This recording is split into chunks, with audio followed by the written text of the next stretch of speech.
Alright, it was just being dumb. It's a YouTube thing. You just get used to it after a while.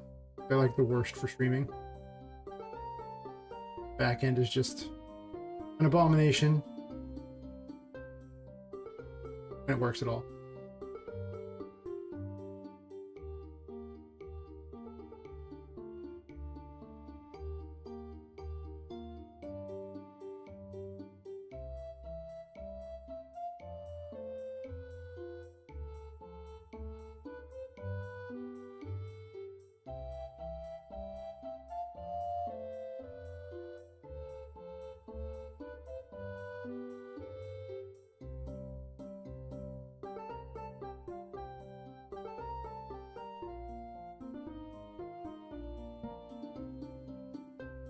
Great.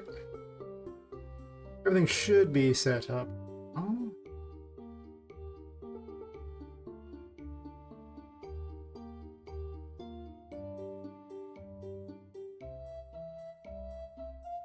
Keep is good. Good. That's good. Fine. Well, now that I fixed that little problem of whatever was going on there. Remember last night I was trying to make this work?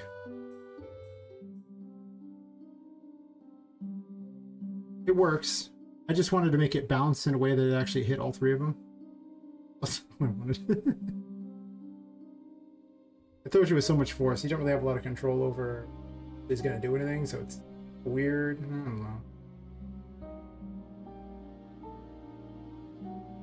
Back end of that.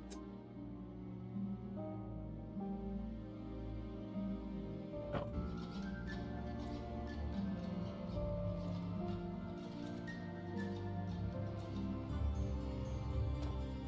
Get to work. Wing. Wing. Oh, I missed. Guess there's not the widest range on it. Probably need to expand the range a little bit. Boing, boing. Wait, far enough. Boing, boing, boing, boing, boing. Woohoo! Yeah, I got my excitement out of the day. I don't get out much, so you know, when they do let me out, I gotta make this stuff. I guess I'm gonna use some sort of city thing like this, and they'll have these bouncing things instead as one of the things. I don't know if I'm gonna put them over here. I mean, I might have a different type of launcher for these areas, or it's just maybe like a mushroom or something. I don't know. I gotta be careful about some things because they don't make sense. Other stuff's just like, yeah, that's cool. So yesterday I went through and did a million brushes and got rid of 49 of them. There's still so many left to do. I don't know. And it'll be a while. I'm probably gonna work on areas and AI at the moment.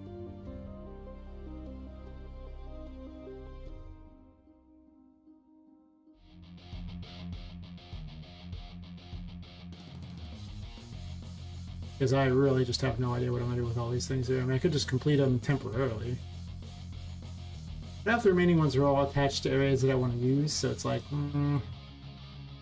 really going to do that? Really going to do that?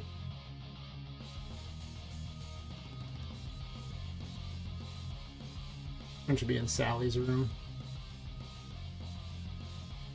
This when I go to get rid of them, I'll be able to quickly assemble them.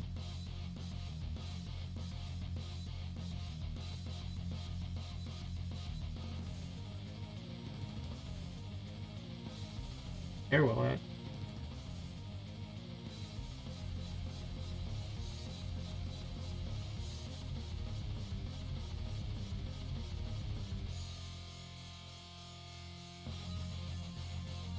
Maybe it's already in it.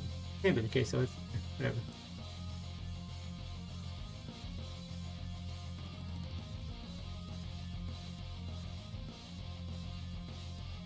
Hidden grotto, okay.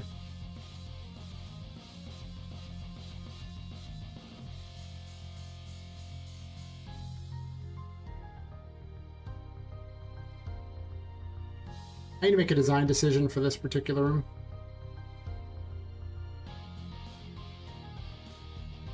I was gonna have this upper area be more the business stuff, I guess, but if I might turn it into more of a Halloween type of thing, or more goth type of setup.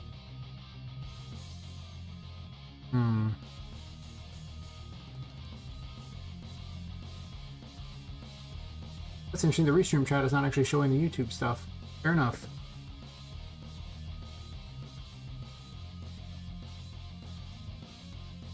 Even in the future, nothing works. Right? Right. Important.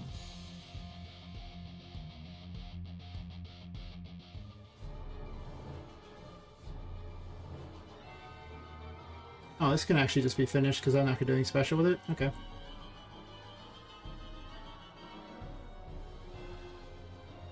I suppose if I can get rid of a few extra ones here to speed the game up, that wouldn't hurt anything. Goodness knows. It would probably only help.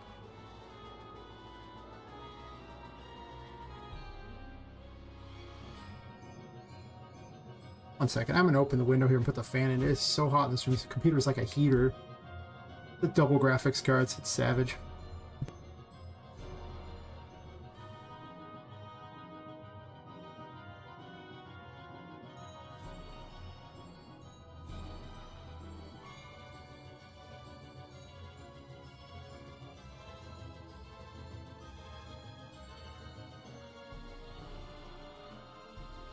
Okay. Much has been done. Yes. Yes, indeed. Alright. Let's put this in the walls here.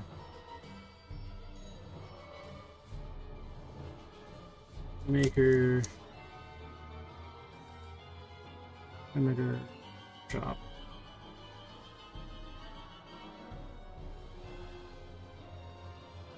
Go away. Wall. Two. Because there's the other walls on the other side of this here.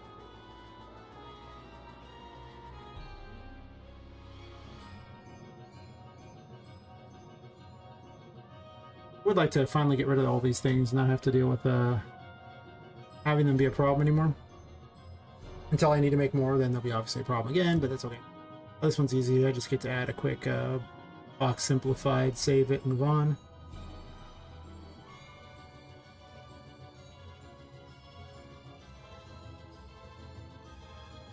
What is this?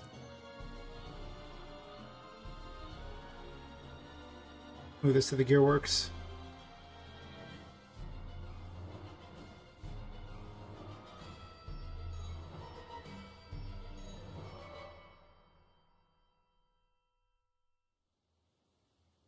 It's either going to be a city or it's going to be some sort of more, it's going to be like a mechanized type of thing, I think. More mechanical toys, clockwork things and stuff.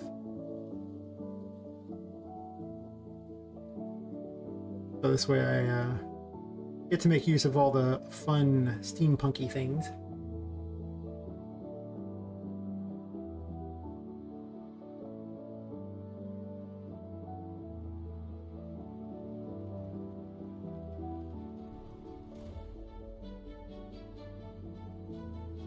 Setting up something real fast.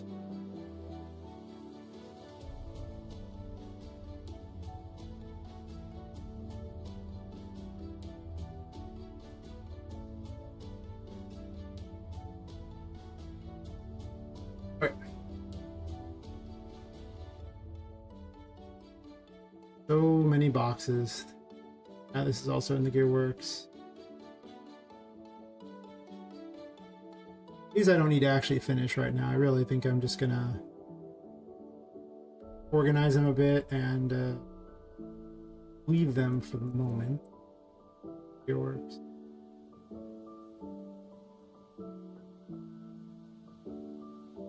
Same.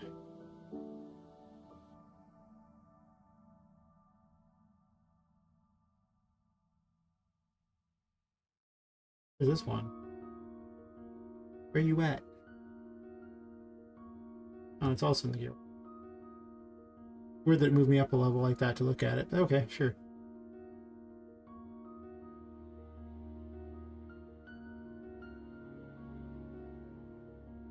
Oh, it's this wall up here.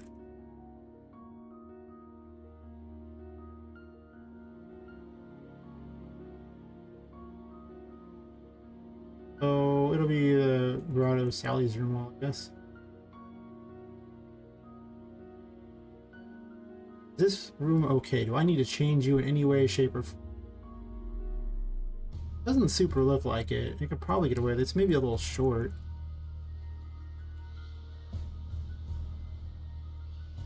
This wall's definitely too wide.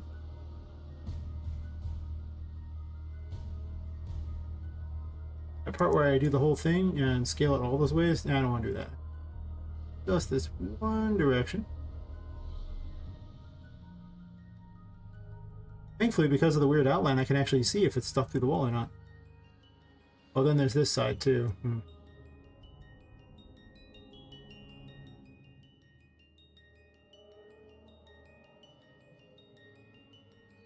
Like that, probably. Well, actually looks okay, but I'm not gonna change it out yet. What are we doing with you? Do you go into anywhere weird that I need to know about? Can I just turn you into a wall and call it square? Or I guess call it rectangle? Womp womp.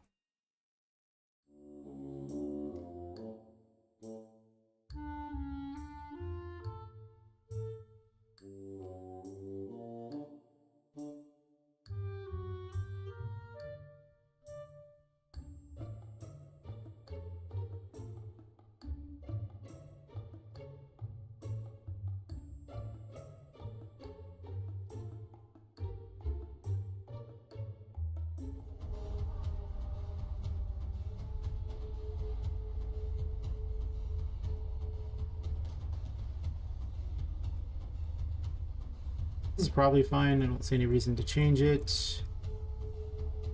Solid up there. A hole? No. I can get behind this wall. I'll look at all adjacent surfaces.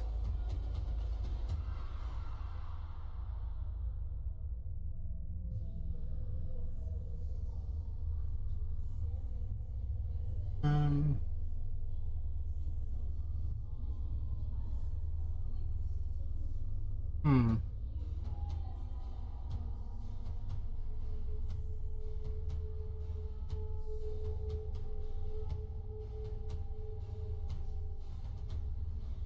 Yes, what should we call this stairway? Ollie's room. It's in this room too, but I think I already have a wall that's called those two, so I might as well just make that and give myself some time and effort.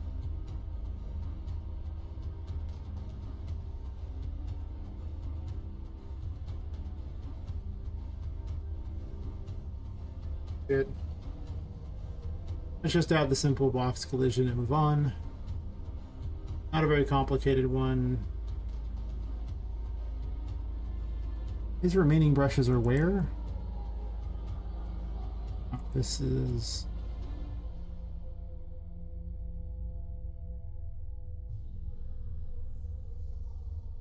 we'll call this third or stairway.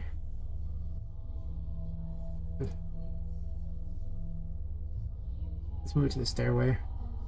I even have a stairway. I thought I did, but I guess not. Huh?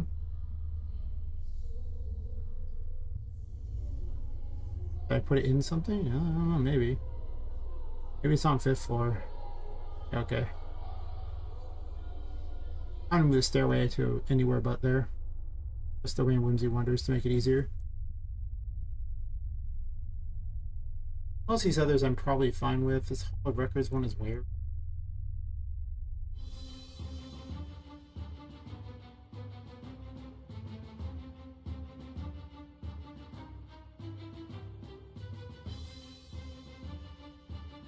If I get rid of it. Okay, it's that wall. Good. That's all I needed to know.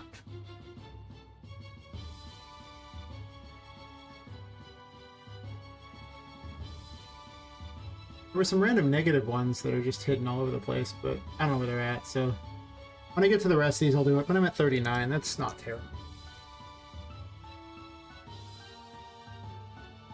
Good stretch in here.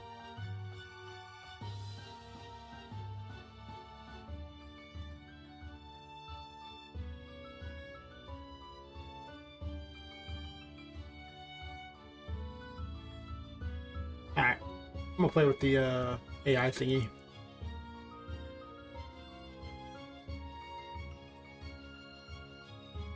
Just because yesterday that's pretty much all I did was play with those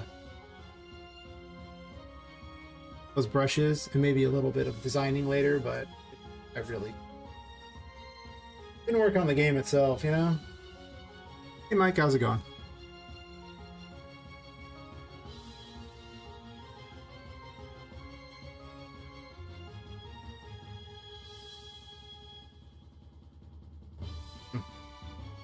Restream's weird today. I have to keep both chats up just because Restream's not really showing the chats very well. I guess I could reload it. Again, see if it says I'm connected to this thing or not. Whatever.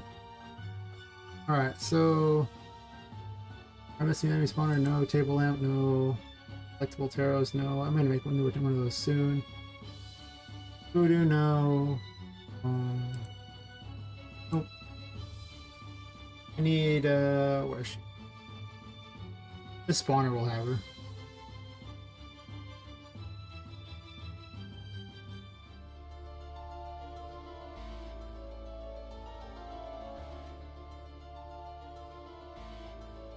Simplify volume smart, huh? Sounds fun.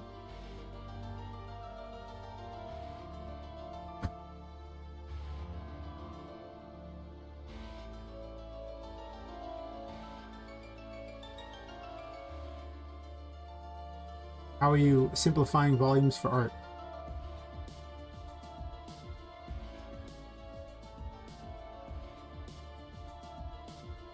Take my move forward command here.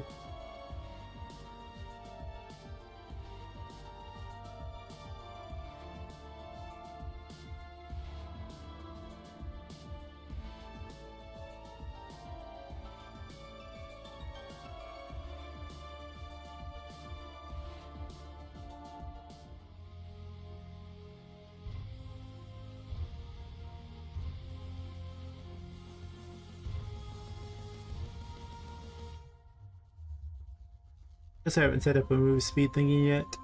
Move direction. Hey Graham, how's it going?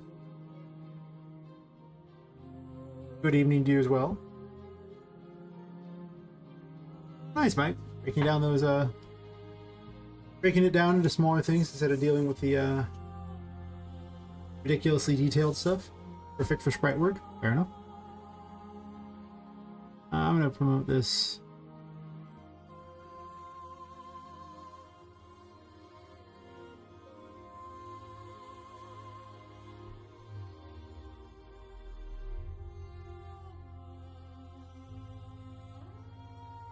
In case I want the character to run or something. Nice, nice. Shooting things before doing a refractor. Nice, nice. Any day you can shoot random things is never a bad one.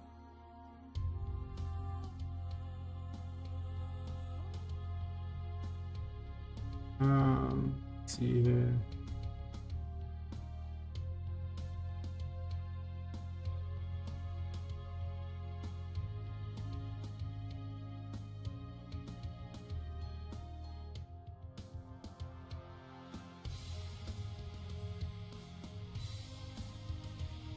Do I want it to face the player?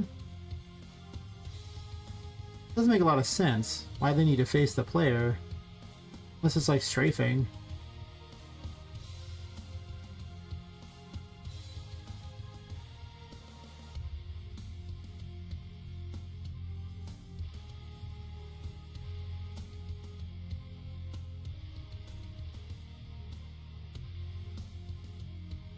Like, I just don't want this on here because I could literally just set it outside of this. So it doesn't make any sense that it's even here. Oops.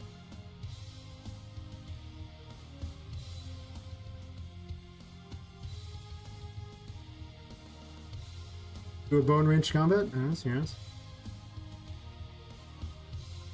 It does make it more exciting if you can just do it in the game. Just a little. Well, you know.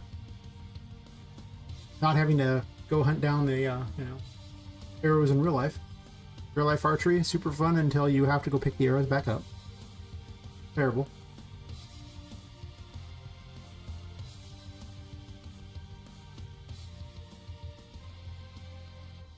Yeah, testing combat's probably like the most fun testing, I think. Working and gaming at the same time? Yes.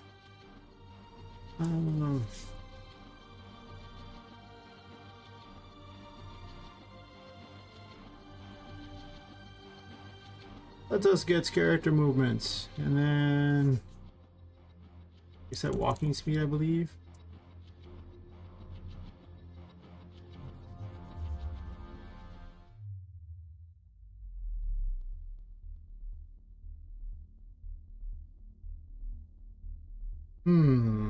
If I change this, I need to also have whatever the base walking speed is too.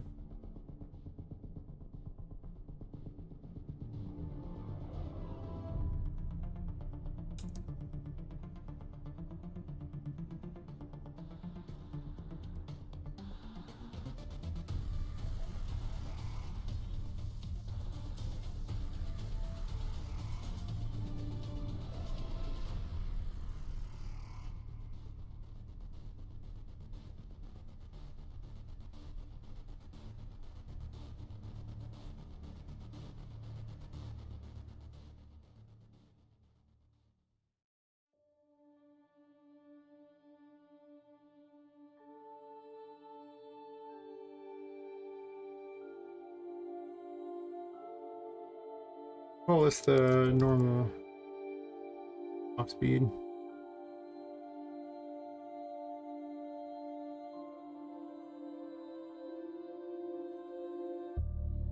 And I'm gonna set it.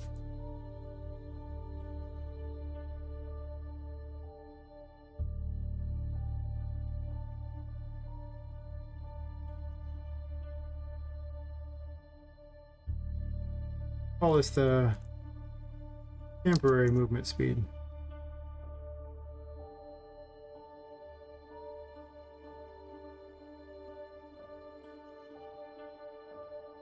There, but let me move it down here.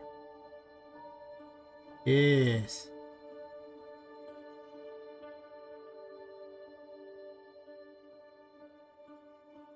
Back this up.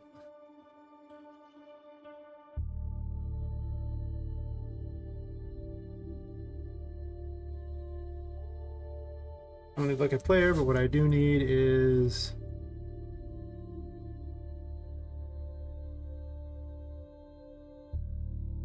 reset that at the end, so this way the character can dash if I want.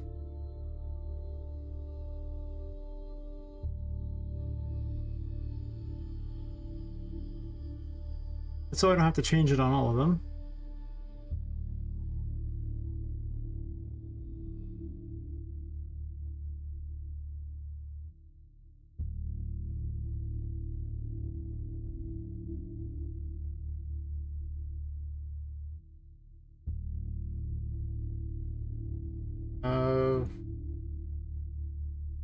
Not equal 0. That's not equal 0. Branch me, baby. Branch me one more time. This way, do this. And if it is equal, I can do this. Otherwise, I can just have it do that. That's the plan.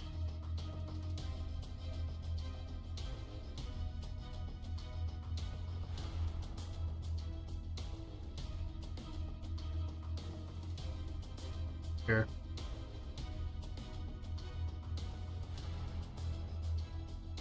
I realize it might help to have a dash option, so this just basically is a dash option now in the direction I want.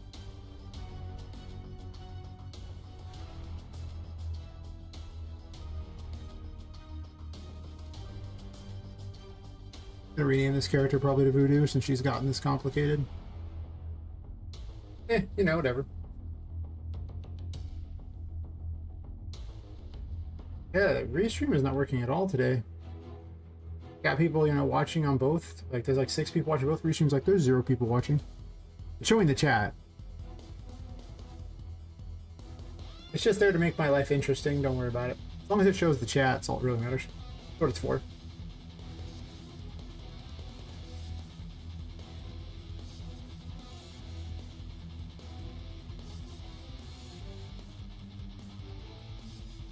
We can just delete this one. I'm not going to use it anyway, and I'll just make a new one.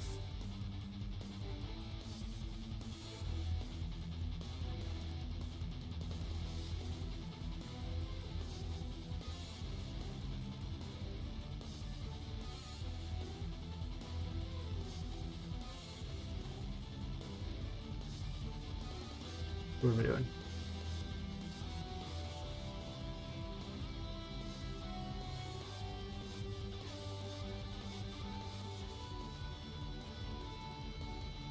Oh, just this one, please.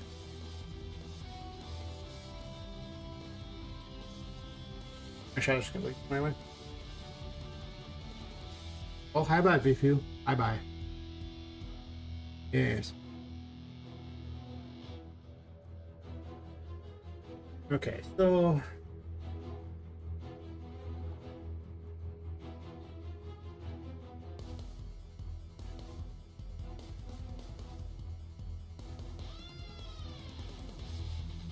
I'm gonna want an aggro variable.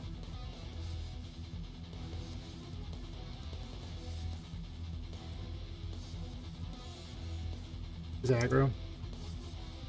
I have an is aggro variable apparently. Future me thought of everything. Thank you, future me. Oh well. Good luck on your exam, Vibu.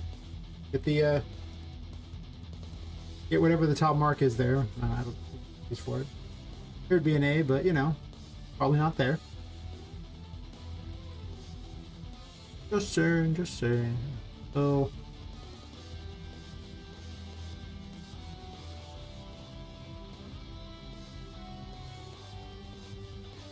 let's do the is aggro.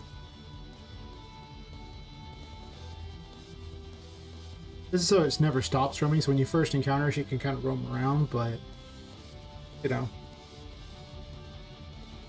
Actually, do I even want her to roam around? Because she just spawns in, right?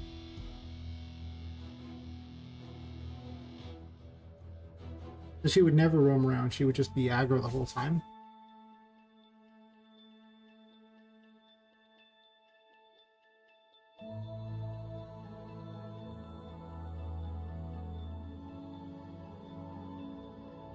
Yeah, I could do that.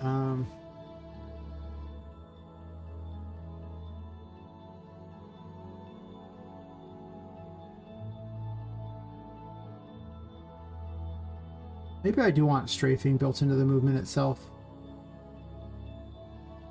Otherwise, every time I do one of these things, I'm gonna have to tell it to face it first. How to make games with subscribers? Like, what do you mean? Oh, if you're looking for someone who knows how to make multiplayer games, you are talking to the wrong guy. I know more about single player stuff, but the whole code for working on the internet and everything like that to do stuff, I've never looked at. I have no clue. Need some sort of net code, some sort of there's probably some sort of package to use in order to do most of the work for you. But oh well, I'd recommend finding a team, and then getting contact with them, probably on like Discord or something like that, and finding out which engine you want to use and what your actual game idea is. A lot of times people enter a game jam, and that's like the best way to do it. I'd recommend something like that. But if you've never made a game, I don't know if I'd recommend making a game with someone else to start with. I almost recommend making small games yourself, just so you kind of get an idea of how it goes.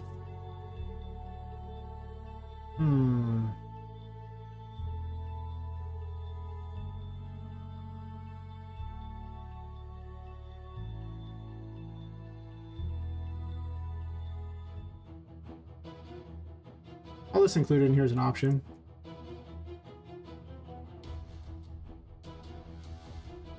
Player?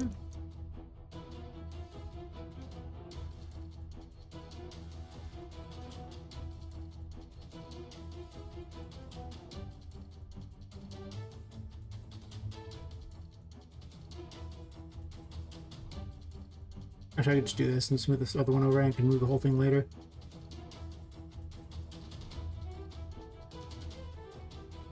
Oh, I'm just going to want to promote this to a variable. I'm going to yellow at the end too, and I'm not drawing a line across the world. If so, do this.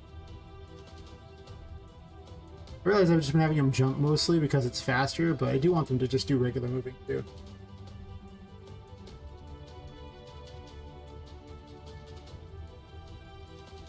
I mean, if you don't want to make games with people, then don't. I mean, if just because your subscriber asks doesn't mean you have to do something. My subscribers ask me to do things all the time, and some of them are not happening. It's like,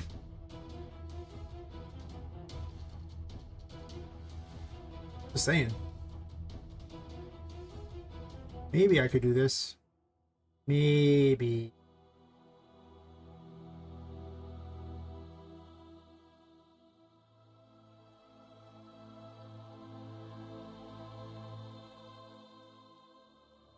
Guess I don't have to at the end. If true.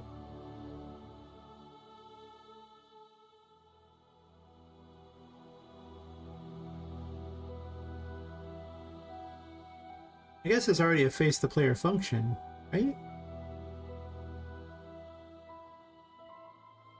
I have look at player.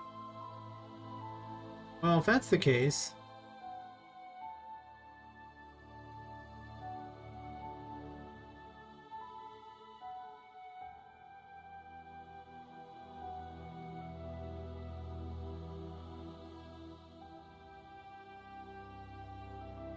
I'm gonna rename this. Good play.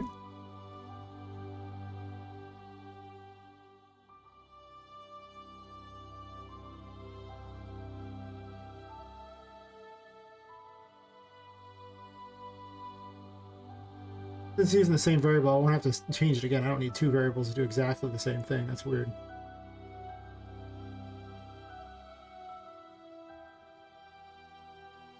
If true, face the player. If not, and then continue on. If not, just continue on.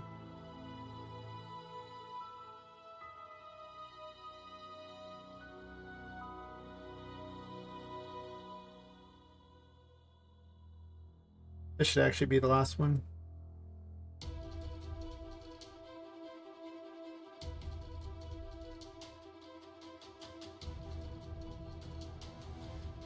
I'll just leave it on anyway, so I don't have to do anything special.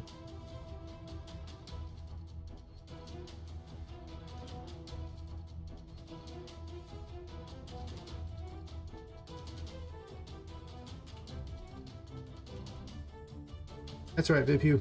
Graham wants you to make a game. I'll have a little bit across Twitch and YouTube chat.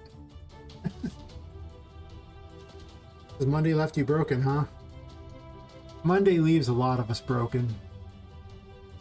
I believe that's the grind they're talking about, that soul-crushing grind where you realize you have to return to work after a fun weekend of doing not work. Where you spent the whole weekend hopefully trying to imitate what cats do, which is basically eat, sleep, and maybe get a massage. Cats have it good. I want a massage. Lucky. Massages are kind of expensive. Get like a deep tissue massage in, like, you know, California where I'm at, it'll cost you about $75 for an hour. 65 if it's a Swedish massage. That's a lot. I mean, feels great. That's a lot. Alright, so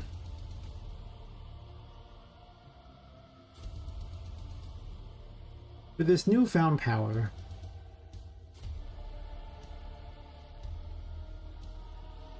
to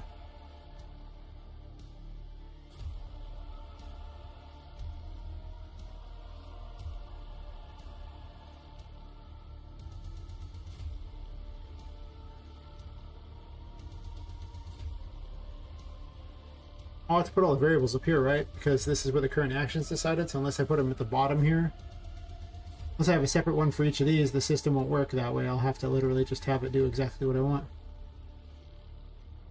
There's actually an argument for not doing the current action thing and instead just having a string of actions up here that just builds off of, but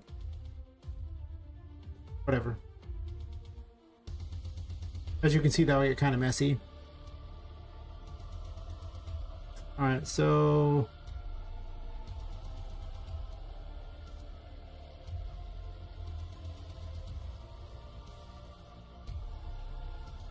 let's do this.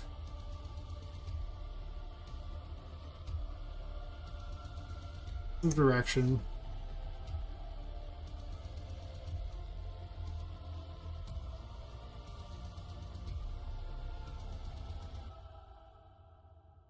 It's called move direction, nothing special.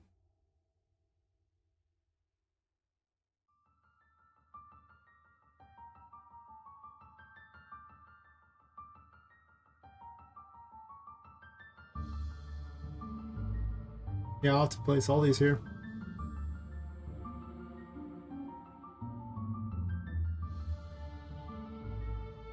I'm not actually sure this is the better way to do it, honestly.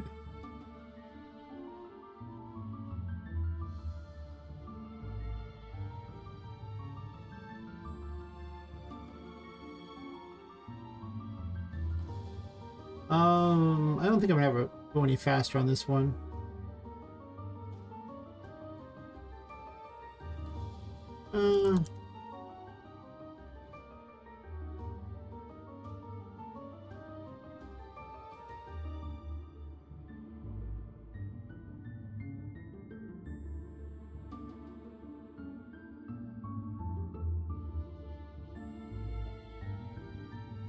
I could actually go through and change all these jump direction nodes, so I don't even need as many. I only need like one.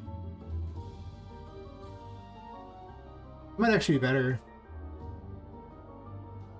Then I can just have these variables changed up there for how far I want them to jump without having to have identical ones down here and then making a bunch of weird ones here and giving them a different name.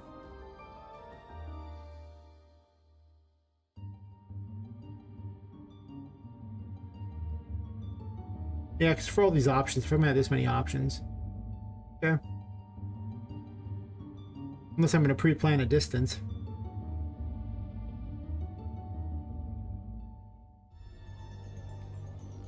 It's probably better to have up there where I can just dictate all the things up there without having to do that.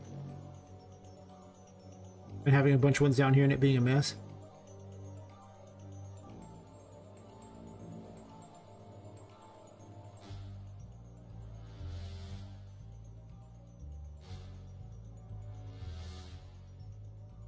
But anyway, there's a lot of... It's kind of nice to have her just jump a specific amount. How is she going to really ever need to move larger amounts? Then you gotta have a move forward, move back, move every direction, and then a speed, and then if you don't have an adjustable speed, you'll have to do it every time, versus having to put the commands up here every time. So down there it gets ridiculous, but up here it gets a little more ridiculous. Alright. Let's make this less messy. This is just a terrible... Well, no, because for it won't matter, because it's just literally that, so... Let's just make a jump direction.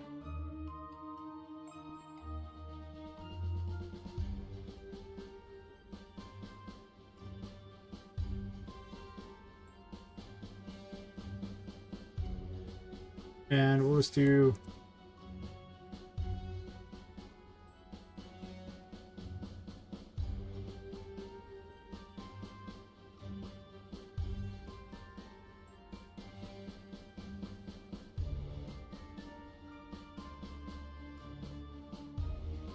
Do I not have a jump direction?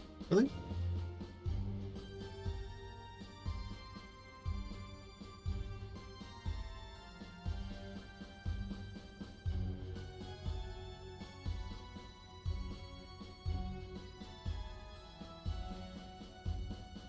There's a jump direction already.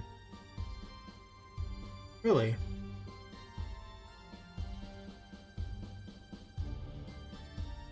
Oh, there's an event graph called that.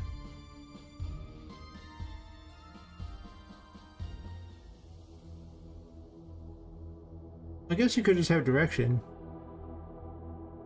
Like, why use direction to move when you can just have direction?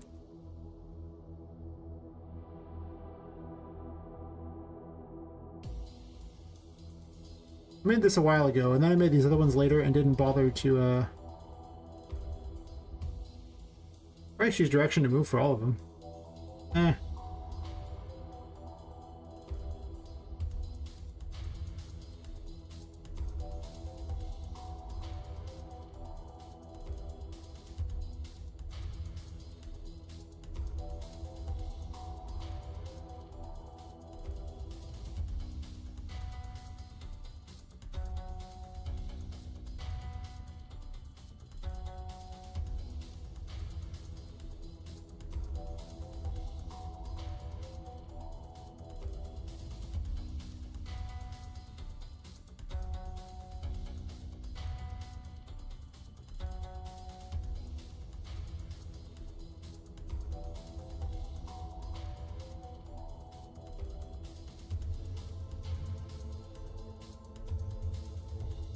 It's not actually really using that, it just says it's using it, but it's in fact not using it. Good.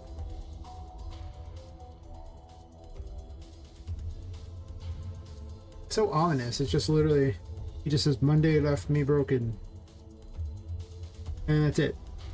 Just Monday. Just left him broken. It's just over. Here we are almost on Thursday. Well, I guess it's Thursday for all you normal people, but for past people like me, it's not. It's Wednesday.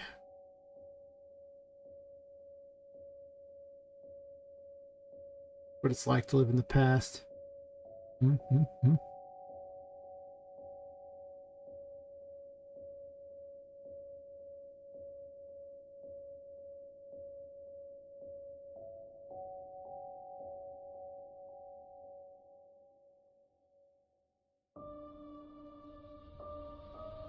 Gonna reset action.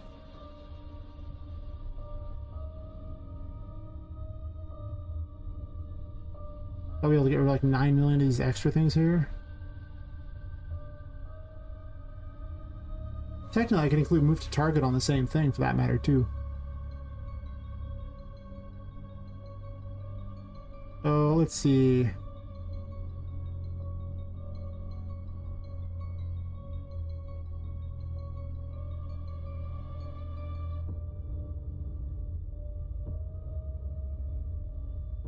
I guess that direction.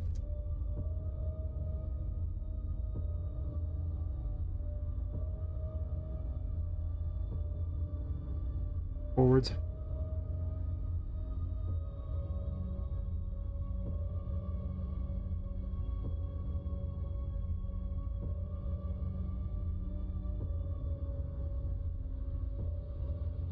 That was called what?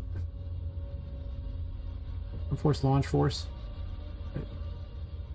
Actually add as launch force 600, jump force 300. Okay. 3,000.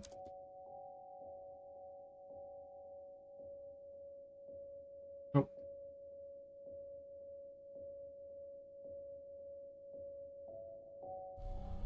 That it. 100. This should really clean things up later.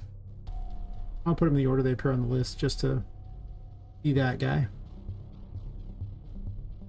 This also means I can make her jump smaller amounts if I want to, which is not a terrible thing.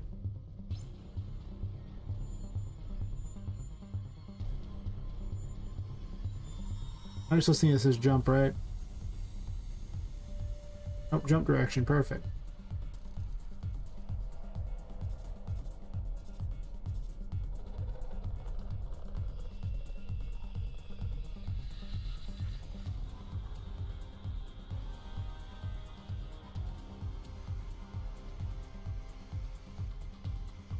Okay. Quick save so that plugin doesn't hate me.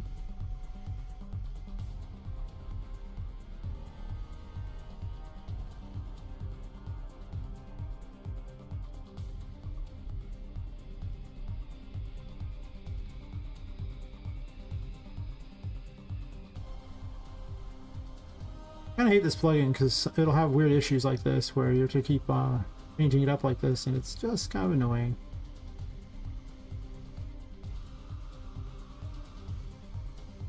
That was the verbiage I used. Backwards, forwards, things like that. Back to...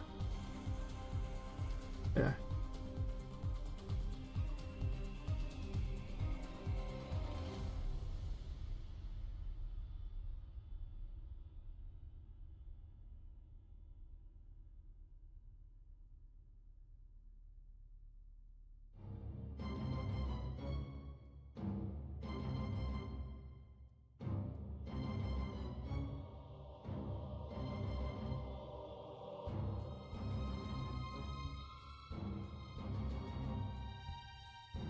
I'm gonna do a thing where she summons a giant projectile, actually giant pins, and they fall down like rain too.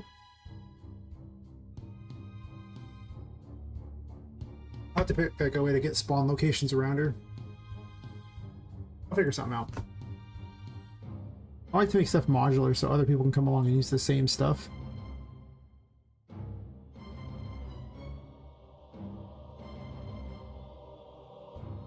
Sure.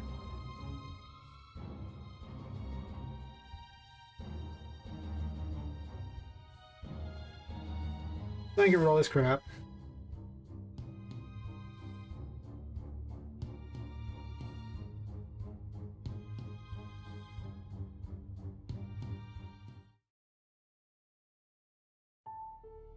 I might make move away, move back also a thing. That's less complicated. I don't know.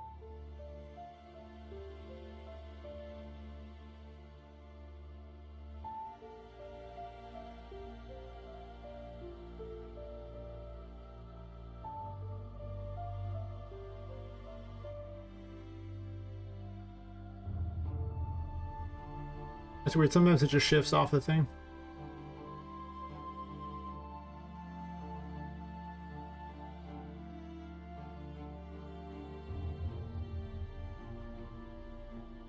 Okay, let's see here. Yeah, move direction, jump direction. It's a little cleaner.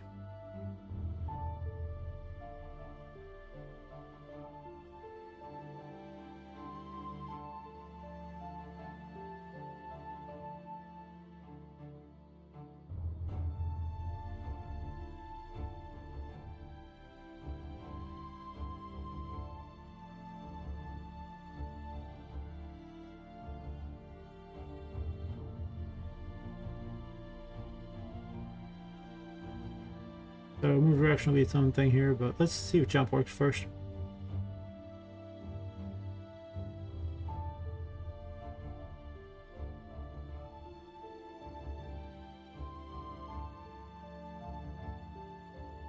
We'll fix it all, it would be good. Probably. Maybe. Sure.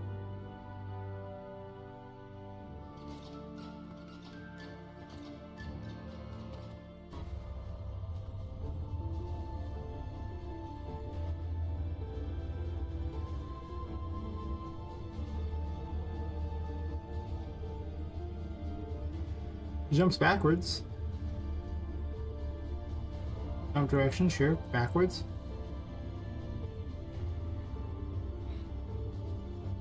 Can't tag. There's no nav mesh down. I'll put it down at next. I just want to see if she jumps sideways or not. Come on. We jump to the sides, buddy? You're just doing attack over and over. Attack should have jump sides as an option.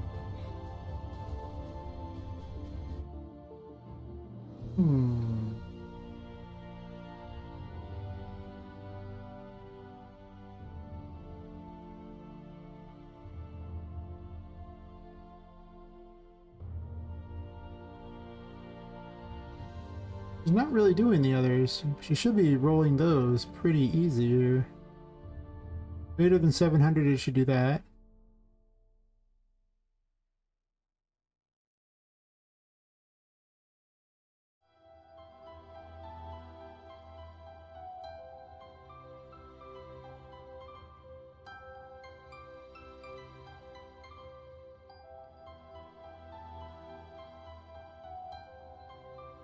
Don't ask what that's way down there. I don't know.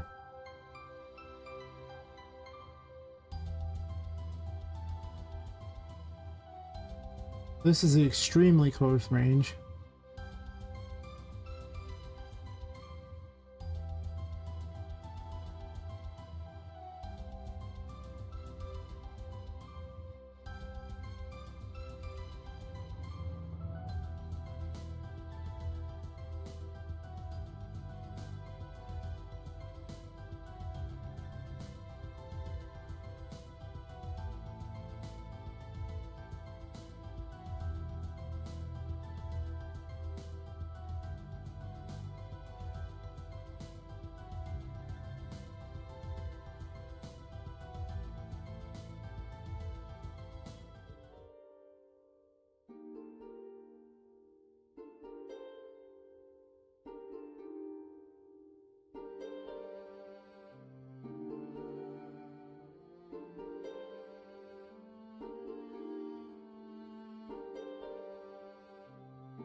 Right.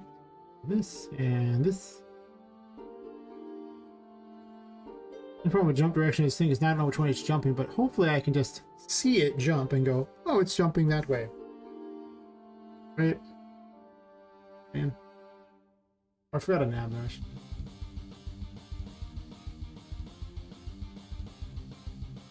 There's also one thing I want to check too. The directions on there, that's max walk speed though. Yeah, okay. Put a nav mesh down too. Also turn the lights down because, you know, get some mood lighting. Ooh.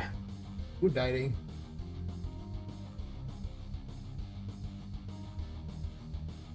That's cool that you're gonna play Minecraft with your friends. Yeah, I don't really play Minecraft. There's just a simple reason for it. I have something of an optical issue with certain types of games, including games with Minecraft. It's the voxel graphics. It messes with my eyesight. It's just bizarre. So, it actually gives me motion sickness to look at Minecraft. No, I don't want to play Minecraft. No. I'll play something like Terraria. You know, the 2D ones work fine, but there's just something about it. This mic. Did you cost a little mic? I think the mic cost around 150. It was on sale at the time. It's what's it called? Let me look it up real fast. I've forgotten the name.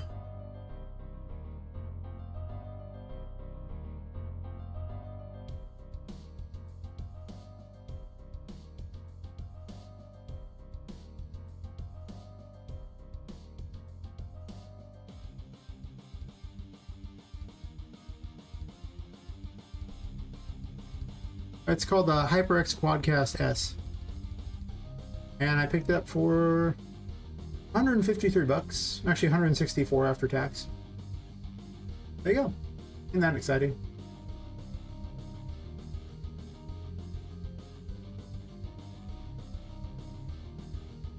Hi, Waffles. The game is essentially a combination of what's the best way to put it? Almost like a DreamWorks Alice Madness Returns type of scenario. You're playing as a girl who was, you know, kidnapped and killed, and her soul was put into a doll, and she's trying to escape this toy factory.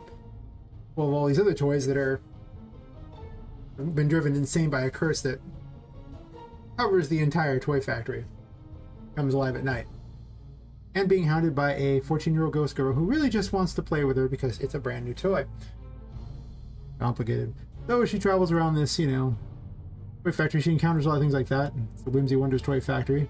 It's a steampunk game, so you can see my steampunky world.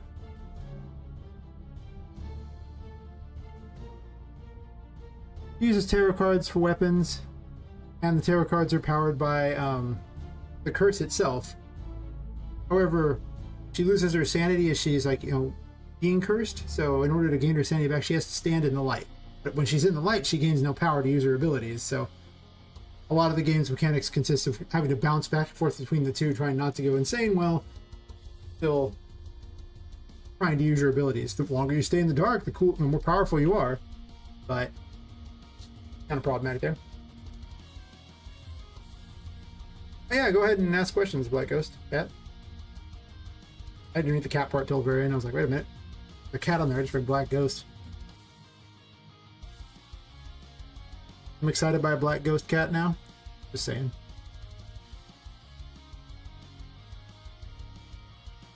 Hopefully I have voice acting. At least some amount of it's going to be voice acted.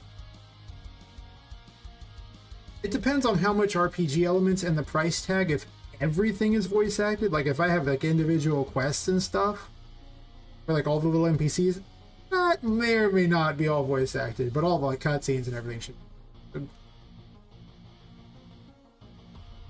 Right now I'm working on this character here. This boss is not even close to anything great yet. Just kind of starting her. Patrick's the only fight that's actually particularly interesting at the moment, but as you can see, this is the world. You can tell when you're in the darkness being cursed because it turns purple like that. You're near the light. He's good to go.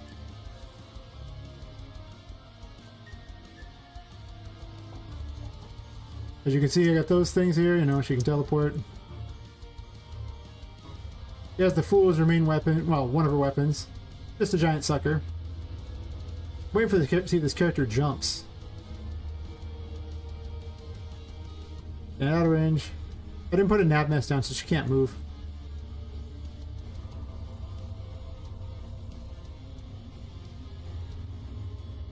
Not very random, is it? Okay, jump. Okay, jump sideways. Perfect. That's all that matters. That's why I was testing the code for that. So, do I have positive movement option thingies? Yes. Because it is a Metroidvania, you're going to have movement option thingies because that's the whole point. And thanks for the subscription, Influence IPM. So, there's a few plans in place to do these sorts of things. The first is, I have locked doors. So, you know, if a door is locked, like, it's really dark suddenly for some reason. I guess I lowered the light quite a bit. Yeah, if you have a locked door, you can't really just go through the locked door. You have to find the key. So that prevents, you know, like flying through the door. Like, you can't. The doors are in the way. So certain areas are locked off simply because you don't have the right things to get through them because it's a Metroidvania. So, you know, there'll be areas where double jump is useful, but until you get double jump, you can't do anything. So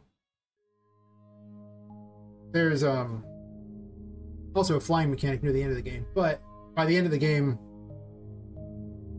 I don't care if you're no longer restricted. Yeah, some levels are very vertical. It depends on the room. You'll see what I mean. Like, here's one of the examples of the things like the Hierophant card works on possessed objects. Possessed object will sit here and do whatever it wants. And if you hit it, it'll just, you know, it's not going to do anything useful for you. It'll just fly around and pretty much be obnoxious. And you can't get to the areas with those, or, you know, until you have the right thing. But if you have the Hierophant active, now they're suddenly able to be used as like, you know, things here. Platforms, not portals. Yes, they're portals now. It's beautiful. So that restricts exactly what you can do there. And I'm also gonna have restrictions in that, you know, this is powered by this little curse mechanic there. I haven't balanced the curse mechanic yet, so it doesn't really decrease as fast as I want it to. I'm gonna test it so it does. But you see where I'm using a keyboard and mouse for platforming, so if my platforming sucks, that's why. I could switch to a controller, but I don't usually do it very often for testing. But see, I'm almost out of the curse now, so I'd have to hide in this one here. Turning on the mechanic to make it look good or not. But what this does is it takes verticality and adds it to a room that didn't have it before because it's a tiny room. Well, it's basically a single story, right? So a lot of the floors are actually designed around her having to use the stuff around here as stuff. This is the room where you get the Hierophant, and then probably the best example of the Hierophant right now. I don't even want that. I'm gonna go ahead and take it out, probably. One of the plates there.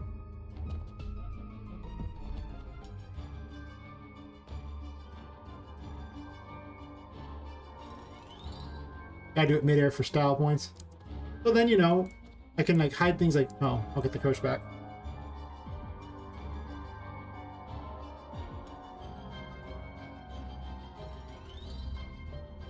Yeah, I use these sorts of things as a way to do that, and then, you know, I hide keys places, so, you know, the key's way over here. So you would have to get all the way up here to even get to the next area in the first place, so there's a positive Z movement there, but as you can see, it's restricted by the needing possessed objects to be that.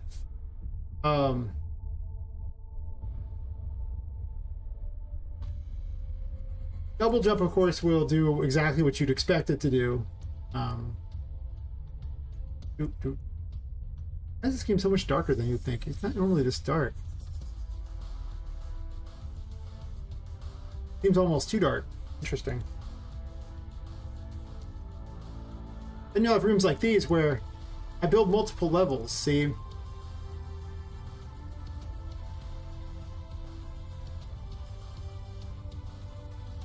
Oh, and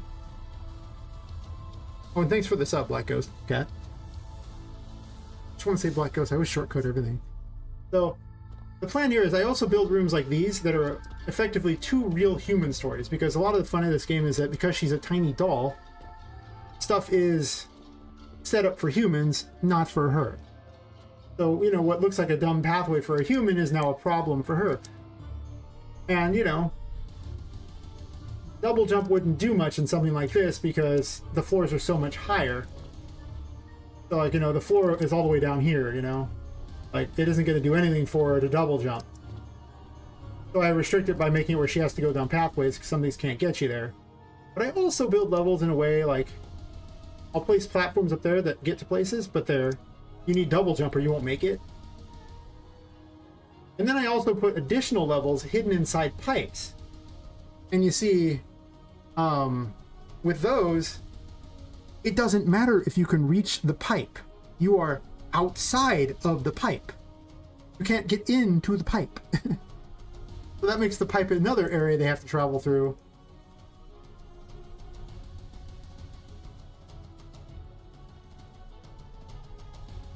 So I'm trying to do with clever restrictions, like I'll turn the lights back on so I can see. Sure.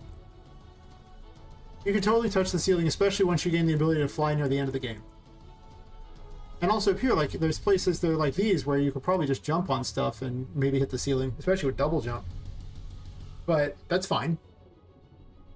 The other thing that I've done with verticality is that the building is effectively 9 stories tall. 2 stories are below, 7 stories are above. Now, here's the thing. You aren't going through the floor. You can't go through the floor. So that also prevents verticality too, you know. So you have hidden levels inside of pipes that prevent verticality. A multi-floor setup so that you can only go to vertical in some areas. As you know, like there might be entrances I let you fly into later. But, you know, if they don't let you fly into it, then what are you even going to do? You just have to kind of wander through these. But that's one of the things I do. A lot of my abilities aren't necessarily vertical, though that is true. Like I'll get to those in a second, but you know, I let you travel down floors by simply going down the floors of these things, and then I have other ways to prevent verticality too. Like here, I guess I can turn the lights back on. This room's not very dark.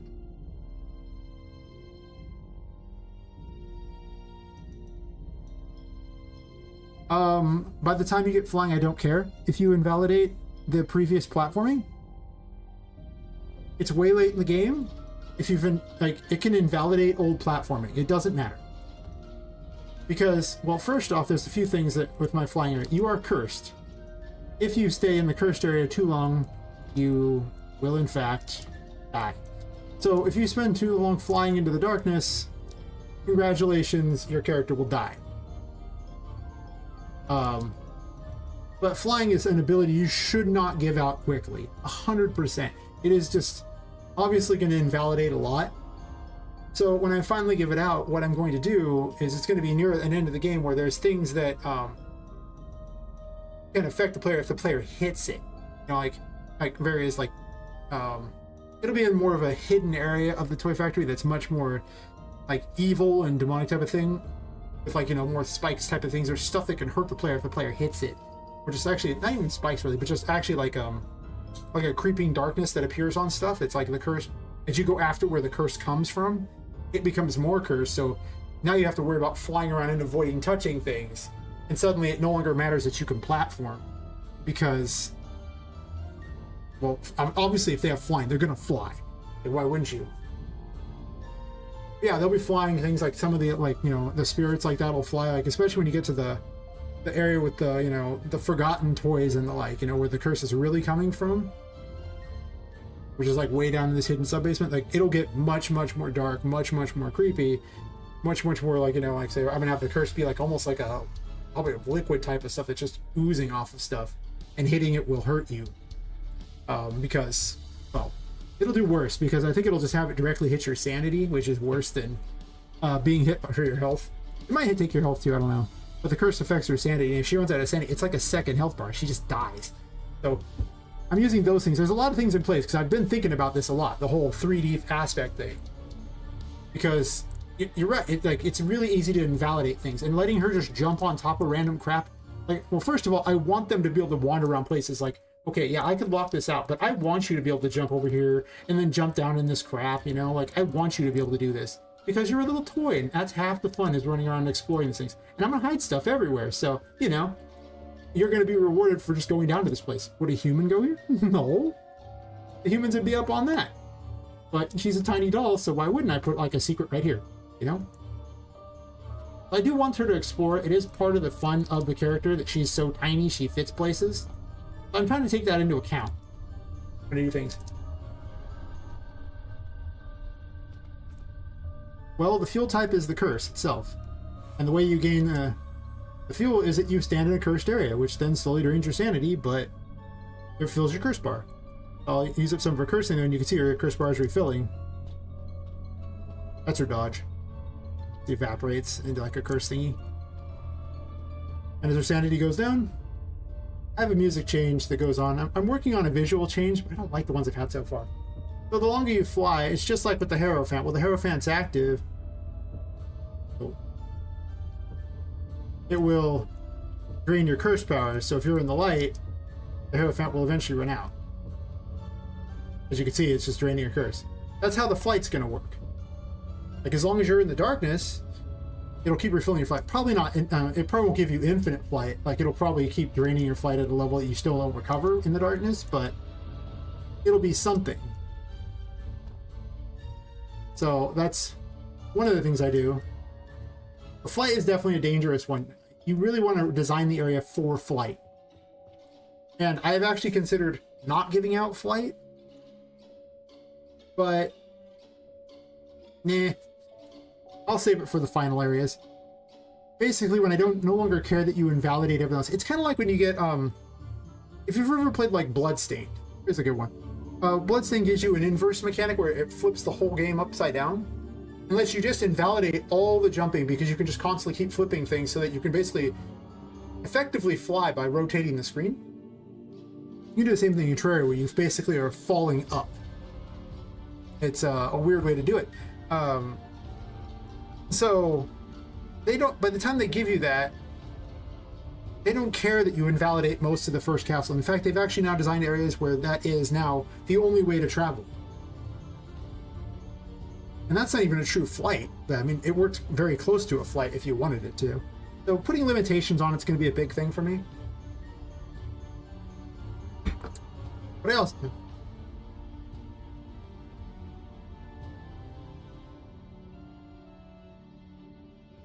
Well, it's really simple.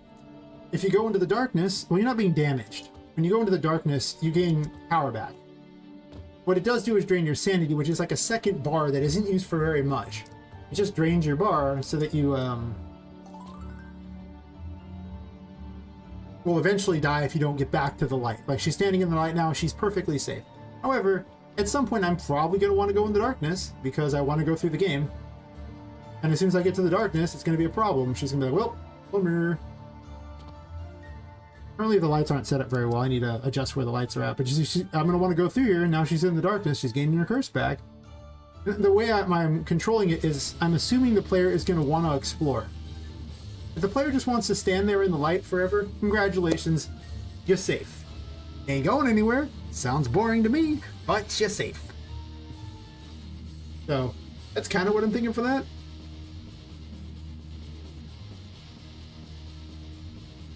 Then you'll have areas like this where I've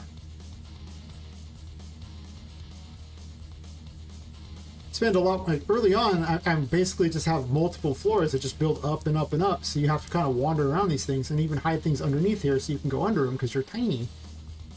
So yeah, like, I haven't designed any areas for flying yet,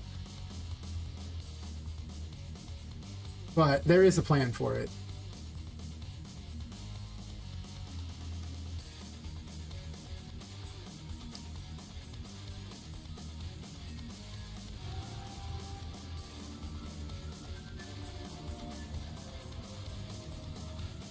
Well, that's really easy. If you develop a fear of the dark, you can't go anywhere in the game, and you, in fact, are stuck at the beginning. Congratulations. If the player doesn't want to play your game, there's nothing you can really do to stop that. That's just a thing that happens, you know, like... If Because like I say, you're going to go into the dark at some point because I'll forcibly make it where the lights only cover portions of the thing. Right now these lights are really huge and don't need to be this big. They should actually be probably smaller because they cover way too much of an area, so I'm probably going to take a bunch out. Or turn them off. I can just go, nope, this light is off. No, this light here. And now in this area is now dangerous to you. And some of the enemies, like I have plans for a later enemy that will sit there and turn the lights off intentionally on you. And you have to fight by turning the lights back on so you don't die.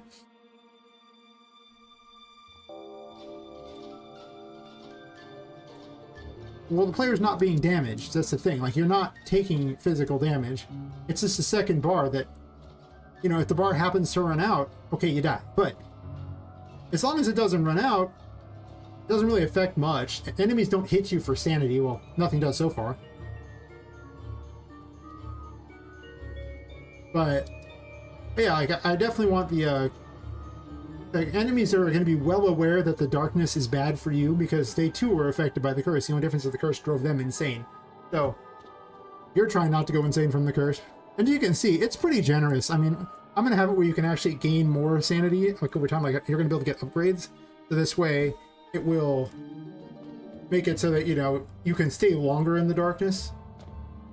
And there's also, oh yeah, take screenshots. This guy's very important.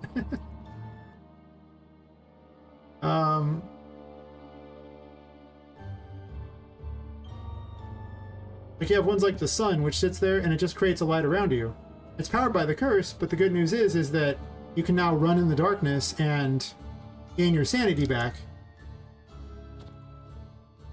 Granted, you will eventually run out. It's a powerful effect that can be abused, obviously, but that's okay. I only let you carry 4 tarot cards at a time, so that's another... Oh, thank you. Yeah, that's another restrictor on it, is that you're only going to get to carry 4 tarots at a time. You have to go back to one of her save points to change them. You pick your 4 well. You could pick no weapons. I mean, you're going to have a real hard fight ahead of you, but that's a thing, you know, you're going to have to deal with. I've got a lot of fun mechanics.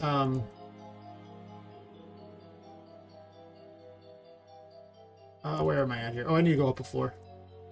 Gotta remember my own building. Not that many floors. Do do do do do do do do.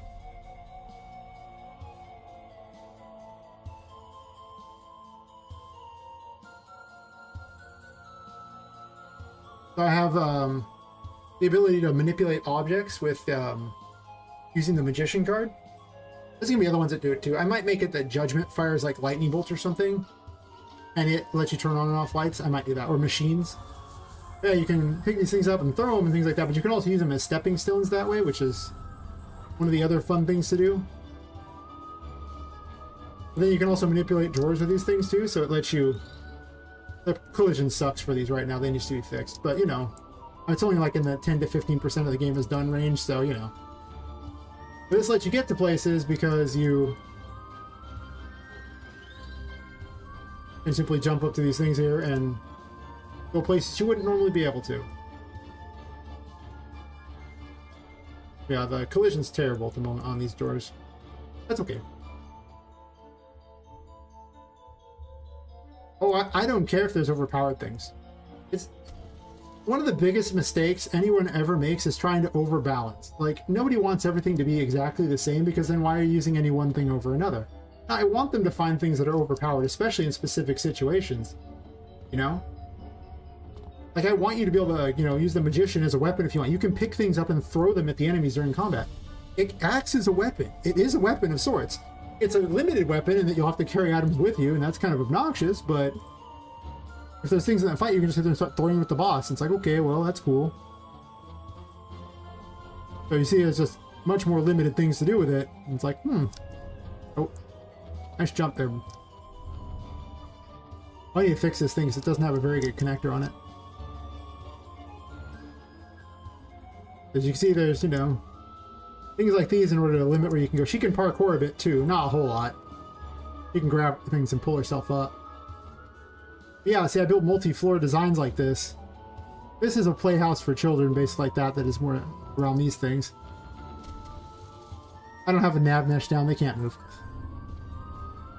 But yeah, I mean, is there going to be holes? Sure. The later taros are better than the early taros. I'm going to have ways to like upgrade the taros. How much, I don't know yet. That's true.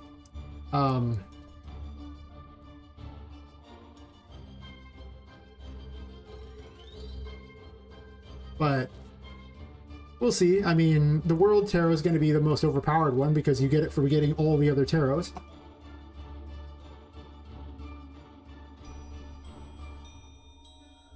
Some things are going to be used for more situations than others. It's just how it's going to be. I mean, like, if you try to make everything, if everything is as good as everything else, there's no point in switching.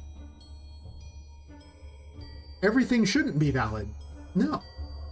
To be fair, though, there's only 22 different, you know, major arcana to work with, okay? So it's not like I'm not going to use too many abilities here. Like, each one has its own thing. You can also travel to the painting world. Very important. There's a painting world, a ghost who lives in the paintings, and it connects all the things together. This is one of Poppet's save boxes. I haven't implemented the thing to switch the taros here, but this is where you would switch taros and save and heal. And she's going to get collectibles that live in her box. Yay! And I have another mechanic where you can actually grab NPCs and throw them into the painting world in order to unlock them as an NPC in the painting world. That does something. And our resident waifu, because she's never on the screen enough. She's our random hottie. Who doesn't like her? She's just floating in space, doing her thing. We're in the painting world. What she does. Yep. But yeah, I'm not too concerned about it. Like, I'm gonna make the Fool not really have a lot of ranged capabilities. At some point I will be. It's not really in a playtest state at the moment. I kind of want like a completed demo like of it, like, and then I'm probably gonna have the demo around for people to test a bit, and then see it before I make it live or something, so people can go, okay, you know, or at least pretty good. Thanks, Damon. But yeah, like right now, there's something like I think 7 enemies implemented, then 1.5 bosses. Not a whole lot of things to playtest at the moment. There's like exactly one room that uses the Magician because I deleted the other rooms because I didn't like it. There's one room that uses the Hierophant because I deleted the other 2 rooms because I didn't like them. These rooms don't have mechanics yet in them. I mean, they're just... Part of the mechanic is the design of the levels, because I do want you just to explore and wander around. The only fight that's actually really even truly here, the one that anyone watching the stream has seen like a bunch by now. Can I have a nav mesh out here? Did you put it out here? It doesn't look like you did. Oh, never mind. Good if I did this. Well, yeah, I've got like my Discord, actually, where I'm gonna end up pulling playtesters from. When we get to that point, I'll put a link up in case anybody wants in on it.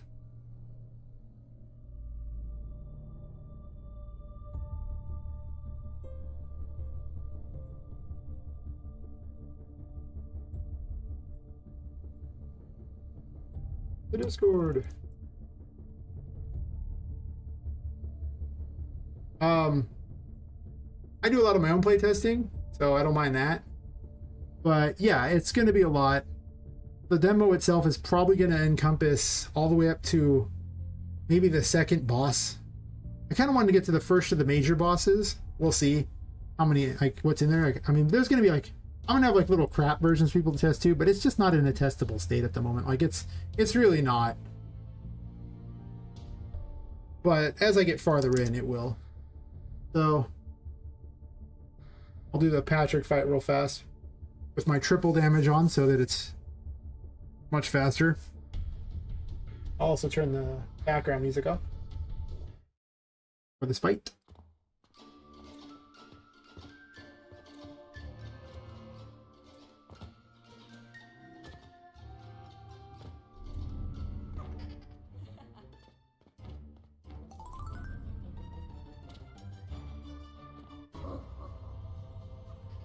That's Patrick. Ow.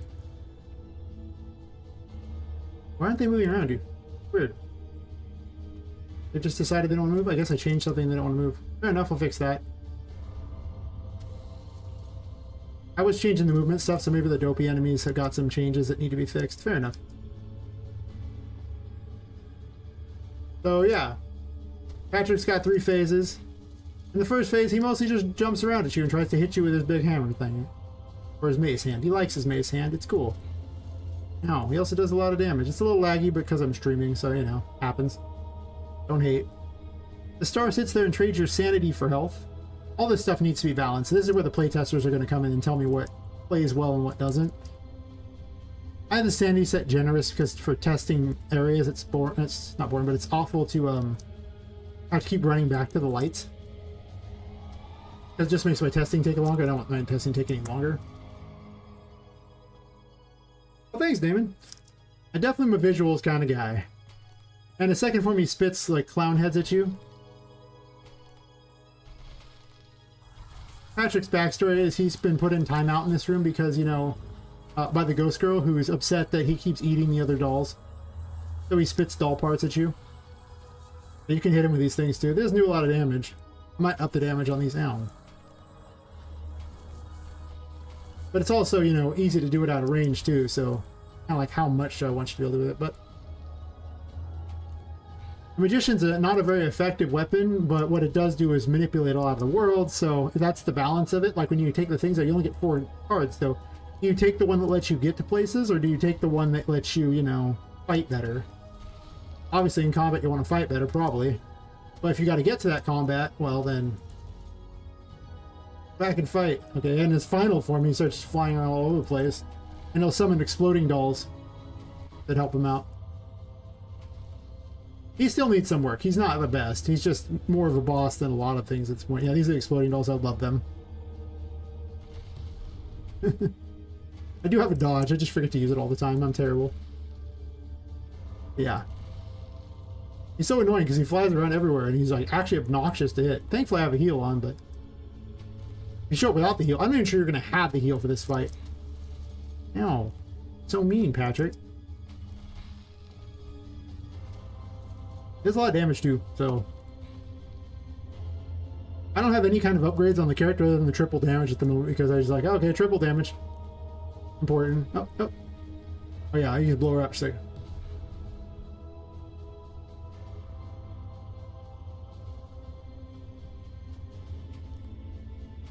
See, I almost have the curse too because dodging costs that. Currently this thing doesn't cost any curse to swing, so it's the main weapon I'm using at the moment, but...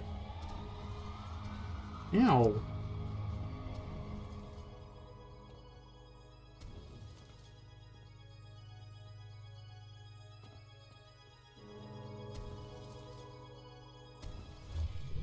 He's not that hard to beat with triple damage and an extra heal thingy.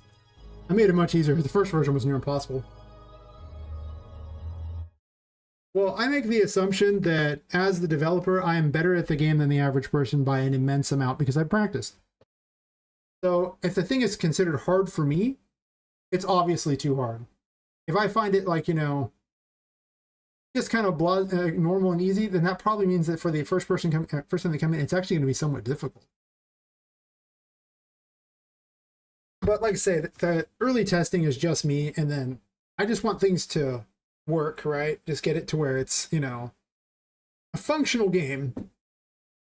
And then I start handing it to testers to make the things more balanced. Because, I mean, I'll test myself for a while just to make certain things work. But what I'm not testing for personally is balance. I'm just testing for, does it work? I also test if the level design is fun. Because I can test that. Developer bias is not too big on that. Like, I mean, if it's just a fun place to wander around, like, I want you to get an almost like childlike glee as you wander around. Like, I want you to explore. I want you to see things. Like, that's the whole point of a Metroidvania. Like, if you aren't designing to explore, you are in fact building a terrible Metroidvania. So, this is a very important thing here. Which is why she has like a sucker as a weapon, and why, you know, you get to throw little building blocks and things like that. You know, just dumb little things. You know, why you get to crawl under stuff. I mean, is there a point in crawling under stuff? Not terribly, but that's okay. That's perfectly fine. There doesn't have to be a huge point in doing that. Not yet, anyway. But that's what I do. A lot of these things. It's just whatever would be fun. So if I think to myself, wow, this is really fun, it makes it in. And like I say, balance is only so important. Like, I would rather the game be incredibly easy, but people play it all the way through, than so hard that half the players quit before they get there. But mostly, I just want the game to be so fun that you don't care.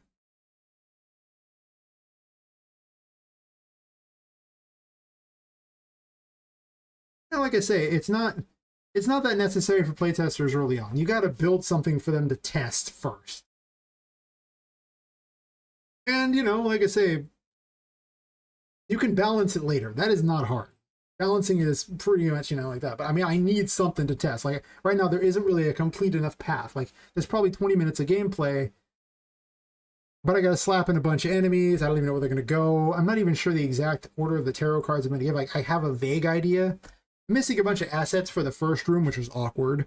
Some mechanics I'm testing to see if I even think I want them in the game, because the more I play them, I'm like, this doesn't seem that cool.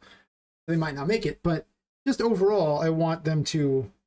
I don't think I need to worry too much about, okay, do I have enough health for this? Is it too hard for the player? You know, more of, I don't like for the platforming. I'm actually testing on a keyboard and a mouse, so I mean, the platforming is going to be probably easier on a controller anyway. You know.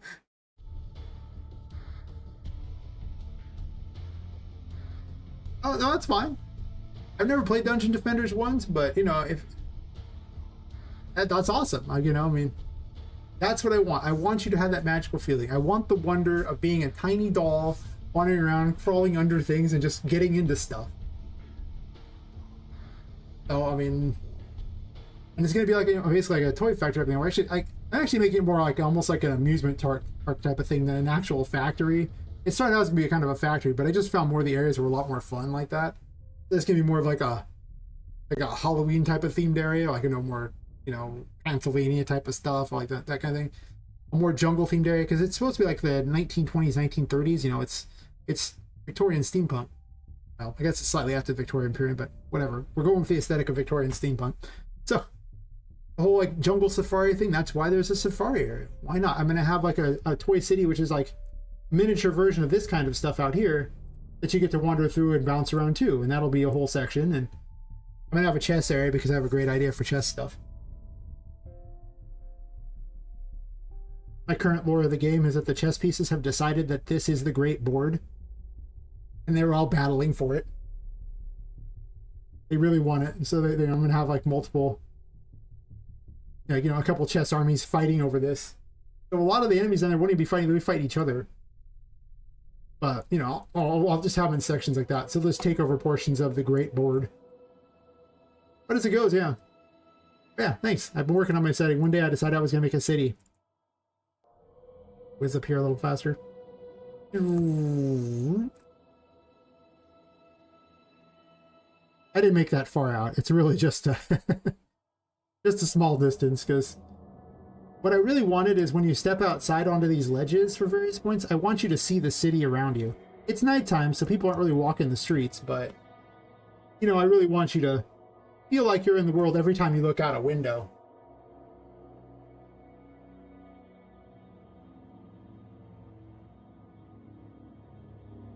You think so? I don't know.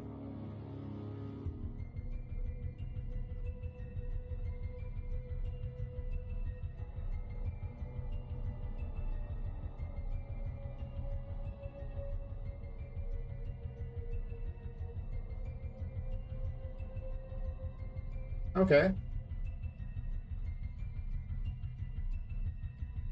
I see the aesthetic of it.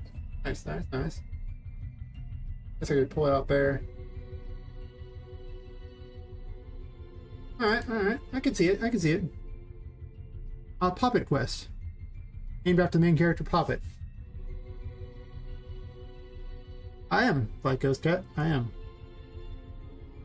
Slowly but surely working my way through all these fun things here. In an attempt to figure out the best way to do everything.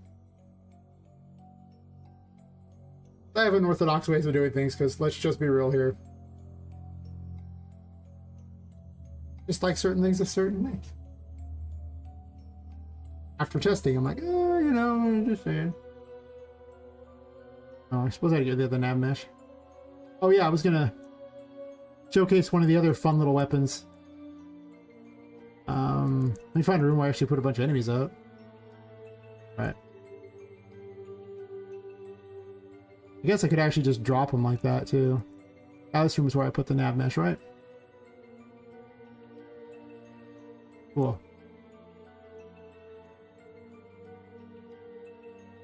Yeah. I mean, Poppet's another word for doll, so I just wanted something that was, I found that the games that tend to be the best, like, for just, in general Doom, like all the AAA and everything like that, they always name their games something simple that people can say. And, you know, I was just like, you know, come to think of it, that probably helps, because there's plenty of things where it's like, what's the name? It's this, blah, blah, blah, blah. I don't know what it is. Yeah, this is the Hanged Man, which specializes in fires bubbles. It's a bubble wand. You know, like as a kid, when you like dip it in the little liquid, fires bubbles.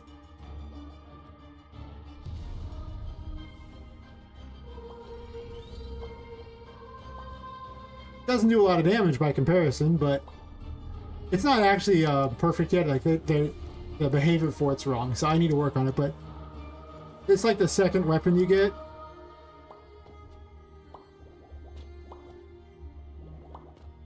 It's pretty overpowered right now, but you wouldn't even have it for this area, so I'm fine with it being overpowered here because, okay, like, if it's too good for an area you've already been through, great. Nobody wants it to be worse, so. Huh? Thanks, White Ghost Cat. Thank you. I definitely am working on it. I made so many of the models for this already. I just need to put them in program things. I didn't make every model for this game. I made something like, I think 8 of the characters or something myself, and the other ones are all other people. Like Poppet's one of mine. She needs some work. I still don't like her as much as I wanted her to be, but that's okay. Oh, one, mew. I'm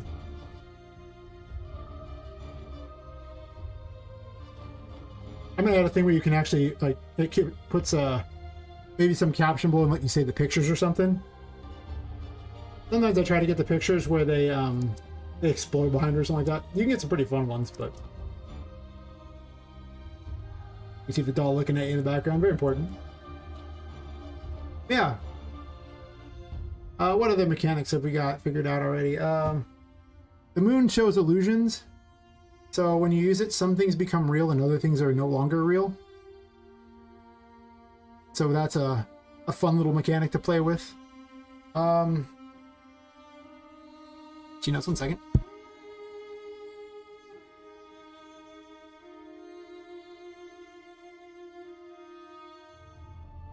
The chariot's gonna let you be what flies, I imagine. There's actually a little cool little like thing I want off the Epic Marketplace where it's actually a little backpack that a little propeller thing pops out of, and it starts spinning and you fly around. It's got little handles and she like flies around. I kind of want that because it's like a little toy. I thought it'd be hilarious for her to fly it around. I might also give her like a car she can drive around too, potentially off that. I don't know. The car, I had a car, it just doesn't play well. I also broke it recently, so I need to fix it. Other planned mechanics. I'm probably gonna change Wheel of Fortune. Right now it just turns things. It's kind of like the Magician, but it just turns stuff. I don't like it. Death will probably become one of the weapons. Apparently lets you turn into a ghost and fly around. So it could also become the fly mechanic, potentially, as well. Sometimes the selector's finicky.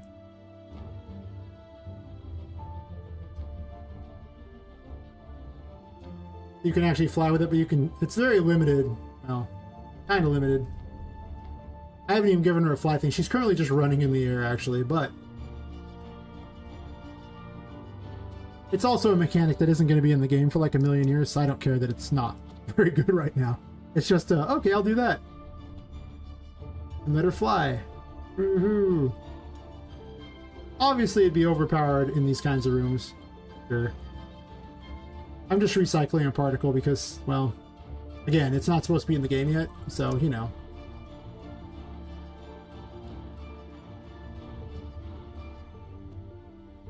Pretty much, Vibhu, pretty much.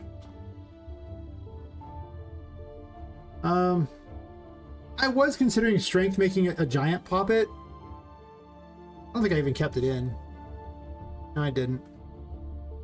Like having her turn giant, because I wanted to go with the whole Alice in Wonderland vibe. You know, having the whole, you know, the whole small and large thing. Just for funsies, like being able to grow larger than the dolls. But there's a problem with it. That means it probably in the game.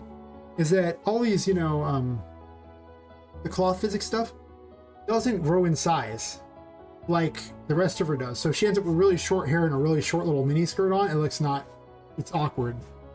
I don't know how to fix that. The devil might use fire. Is a thing there. I think I had it in here, but it didn't work right. I was about to put it in me. Oh, I take it out? I took it out. Fair enough. No, I didn't.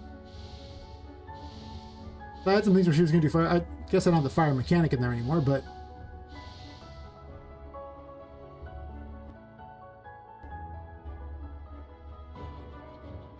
well, it's not lagging too bad, but I mean...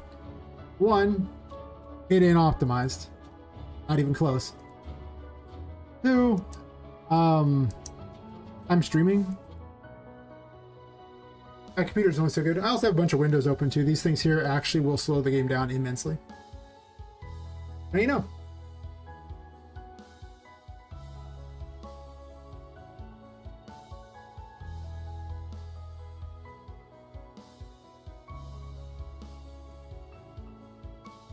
Oh, cool. Thanks for joining the Discord, Wyatt and Damon. We always need more minions in the Discord to talk things, especially game dev.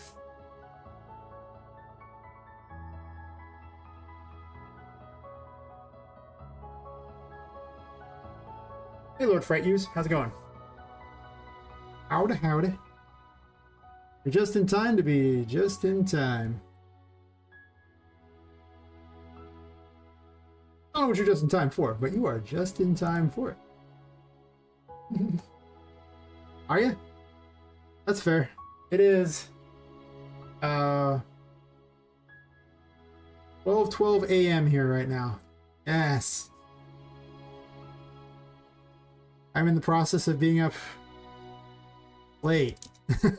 Really late.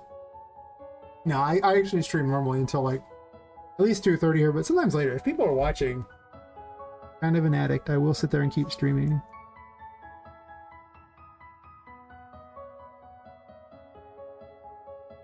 I'm in the US. I'm in California. I'm one of those past people. Everybody's ahead in time from me. I just look out and I see the future all over the place.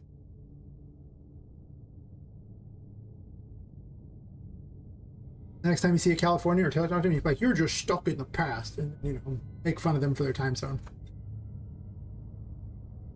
Most of them will not actually get the reference because most of the people here are maybe not the brightest. They're like, what's a time zone? I've had people ask me that. I'm just like, what? It's right over there. That zone right there, like, you know, on the ground. That spot is a different time than this spot. Really? Yes. Go stand in it. You'll be ahead in time. Oh, thanks. You might think I'm joking.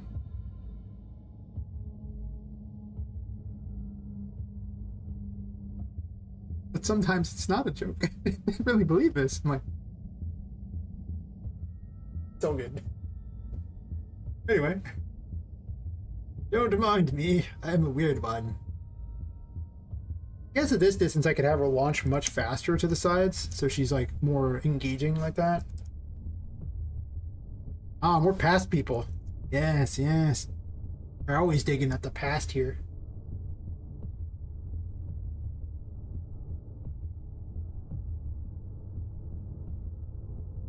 Imagine having a girlfriend here. Oh my gosh, she gets to dig up the past all the time because just talking to her technically is in the past.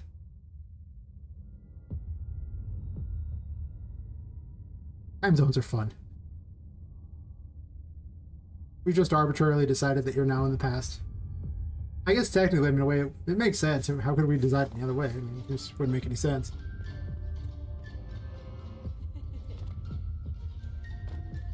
I will throw things at her. I will show her. Come here and fight. Ah. Take that. Duck. He throws too high. Okay. That's notable. I need to change her height for a throw. This character, I'm working on a mechanic where she summons a voodoo doll of you, a little tiny one, that you can pick up and carry around. And she'll attack whichever one is closer. If she, but if the voodoo doll's closer, she'll come after the voodoo doll. And the voodoo doll just doesn't have any defense, so I haven't programmed in any behavior for the voodoo doll. Maybe I'll make her run away. I haven't decided yet. I definitely need to change the pins so that they do the vertical height of the player at least. Because the character's so tall. Her heart grows large when she shoots, it's funny. Accidental thing. So, yeah, if you both of you get too far away, she summons the voodoo doll back to her. You have to protect the voodoo doll the whole time. Unfortunately, the voodoo doll is tiny, and I need to get her to be able to hit it. So it's going to be a challenge because, as you can see, she kind of fires it pretty high. Don't really like that. Also, she doesn't like to move too much because I put in a whole bunch of different projectile attacks and didn't bother to give her any movement because I was just testing projectile attacks.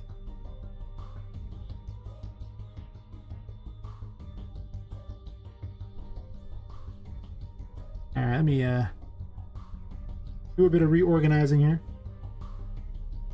Yeah, that's now you know. Us past people are waiting. We're watching. We know things.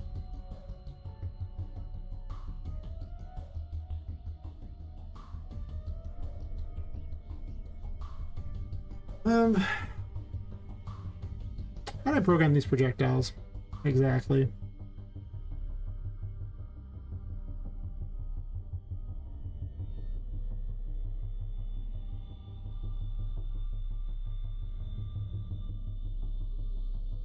Do I want the projectiles to all do that? To always hit the height of the player? Because we're playing in a 3D world. So it's really easy for Poppet to dodge things.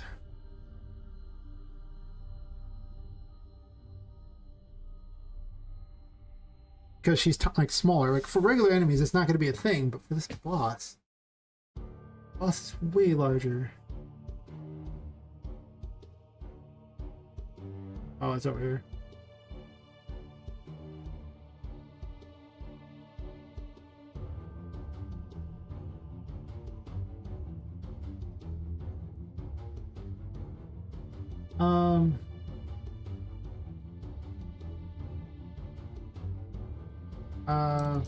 Oh, it like Z only. Yes. The point behind this one here is that I really want to go after the player's Z. Very important. So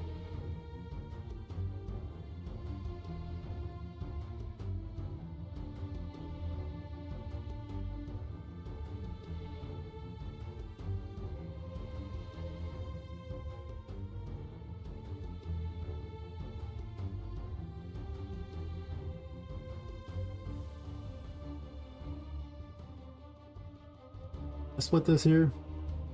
I can give you the tour of the game. You showed up right after I gave someone the tour of the game. I was like, ah. I could just do a perpetual tour of the game, which would be pretty funny, but...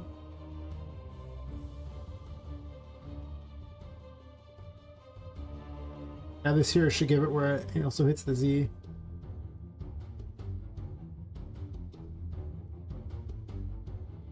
And then... oh, the Z homing, right?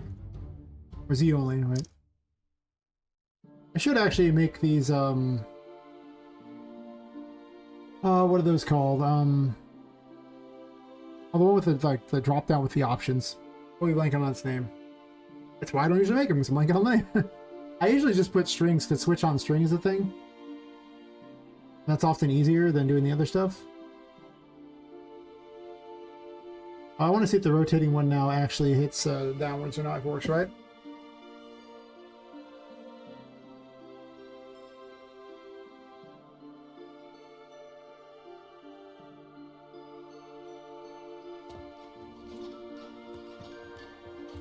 Boing. Boing. They put all the behaviors on the NPC thingy, and then all the children can just use them, so it makes it a lot easier than, Yeah, okay, that does better, because now they can actually hit Poppet. Yeah, she can get nailed by him, but if I jump up...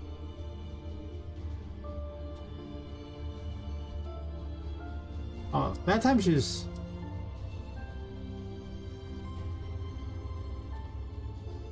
Wait a minute. It looks like they all turned towards me, though. I don't want that. No, they didn't. Okay.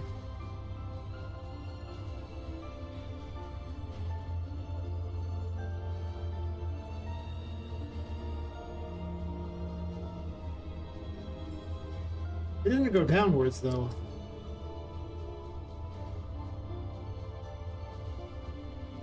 I currently ever jumping a lot just because I can, but...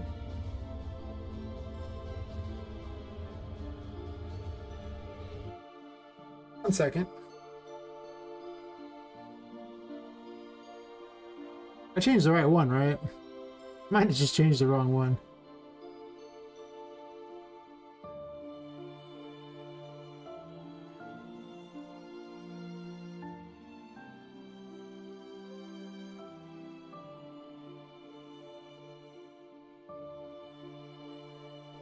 Pinwheel projectiles. Multiple fire. I changed this one too. Normal would be good for everyone else, but for the boss, I want them to actually do what I want. Oh, thanks.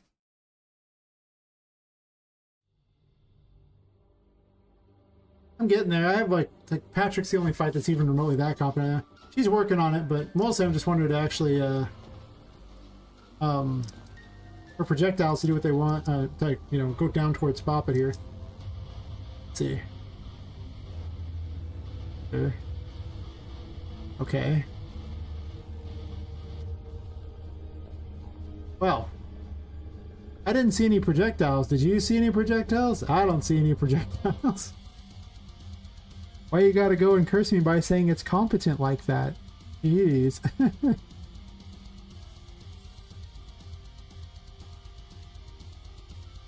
You know I wasn't competent, right? Because I forgot to connect it.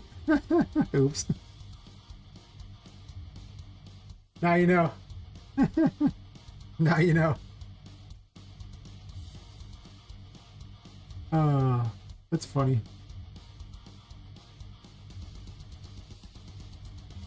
These could all link to the same thing for that matter. I might do that in a second.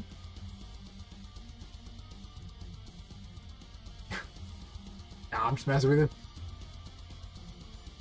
The longer you watch the game dev, the more you see that they just do a lot of dumb crap. Tell them I have to, anytime you make something you have to test it. It's just how it is. Like if you, any kind of new thing, no reason to have to do a tester if you've not even actually seen if it works in the first place.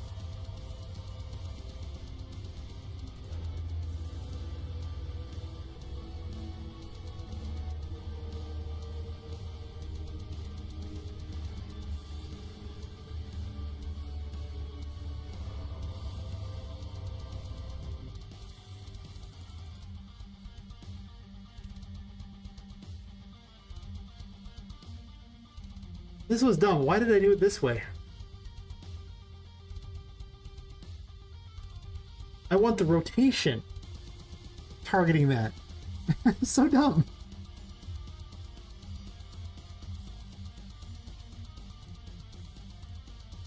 Fine look at it.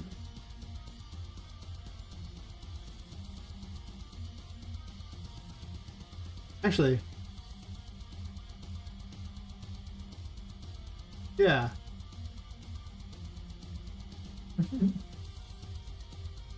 Oh yeah, I'm pretty much a master class in doing dumb, so you know.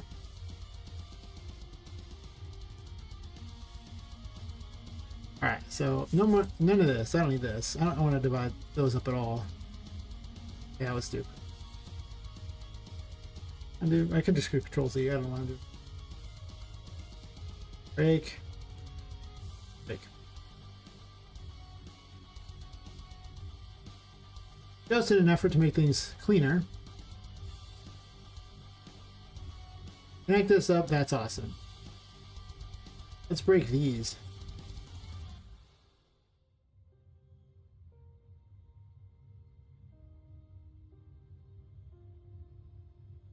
I think that should get the job done.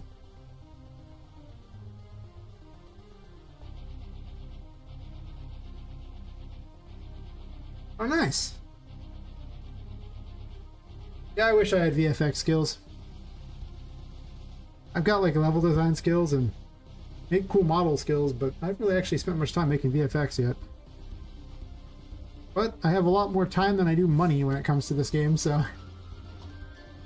it's good stream content, right? Get to make stuff.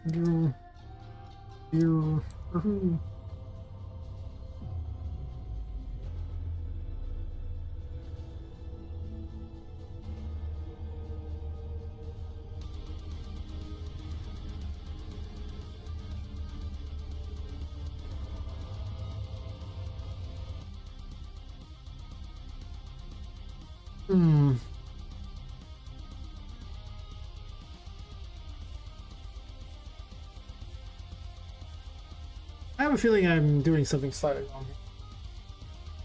Of course. It'll probably be a while. At this point, it's just literally make the game work first and then worry about everything else second. You know? Like, it's a thing, but is it really a thing anytime soon? No. Oh, I'm adjusting the wrong one. I should be adjusting the Y. That explains a lot. That's why I needed the visual to see exactly what it was I needed to adjust, because I was like, hey, wait a minute. It's actually on this anyway. For some reason, I think that, you know, because the Z is up and down,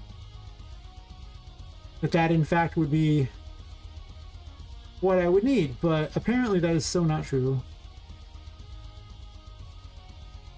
I get it confused sometimes.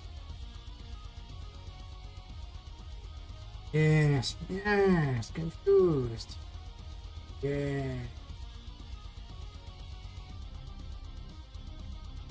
Come on. But yeah, if you want the tour, I can show you all the rest, you know, things in the game. You are excited to see some of the weird things. Alright. Let me do this quick test right here, and then I will do exactly that. There we go. Yeah, okay, that's what I needed. I just had the wrong one, so that's what good. Now she can actually hit me, right? Well, kind of hit me. I mean, I have to hit the right angle. But it will hit me, so that's good. Perfect. I have it set where I can have it return a certain percentage and just do it, you know, in the fire thing, so that helps. Alright. We'll get to that. Alright. So let's do the rundown of the mechanics here. The game's called Poppet Quest. We're playing as the doll Poppet, who was a girl who was kidnapped by a serial killer, and she was killed and her soul was put into a doll. This serial killer does that with lots of females. A whole group of them. And you wake up in this toy factory having to escape. Pretty simple. There's a 14-year-old ghost girl who's also floating around too. She's a titan because, you know, you're a doll. She's a regular-sized 14-year-old girl, so she's huge.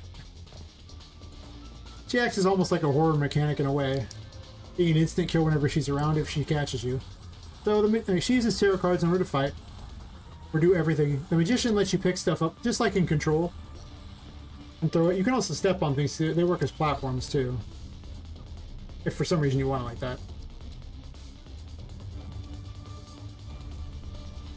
She has the Fool. That's one of the save points she saves in a box. The Fool is a giant sucker that, well, it just lets you hit things for the most part. It's exactly what you expect it to be. Giant weapon. I have it on triple damage right now because I'm a terrible person.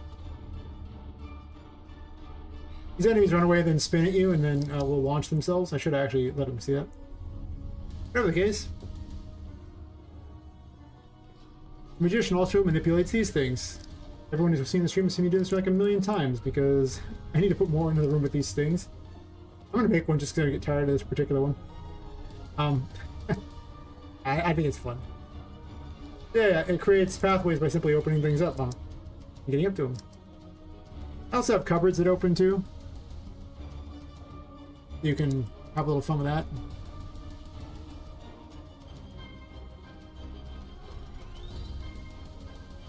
The Fool can break big stuff.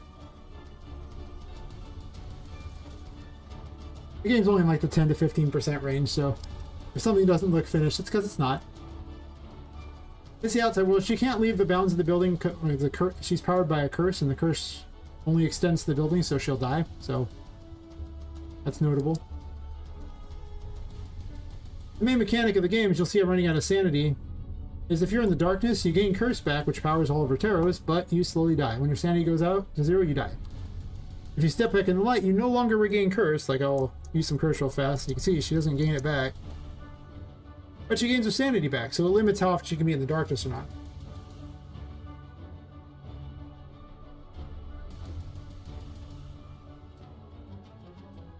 You got that going. Some of the levels are designed to be more for toys. A lot of it's designed for regular humans. You'll see that there's kind of a variety going on. You can parkour your way through things. All the doors are open by keys. That's how I lock people out of places. I haven't put an encounter, but there's going to be a tougher fight up there of some sort. You get an idea of... There's no nav mesh down, so they can't move right now, but this is one of the enemies.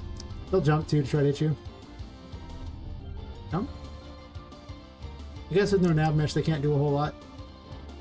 Oh, I'll knock them over. That's one of the mechanics. I guess I'll turn the background music off as well. Doot, doot, doot.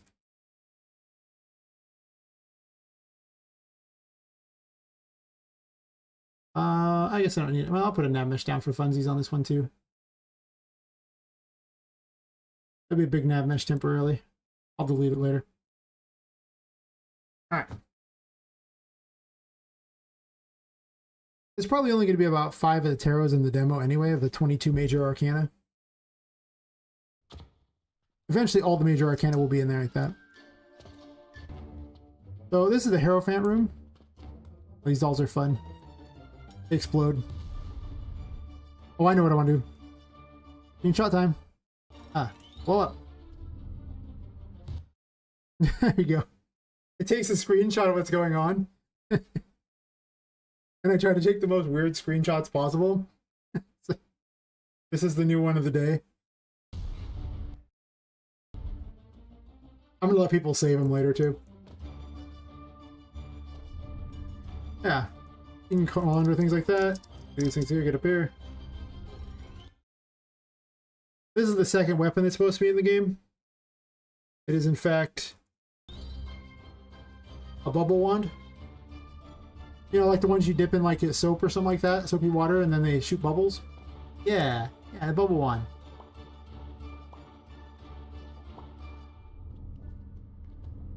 It's the hanged man, so it imprisons things and just keeps them hanging up in the air.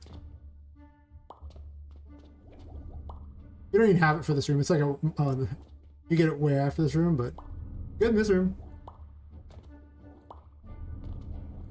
I like the pop noise, a little bubble.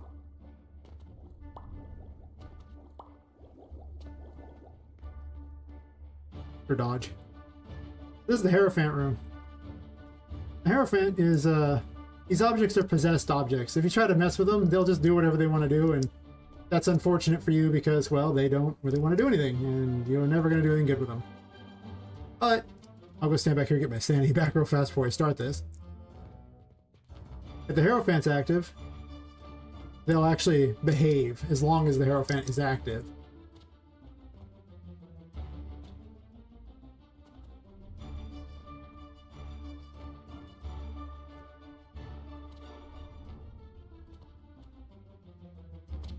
Boing, boing.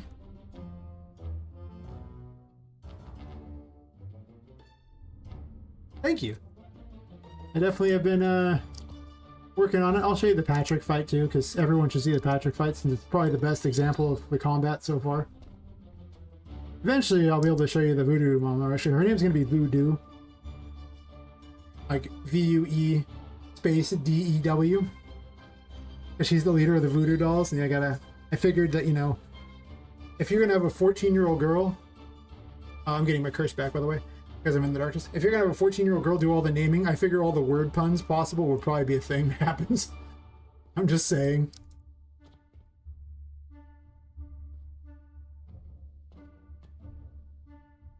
There's a lot of fun characters where their names are word puns or something like that. Never enough, but you know. Boing, boing, boing. If you've ever seen Annabelle, like the real one that's in the Warren Museum, this is the warning that they put on the case for Annabelle. Warning, positively do not open. I haven't put the model in here, it's just a picture. There is a model for this character. Just saying, but she won't be in yet. She's not for way later anyway. Boing, boing. Yeah. I hide keys and things up there like that. The indicator for sanity, like for when that you're cursed, is the slight. If you're, you know, this is when it's not cursed, this is when it's cursed. I'm gonna add more indicator. It's just not enough. It's almost there, but it's just not quite there. I find that it ranges from either too much or too little to indicate. Like sometimes it's like I've tried ones where it made everything darker, ones where it made you like seem like the screen was getting all crazy, but then it makes it hard to play. Nothing like that. Yep, there's the puzzle for the key. Ooh, and you can jump down and do things. So that's one of the things.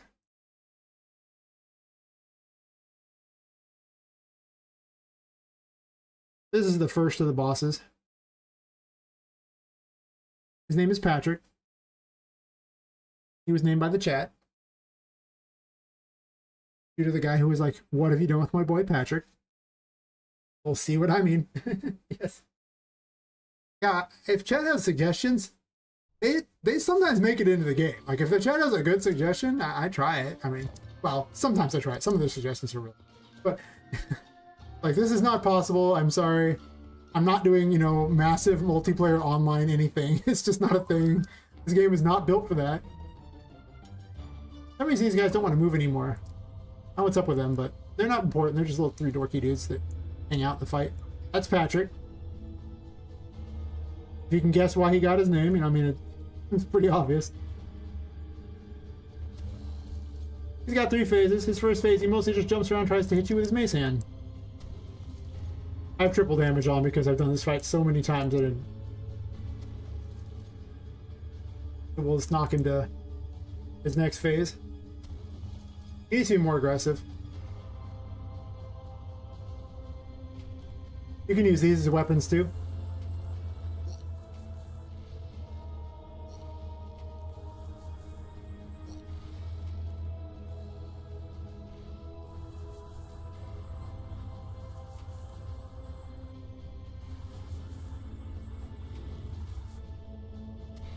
Oh. He spits little, like, you know, clown heads at you. The lore of the game is that Patrick has been locked in here by the 14-year-old ghost girl because, you know, he's in timeout for eating the dolls. He's not supposed to eat the dolls. That's why he spits doll parts at you. Being decidedly less aggressive this time, I'm fine with that. He gets awful in his third phase. He just gets really aggressive. Yeah, he starts flying everywhere.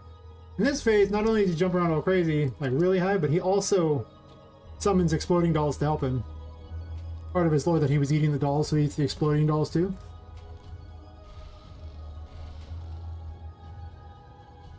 Yeah, there they are.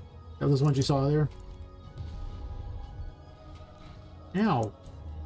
A jerk.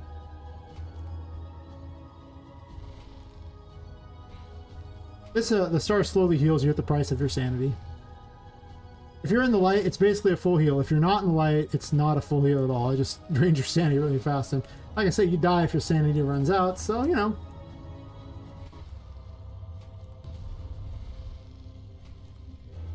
You suck, Patrick. Come down here and fight.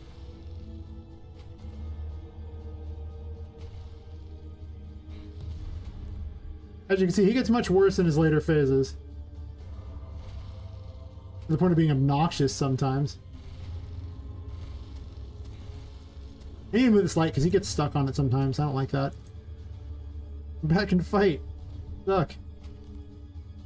I'm experimenting with this also launching cupcakes as a later ability. I just never use it in testing because I don't know if it's going to be in there, but technically it can launch cupcakes.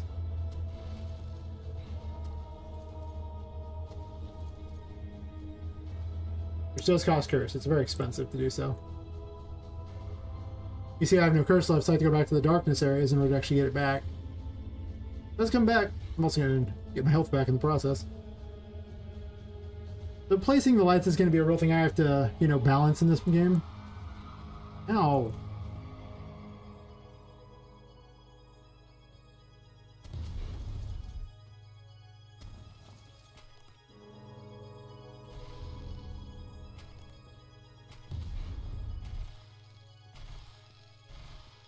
I basically need to tighten up his first phase because his final phase is actually pretty obnoxious already and doesn't really need a lot of help. Especially because I have triple damage on him, he's still obnoxious.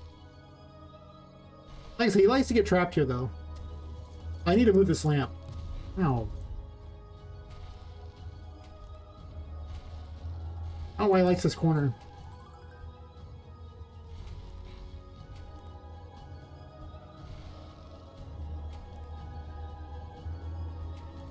I almost need a projectile for this. Eat it!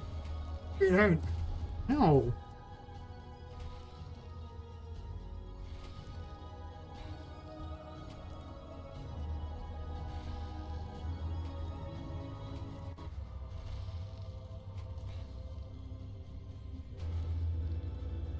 Hello, Patrick.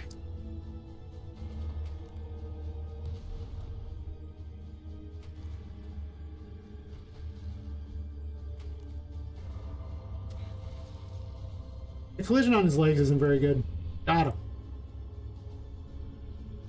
That's the first of the bosses.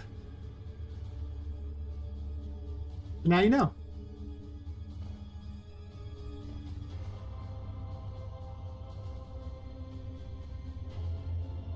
I need to actually get rid of this light up here because there's too many of them. Right? So actually I'm gonna do it right now. I'm gonna have the ground ones. I was hanging lights up, but the problem with these is one, they're hard to see, and two, there's too many lights, so you can't really recover your curse powers. So I'm gonna move this a little bit. Not that way. I didn't think that was the way I grabbed, but sure. While I'm thinking about it.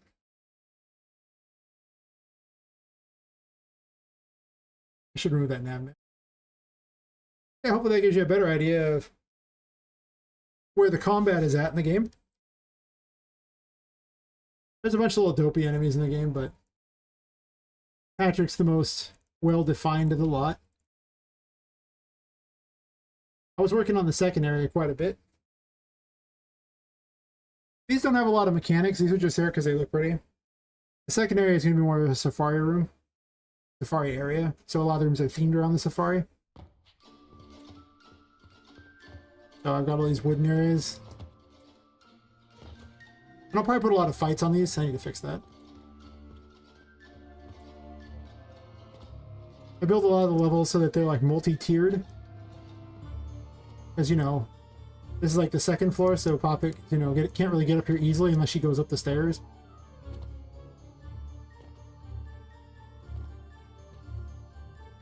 I'll put a bunch of fights here. I have an enemy spawner. I can just drag wherever I want and tell it what to spawn. It's not difficult to do, but I just didn't. I don't know why I took them out there.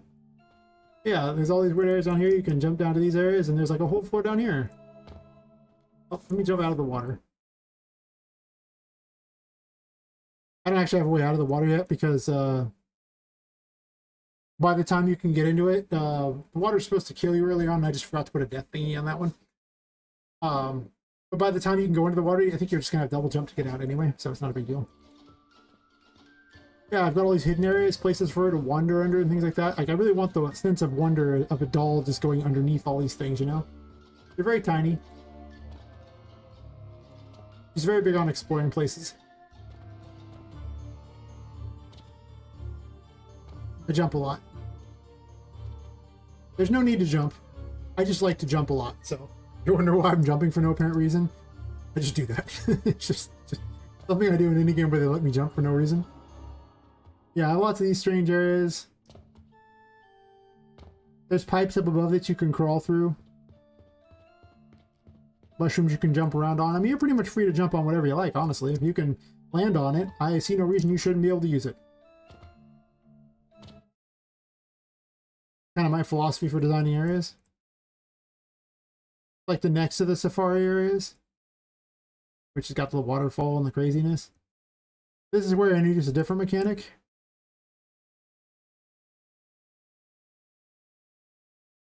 Thank you. I've definitely been thinking about it a lot because my game's all about scale. Things need to be, you know, here for that. Normally if you jump in the water, this is what's supposed to happen. It's bad. Nobody likes that. This mechanic needs a new particle for it, because the VFX for it is terrible. Placeholder one sucks. But the Emperor protects you from dangerous areas. It just automatically activates if you're in a dangerous area. And as you can see now down here, I have like, this is like a giant fish tank. I'm gonna put fish in here like that and have like ruins down here to explore. And clams to open. You gotta open clams, it's important.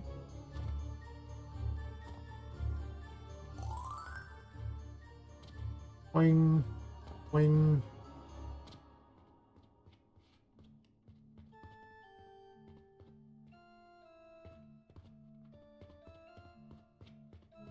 Yeah. Well, I mean, I'm going to add in more lights down here that are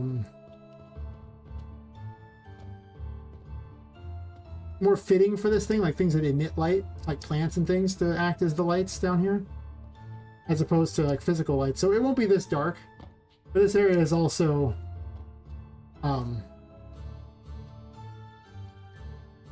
really far in and I haven't made it yet. I just came up with this idea and I was like, yeah. So that's part of the plan. I just wanted a bunch of things that look like someone would put in their aquarium. But,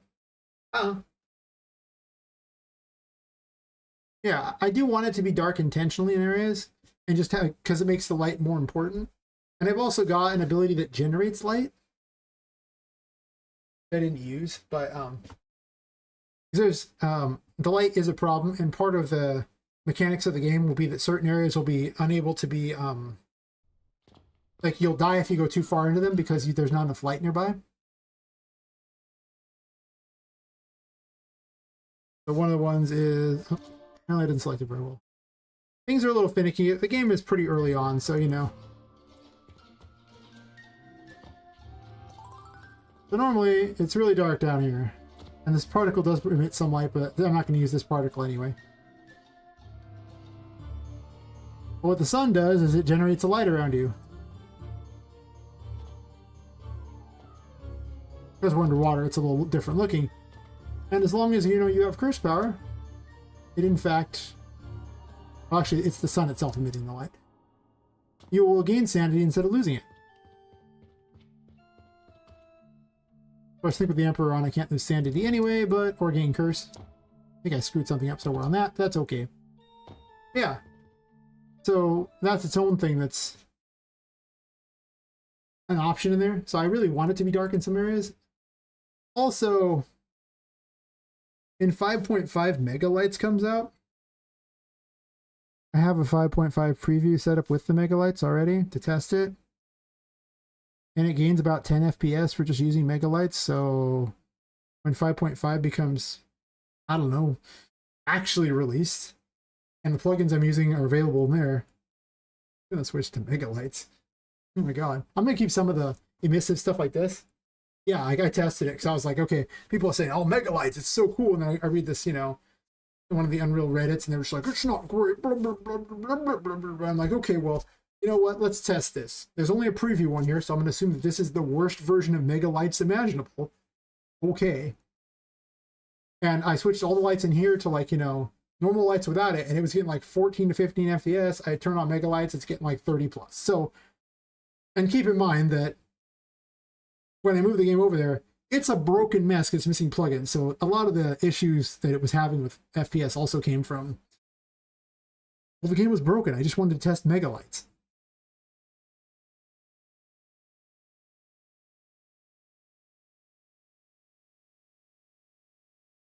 Pretty much, Unreal's awesome. But yeah, I'm building all these things here. Get an idea of some of the things here. I built a lot of these. Oh, thanks for the follow. Nice. Yes, yes, one more follow. Yes.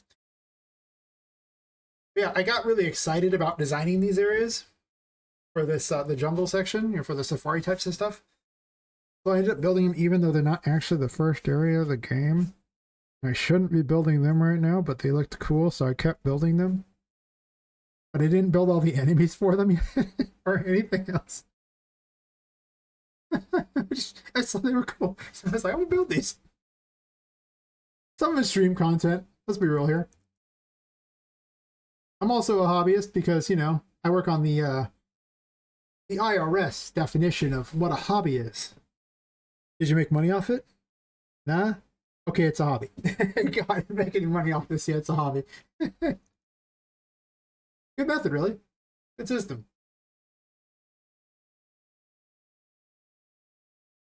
But mostly for these, I just have plans. This is like a triple-decker garden thing. Like, there's all these platforms up there, and just pathways to get there. Pathways, more pathways. I went with the theory of, you know, if you were a kid, what would be like the most fun thing ever to have? I think this bizarre fort of who knows what would be pretty awesome. Because as a kid, I would have jumped for joy for this. Also, areas to crawl under, very important.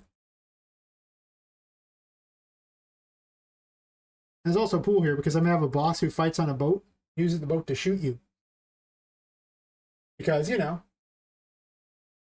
having a pirate girl as one of the enemies sounds awesome. And the 5 main enemies, I think, like the 5 major bosses are the other girls that he kidnapped. You're trying to stop them because they've all been driven crazy. There's a reason you're trying to stop them, but we'll get to that later. Yeah, and then I'm going to have some sort of setup here. This is my mock setup thing for the pirate battle. I might give you a boat to fight her. I haven't decided yet. That's going to be... We'll see how it plays out. I might just have you, like, you know, fight her from the sides of the pool.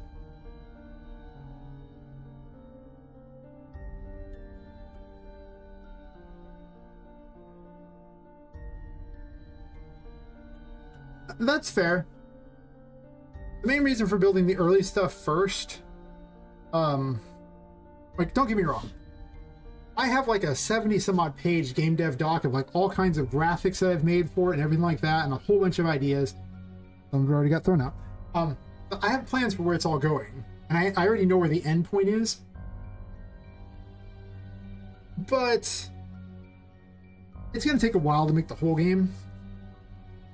And if I can score some funding in advance. oh yeah. I plan to have a train set. So the plan for these floors down here, I was thinking of having a giant city thing that I might move the chess set somewhere else. Having a giant city, and I have these trains to move around. As you can see, it's this nice little train thingy. I'm gonna put tracks down, and I'm gonna have the train going all around the city. And I'm gonna take the little buildings. Pull some buildings out here. The guy has plans. I originally built like a little mini city, but then I decided I didn't like what was going on with it, so I unbuilt it. But as you can see, I has buildings.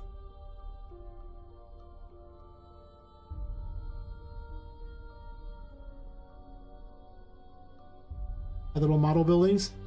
I'm obviously gonna have to do some scaling a bit to make them fit better, but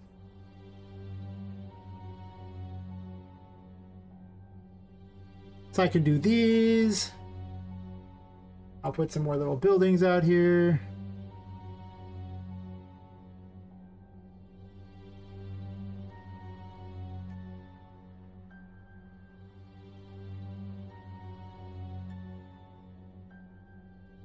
As you can see, I've been busy. Oh yeah, I definitely got it from the Korean Railroad thing, 100%. Someone's like, I was like, man, I might build this whole steampunk world and I can't find any train things. I don't have one. This is so sad. Nothing looks like a Victorian train. And then someone in chat's like, well, there's one available for free. And I was like, is there? And I was like, this looks great. Because you know what? This just looks like a model train. Most people probably don't know that's a Korean train. I didn't know that was a Korean train. I was like, cool. Nice. This will get the job done. So yeah, I was thinking of building these things like that, you know, and I even have a road spline I can just dump out too. Let's grab a spline. Blah, blah. Where are my splines? Where are my splines at? I think it's the road one there. City streets. Oh yeah, this one's obnoxious to place because of how it's set up. That's okay.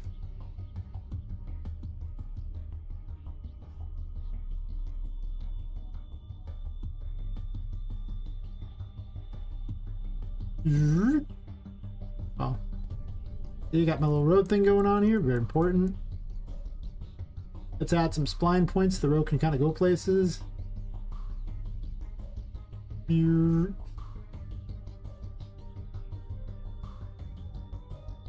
roads.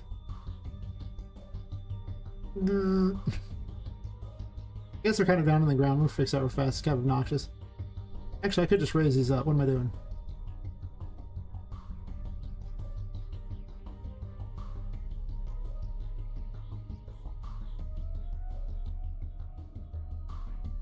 Yeah, I'm gonna start building roads and things like that in here. It'll be obviously better than this, but you get the idea of what's going on, you know? I'm not having issues. Whatever. Yeah, I'm gonna put a bunch of roads down, put a bunch of buildings in here, and start driving around there. I'm gonna put railroad tracks in. One of the packs has railroad tracks. And just start building a city in here. It's gonna be a while because this is way far down here. Oh yeah, yeah. It's gonna get some subdivisions and stuff like that. I also can just move parts out and make the full thing.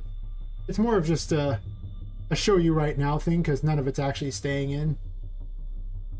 Because I'm not working on this section yet, so I don't really care about it, but you know. You get an idea of what my future plans are this way.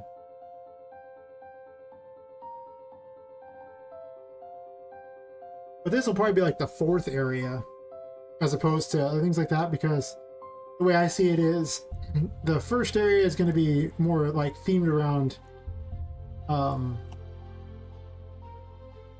more like gothic types of things and weird clown types of things. More of a almost a Halloween-y gothic type of thing.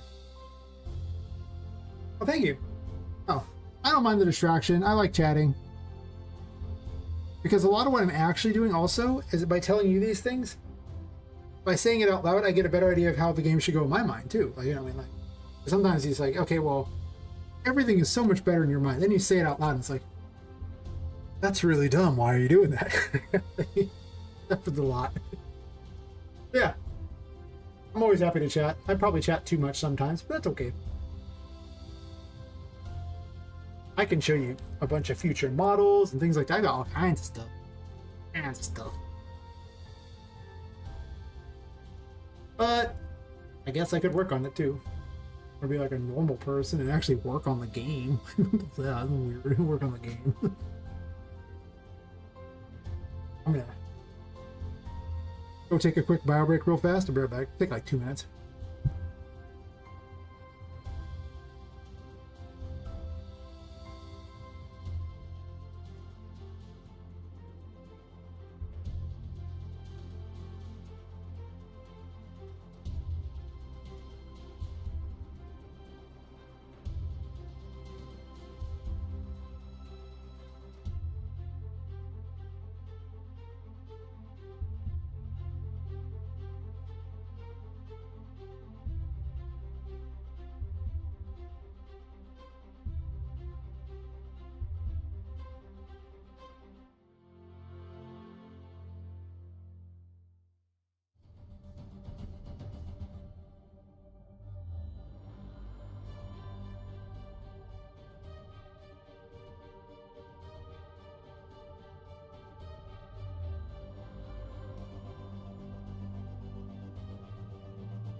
Our turn. Rejoicing may commence if you want to. Guess you don't have to. See what it is. That's okay. I rejoice when no one's looking. Rejoice for me. I like it when people are watching. Ooh.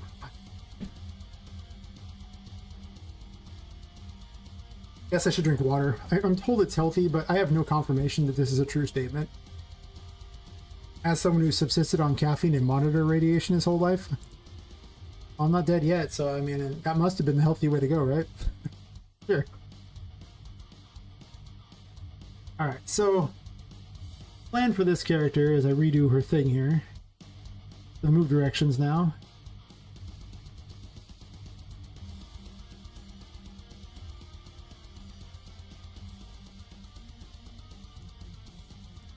Yeah, see, it's just misinformation. That whole water being good, being hydrated.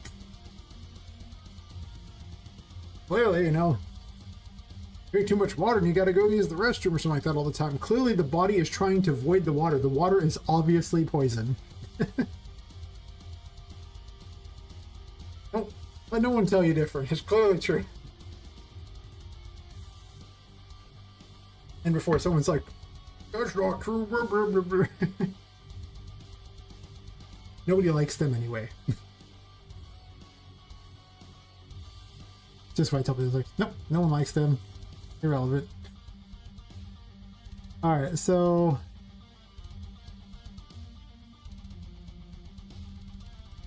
I could actually just have one summon thing instead of having a bunch of them.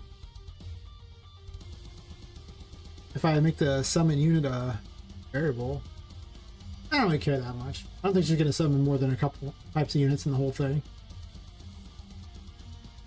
Okay, so I need direction, move distance, temporary movement speed, and that in case I wanted to move faster. I'm probably not going to ever do as much jumping. Or maybe she will. Let's see.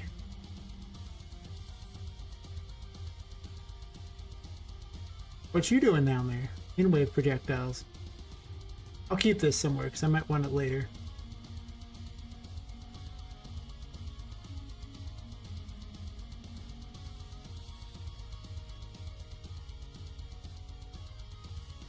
I'm gonna have her move around all crazy. The way I've decided to design AIs is to design, like, if it's got multiple phases, is to design the hardest phase first, and then just start subtracting things from it. Yeah, it's just it. Just literally just subtract things from it. So that's my goal with it.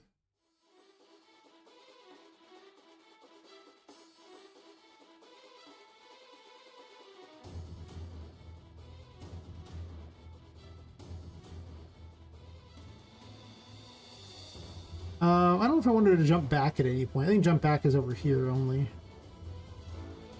So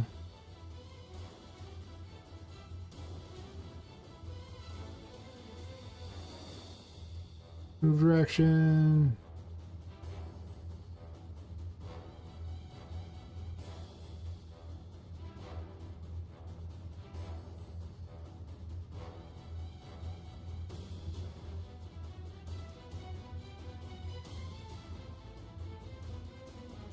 I'll remove like 200 or something like that, sure. Oh, temporary move speed.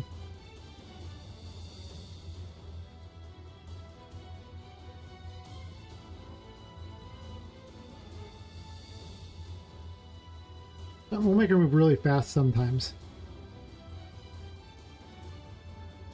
No, she can just walk. She already jumps around. That's already fast. Also, I set her jump to the right. Oh, jump left like that. Jump forward. I might make her jump less forward. Just so she can kind of sit at a distance here. And then the last one was, should they be locked onto the thing, right? Face the player. Yeah, that's fine.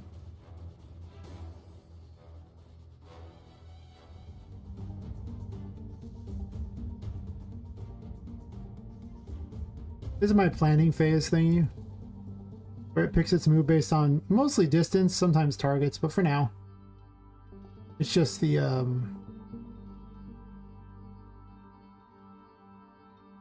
think she's going backwards, so let's be left and right. I don't really want her to back up necessarily. I want her to annoy the player.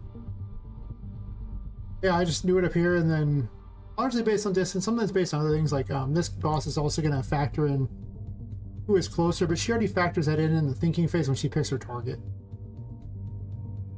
All the way up here, I have an information gathering phase, which sets the battle round, and based on the remaining health of the thing there, checks the target. One has a special determined target. It basically bounces between the voodoo doll and, of course, you know, Poppet herself, or whichever one is closer. So I'll tweak on how often she does it. I also need to have Mini-Pop spawn in a specific spot nearby her, probably. Then I gotta give Mini-Pop her own little things. Maybe it'll just be run away. It'll probably get distance to that, so I'll make something that she can actually find out who her master is and then know to do that. Maybe she can run to the player, but I don't know why she'd run to the player, because she just met the player, so, you know. That seems weird.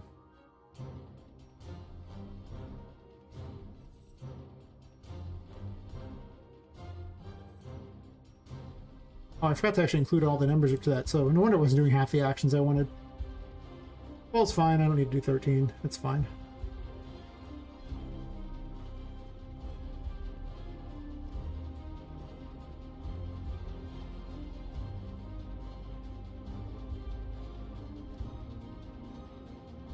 Busy night.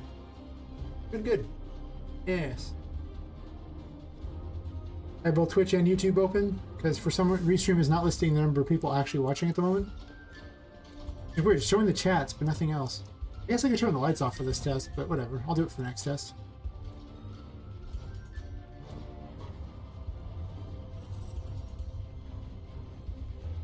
Let's get a distance like that. She'll do these random things, sure.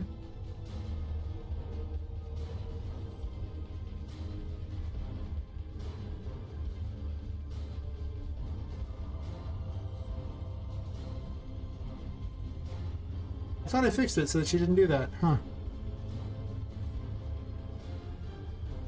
You don't seem to like to move very much, do you, buddy?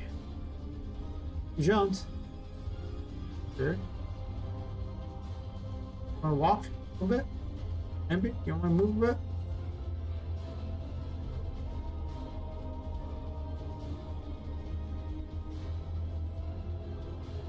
She seems frozen in place for the move direction. Yeah. Like, she isn't moving. There is a nav mesh down, right? Like, I'm not silly. I do have one, right?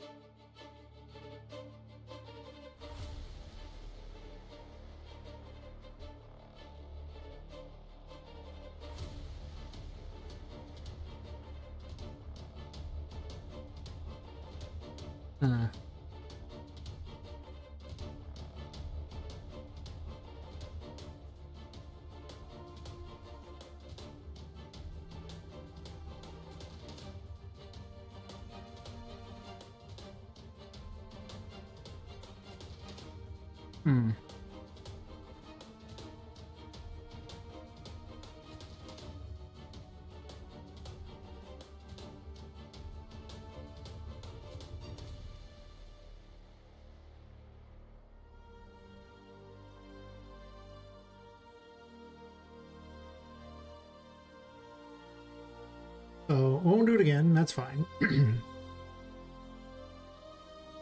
I can just face the player and see if that makes a difference. Maybe face the player's broken.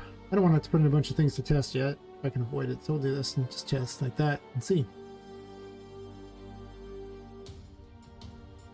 Could actually double up your chances to move like things like it. Whatever. It's not gonna be that hard to test. I'm gonna turn the lights off though for the test because there's no reason that I'm not designing, so I might as well have it look like it's supposed to.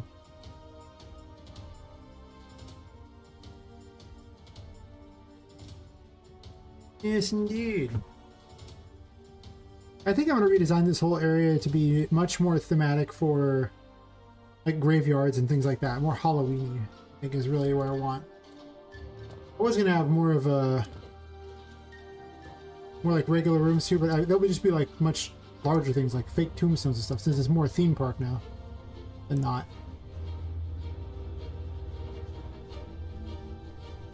More like I guess more like a kids play area would be where you play with the toys. You wanna do something, buddy? Oh, I see, because you like Mini Pop.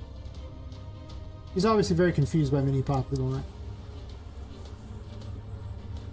We'll get to that mechanic in a second.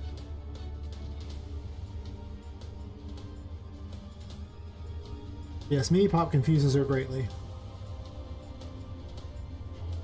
Why aren't you moving?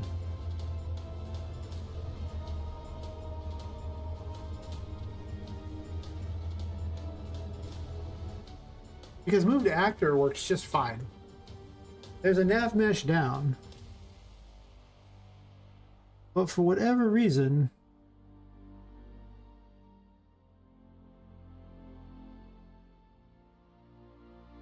isn't moving.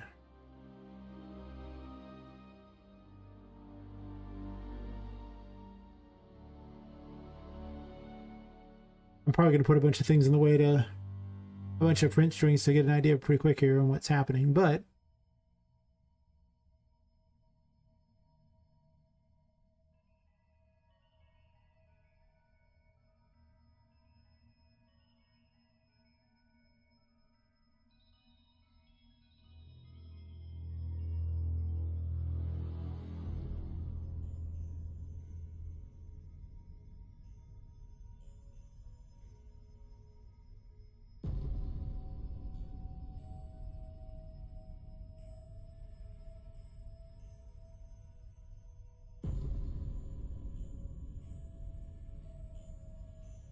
well, I don't think it would technically be close enough. I can produce that there.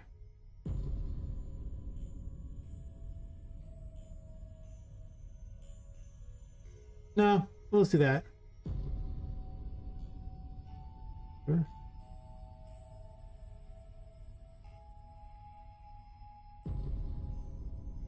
Let's see if it's even reaching this point and failing. I've actually found that the movement command in UE is pretty bad. Like, it has a lot of problems. It's so finicky. Except for when it's moving to an actor. It really likes moving to actors. Yeah. Let's leave it up for 30. I don't wanna.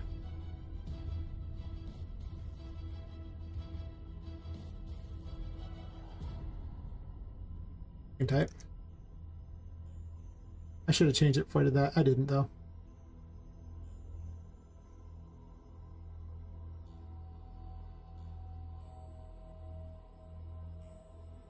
The good news is once I fix this, everyone uses the same commands, so they all pull off the BP NPC, so I don't have to ever do it again.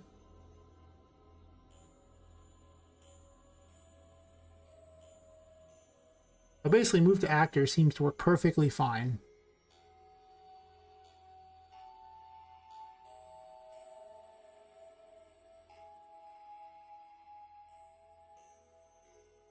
Guess I didn't click the button here. Good.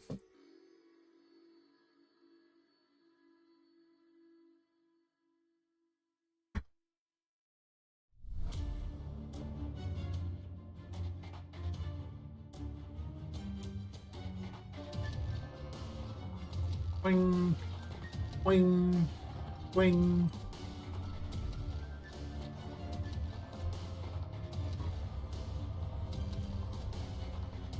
I might make small testable versions of the game too, up to certain rooms potentially. I don't know. Let me get away from it. Actually attempts to move. Yeah, obviously we'll jump just fine. But jump doesn't care about the nav mesh, so that's why jump is the move fails.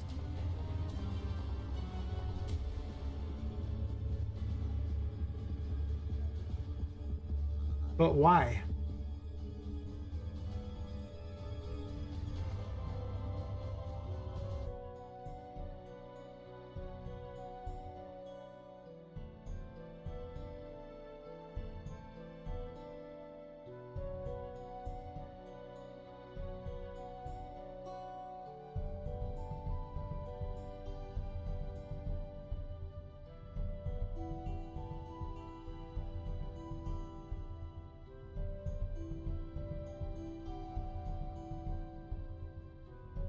I'm wondering if it's trying to move to like a lower Z or something like that, maybe, or like a number that's not on the ground.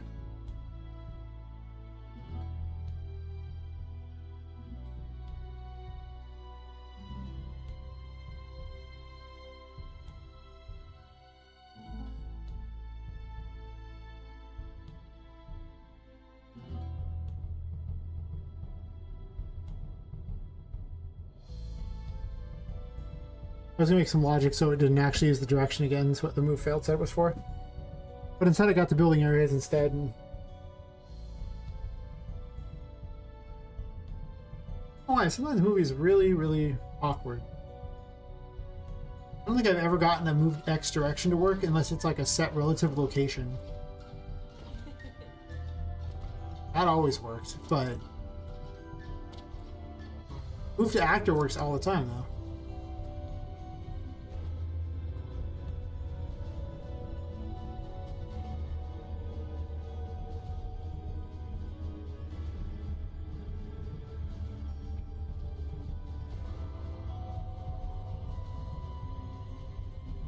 There was really nothing weird. Like, they were pretty close. It was literally just the Y that was told to move, but everything else.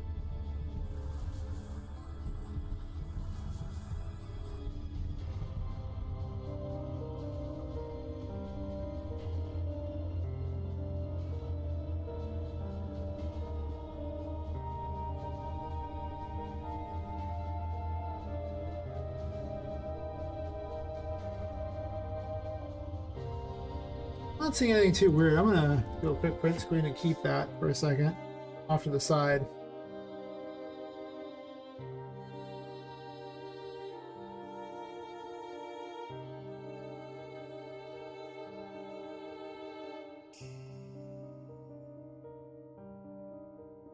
Switch out on the other screen so I can keep information there. But I think it's just basically name info.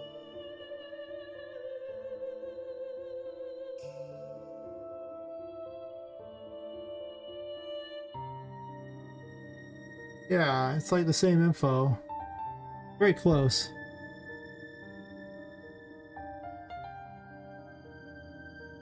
Yeah, I was just told to move to a different X and Y, and I don't... the Z's are the same, so it's not a Z problem.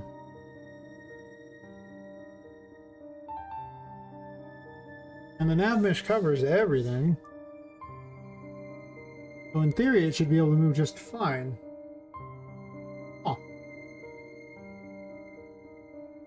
Well, you can do a simple move too.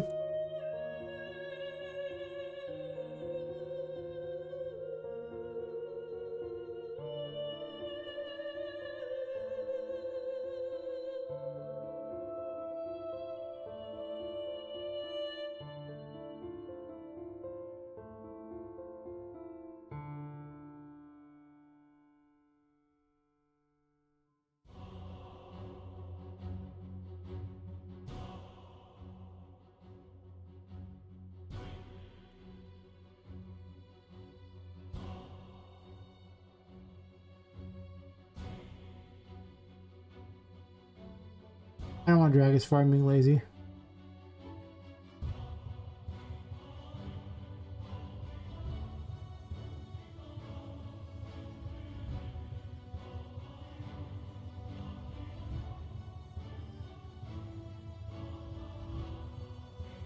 This won't tell you if it's a success or not. That kind of sucks. That's okay. I'll just leave it saying move failed. It doesn't really matter because it still attempts to move either way. And I just wanted to spawn the information for me.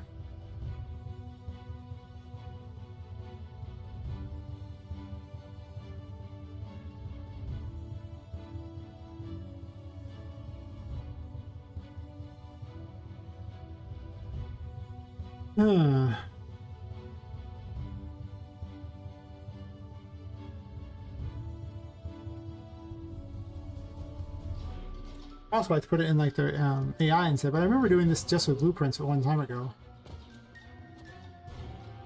But for some reason, it doesn't really like these things. It just has an AI controller, right?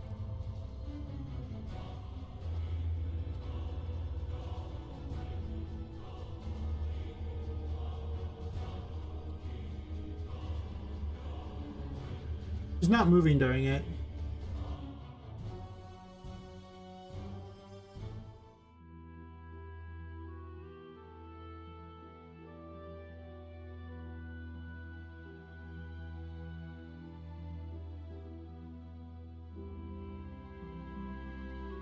Maybe that's the controller I would prefer to have for that one. Maybe there was a difference between them. I might have to look it up again. Just some dumb little thing I always forget. That's okay.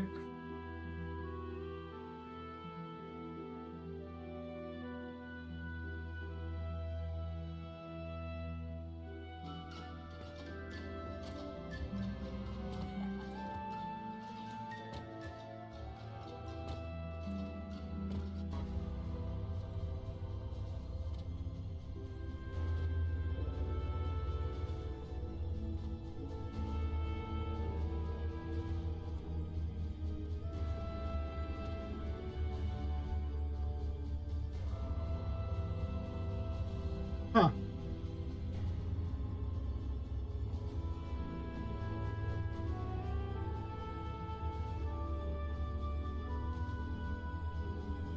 But why?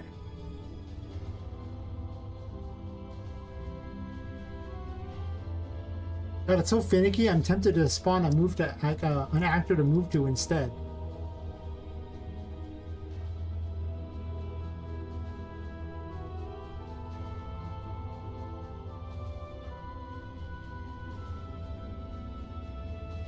It seems so lame to do, but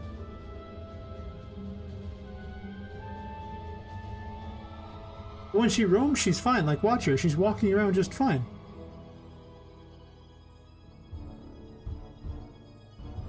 What's the difference? Why does roam work, but... Explain yourself.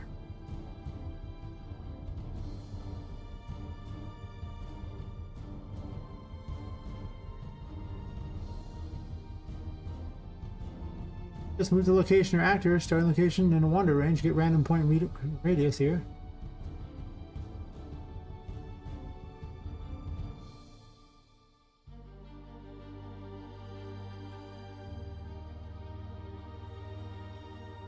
Is it just not counting it as a reachable point?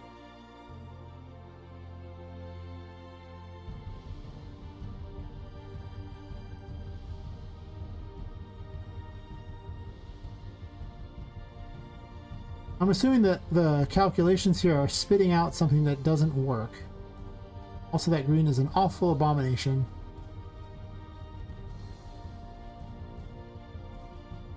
Anyway, whatever.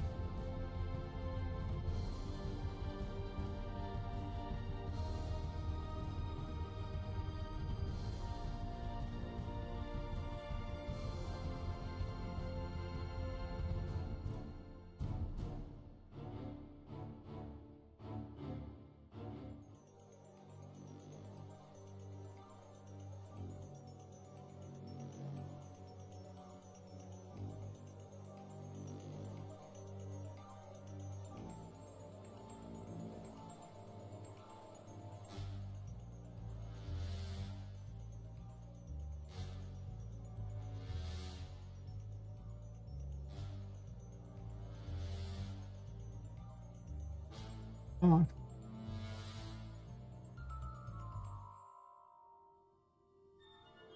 Being finicky, it wants me to save it before it lets me move it. Yep.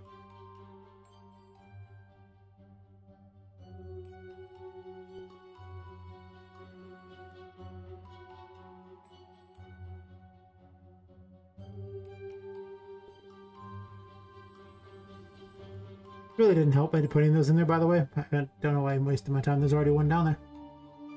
Whatever.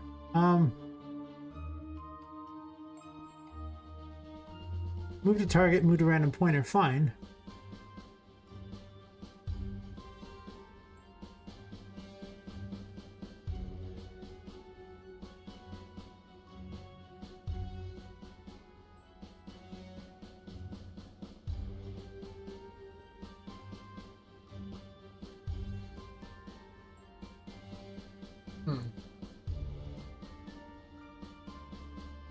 Bit of a refresher.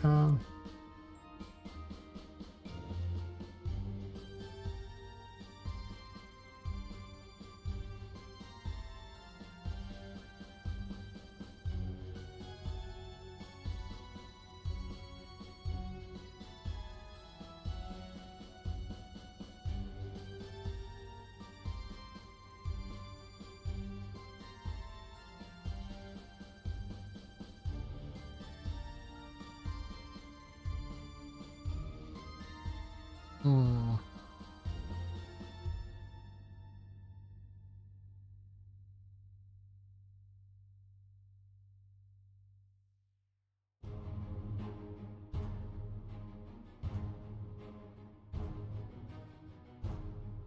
When it finds the lookout rotation, it gets the forward vector.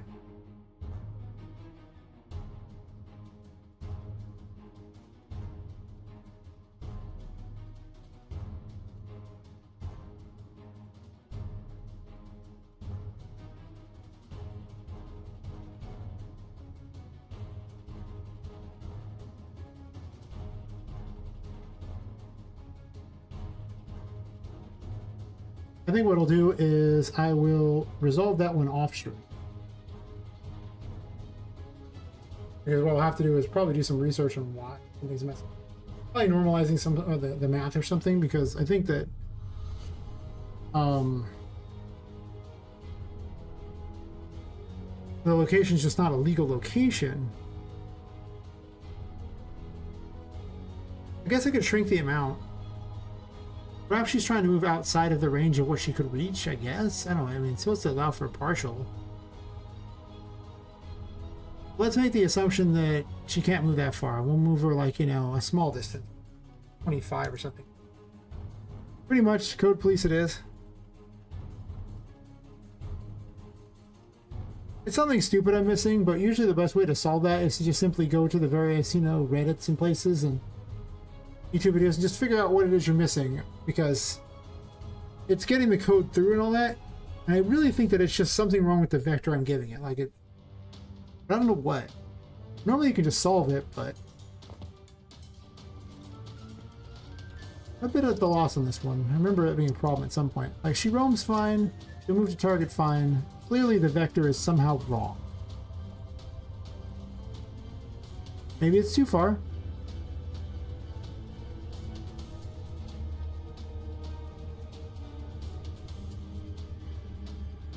But even now, that doesn't seem very useful. Back up with that there. So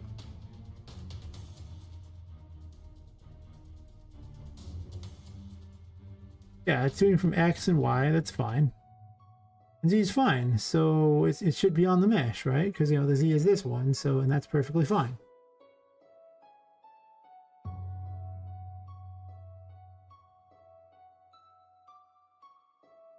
You know what I want to see?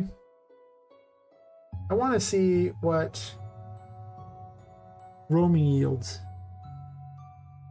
Right? Because if she's just moving to things like that, she's just roaming when she's out and about, right?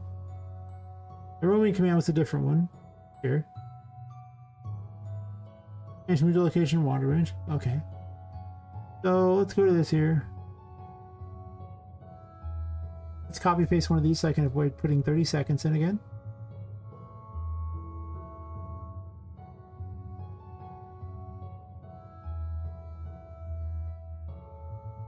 That's the only thing that makes sense to me, is somehow the vector is just not something that I can use to get places, which I remember I got the code for how to figure out the right vector to do things from some video or something, because when it comes to random, you know, trig and stuff like that, I don't have very good knowledge of trig. I'm gonna go ahead and say it. It's pretty bad, you know.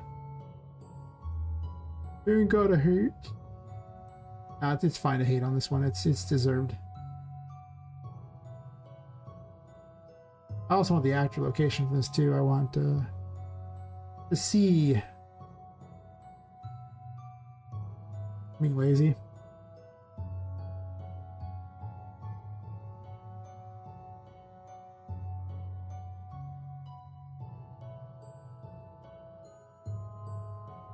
Oh, this one, why not?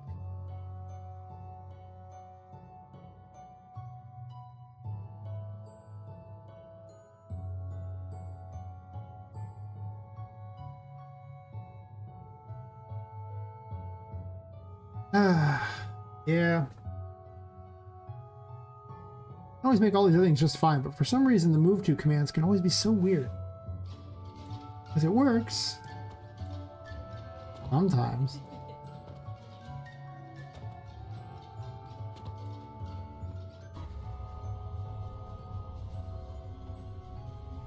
Oh, what am I doing?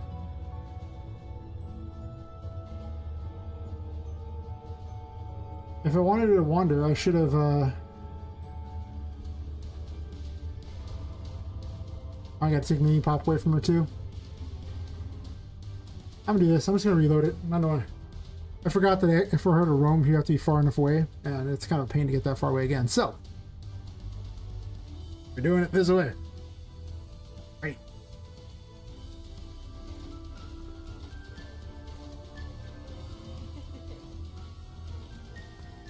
Might redesign some of the other rooms anyway.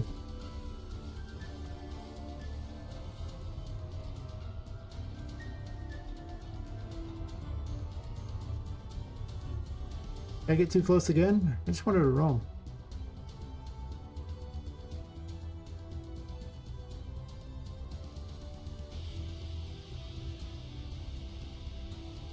Brain's all like, but you want to run in, right? That's what you're supposed to do, right? Right? Anybody? Anybody? Yeah? Greater than 2,000. That'll keep her busy.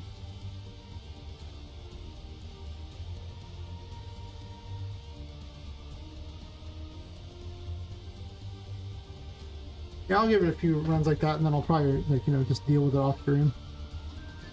And, go back to program things that are actually useful on the stream.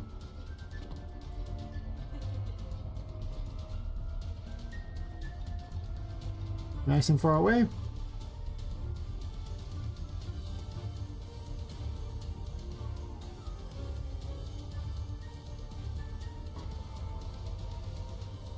There's nothing weird looking about those. Let me keep a...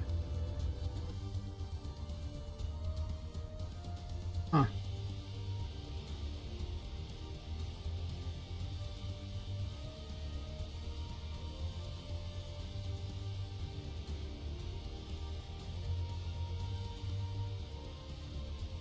Yeah, I mean, there's nothing weird that I can see different that says one would be impossible to reach.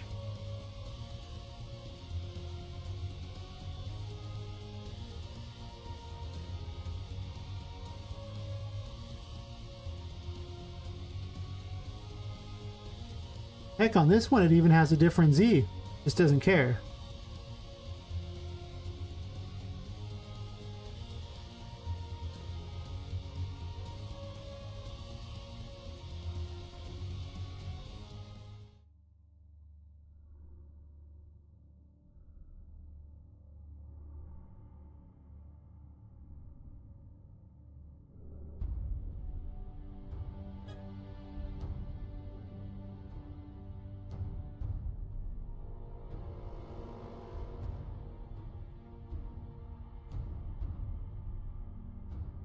What if, what she's getting is a point in the air?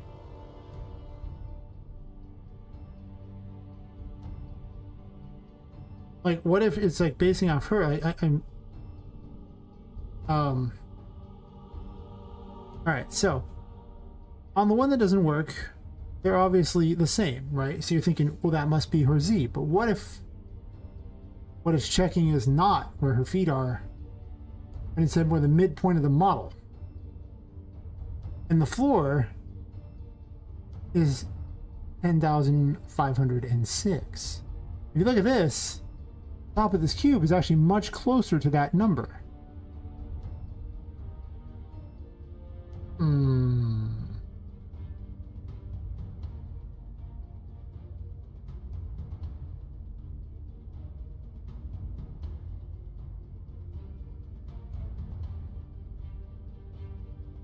We can test this easily.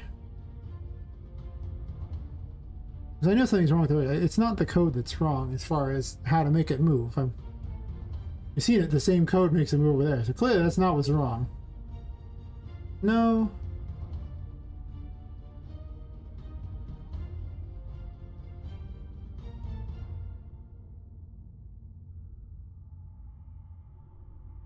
Need to delete this, I don't need it.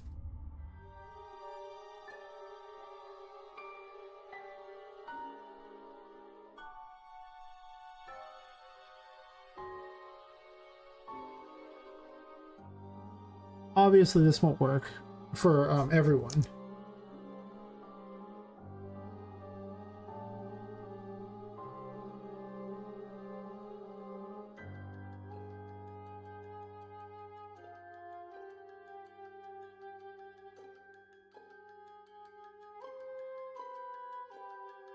It would make sense if that was the case, though.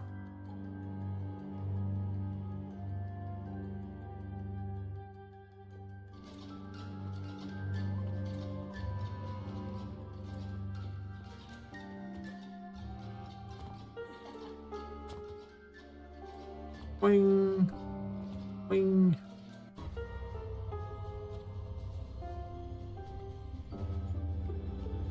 Saying move success, it's not moving very far. Because I have it set so small. Okay.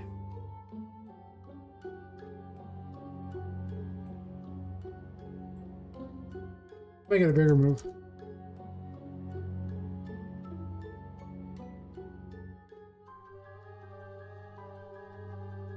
He doesn't need to roam that huge distance anymore. I'm fine with it roaming at the normal amount.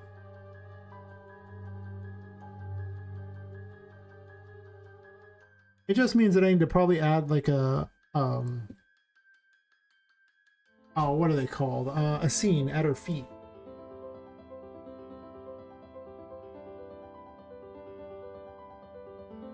And then it'll just always have the right Z. Or, I guess you could actually have, a line trace too.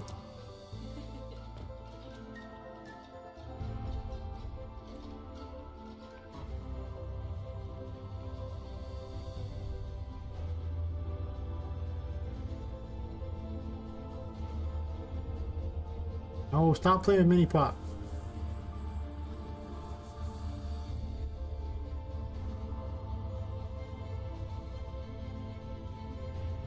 Actually moved just fine.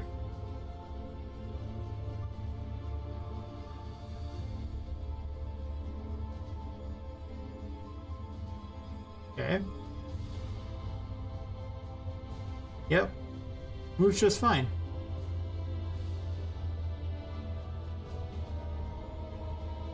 Okay.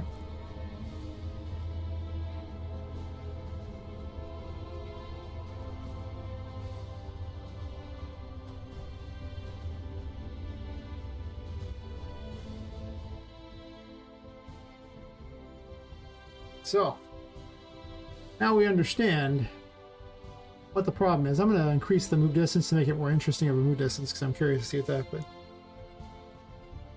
I think it was something dumb. Something dumb. I guess I'm always really worried that, you know, the chat will get bored if I have something that's just, you know, tedious code, but I don't know. Sometimes they just kind of hang out. I just need to convince more of them to chat all the time. Yeah. I mean, that's fair Lord Fight Use. I'm just saying, yeah. Obviously, I think certain things are more entertaining to watch on stream, and other things are just like terrible, so I just don't bother. But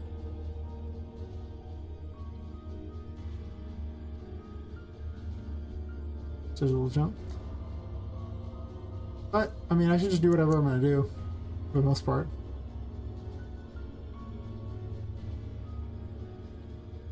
So if I end up needing tutorials on how to do it, like I have no idea, I'll just do it off stream usually, because, well, not watching random tutorial videos on stream. I guess I could.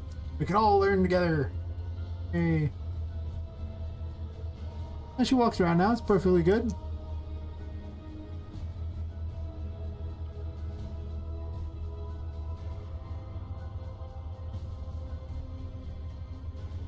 So I need to change up the code to get like a foot plane.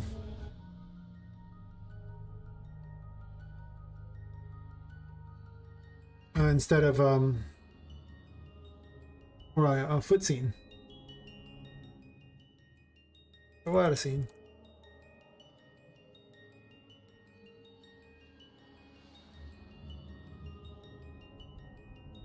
There's a foot scene. There's a footsie scene. Ooh, footsies. That's not where her feet are.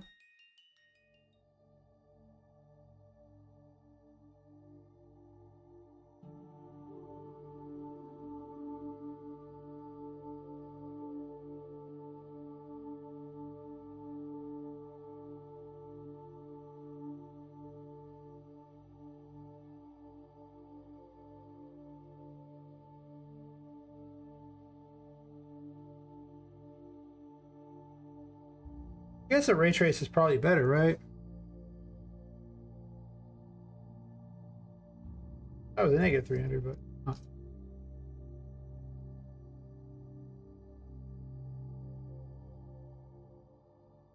For the case, right? Because out of this, I would just put.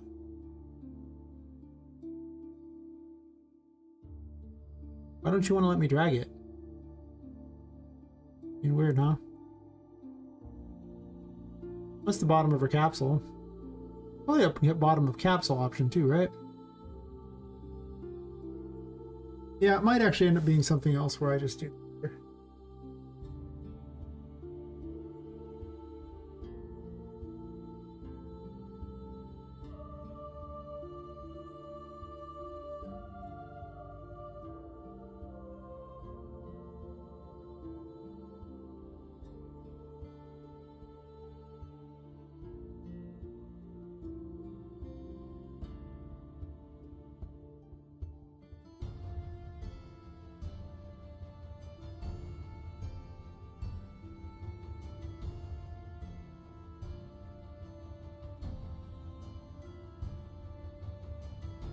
Oh, that's fair. I don't know. So many streamers I just see are just really just like over the top reacting. I'm just like, I'm working on this. Yeah, that's fair. Yes, it's just thinking about a different audience. Yeah, that's interesting to hear. Definitely. Yes. Yes.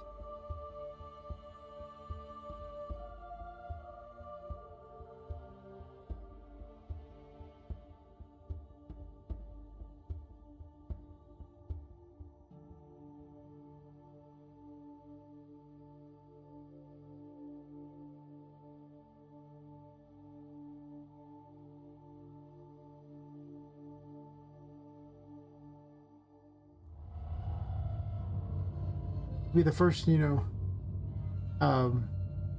game dev YouTube, or sorry, game dev Twitch streamer. Because on YouTube they would probably ban me. You know, be in a hot tub while I code. I'm not gonna lie. I could probably use a hot tub. I don't know. All the time sitting in those chairs, a hot tub sounds pretty good right about now, if you know what I'm saying. It's had one of those in forever. Oh my gosh, I need to find some place with one so I can just go there and be like, ah. Oh. That's right. That's why us game devs don't like, always like unhealthy and everything like that. It's because we don't have hot tubs to do our programming in. I'm just saying. Clearly mistakes have been made. Yeah, silly people who have decided that it is not the right call to be in a hot tub. This feels like a bad decision. Yes. Yes, indeed.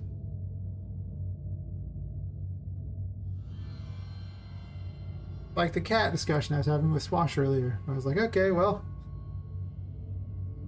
when you're making a character sheet, those of us who were dumb decided to roll human thinking, oh yeah, you know, I want to work like 8+ hours a day and pay taxes. Meanwhile, the cat's just like, wait. So I get servants who feed me, clean up my crap for me. I get to sleep all day and I get massages all the time. I think the wrong species for the. It's like, wait. That's a bad decision. Is it too late to swap?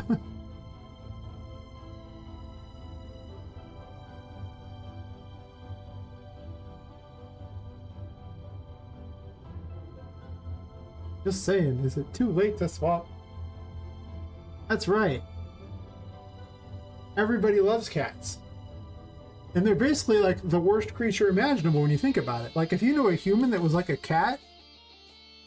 Oh, that's actually like a couple of my exes. Anyway, think of it. Yeah, like if you know a human that's like a cat, you pretty much hate that person. But because it's fuzzy, everybody loves them. Pretty genius when you think about it. Life hacks like crazy.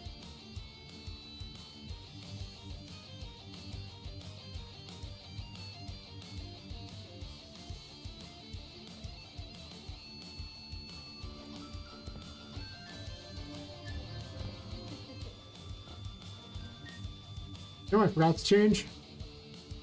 This. It literally does nothing to have changed all the other code if I do that. Don't forget that part there. It's kind of like the most important part. Yeah, I've definitely had girlfriends like that. Yes, I have.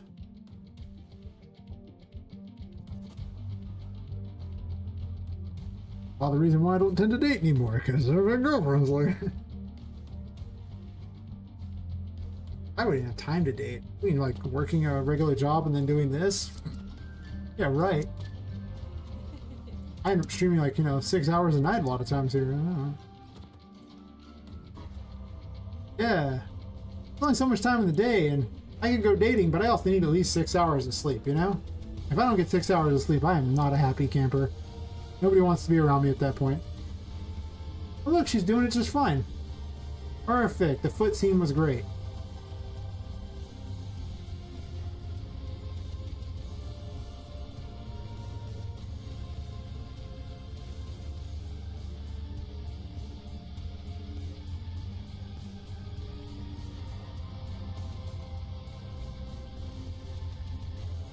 Perfect, perfect.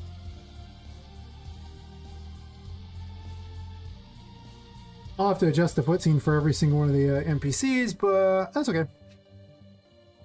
That's the downside of having things of varying sizes like that.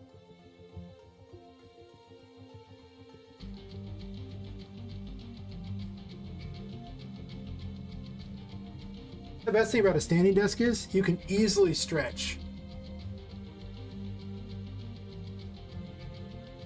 Like, like your whole body. You just get a good stretch, and that's awesome. You know what the downside is? You have these things attached to you called feet. It turns out that standing in one spot forever does not make your feet like you. Yep, they're great. I mean, besides the obvious, like you burn something like an extra 50 plus calories an hour just standing versus sitting, that's one thing. But it's really just better on your back and neck. Because, just that whole hunched over thing that people get with doing, like, in front of a computer. I was doing that a lot of hours, and it was just making me unhealthy.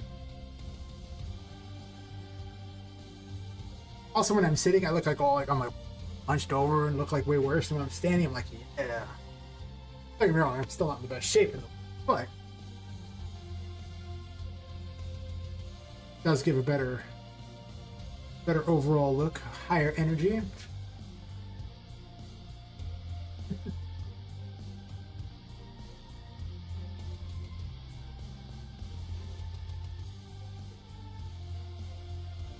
I'm a little ghosty on the screen, apparently. I didn't realize that. That's because there's I didn't think about that. If the nav mesh is on the screen, because it's the same green, or it's a close enough green to my green screen, it will actually cause me to have like a ghosty look to me. Huh, interesting. Yeah, well, I mean, there you go. See, it's just that whole the cluttered thing there. And I know earlier someone was, saying I'd have a lot of monitors, but the reason why I shouldn't have a lot of monitors is because they don't fit on the standing desk.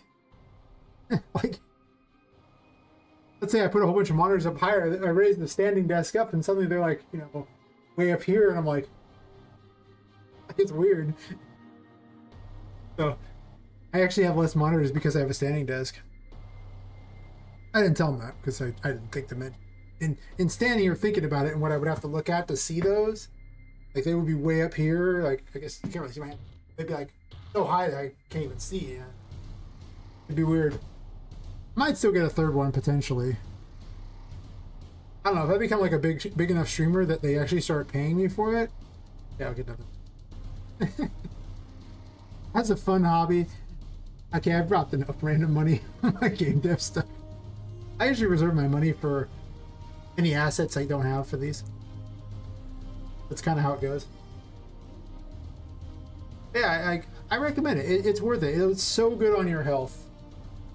Because it turns out backs are important. And that'll be the thing that gets you the most.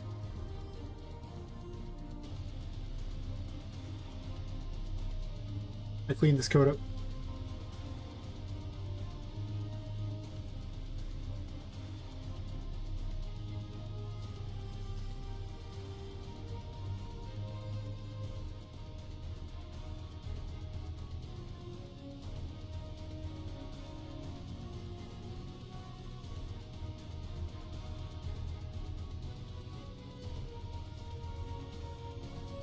The other thing I use it for is I went to I had like a bunch of back and neck problems, something like that. Like I had some real health problems for like a couple years, and it forced me to have to pause all game dev and just put a real crimp on everything. They gave me a bunch of stretching exercises, and like, oh, you need a table. It's like of a certain height to do these exercises. No problem. Standing desk can be whatever height I need. The other cool thing, this cannot be overstated. If you drop something below your desk, because it's a standing desk, you can push the button and you can just easily get under there, no problem. You don't have to like crawl under there. Like no. You can get right under there, no problem. Want to clean under there? No problem. 10 out of 10 do recommend standing desks. Unless you need 4,000 monitors, in which case, I mean, you could just get like a tower thing. Cause I mean, I have ones that like the things that, two of these master arms that are just completely adjustable all over the place. I kind of have one monitor way like lower than the other, but that's okay. I just kind of have a very off-kilter setup. Yeah, I definitely recommend it. It's glorious.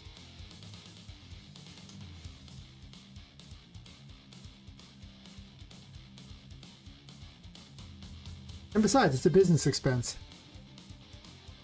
When in doubt, business expense. Because if you own any conceivable business at all, you can pretty much write off your computer stuff as part of the business expense. Because every computer uses, every business uses computers for the most part. At least that I found, so. I also use this computer for actual business too. Technically, I guess this can count as business if I ever make money off it, but.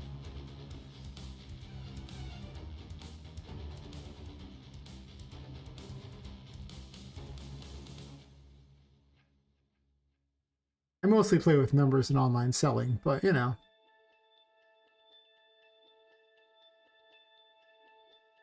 Game dev seems a natural way to go from that, totally.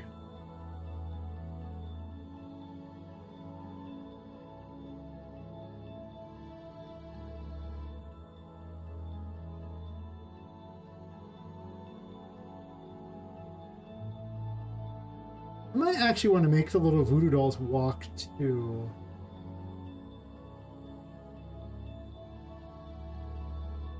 I'm going to fix some of the other enemies too while I'm at it, thinking about it. Fun.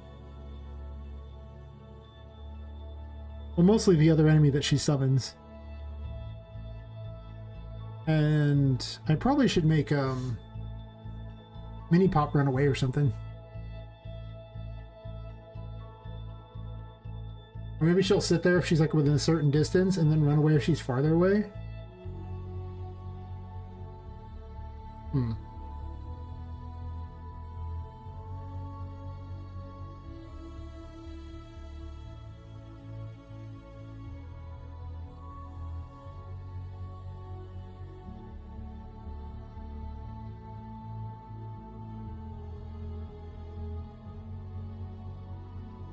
Yeah.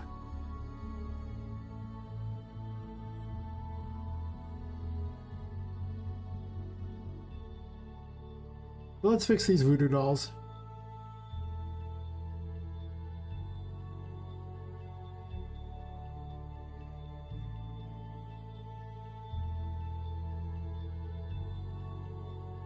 Well, they already have a foot scene. Their foot scene's like way down there.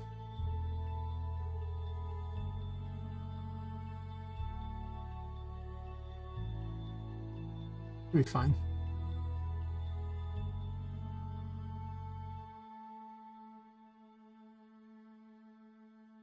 They have all these things that they don't think they even use.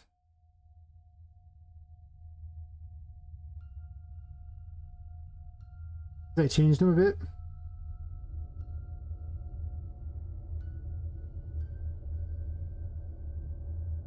I guess, do they need to walk?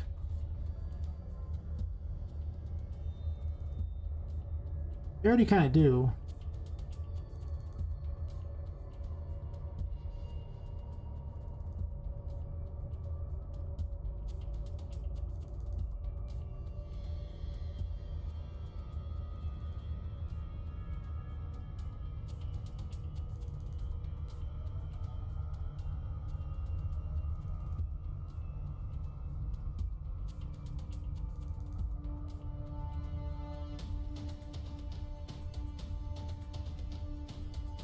Yeah, I haven't played the montage 3 times. I tried all these loops, but what I found is in the time it takes to try to figure out the perfect loop, they only need to copy it 3 times, and that was it. It's just like, oh, this will be done.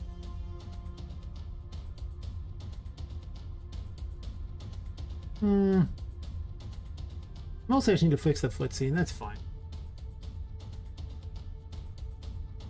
Alright, out for Mini Pop. Let me look at her.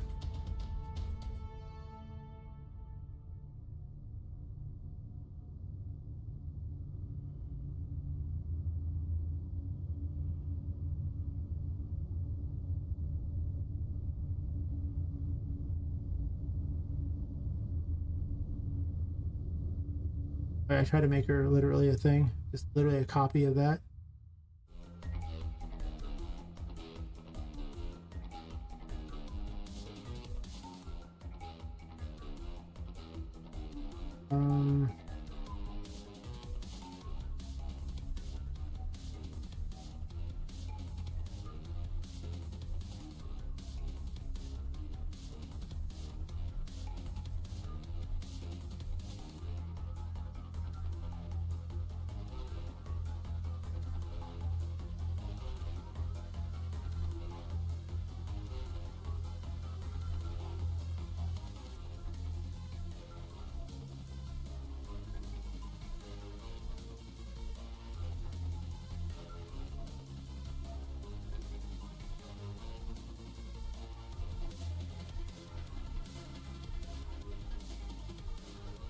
Wait, she's an NPC, okay.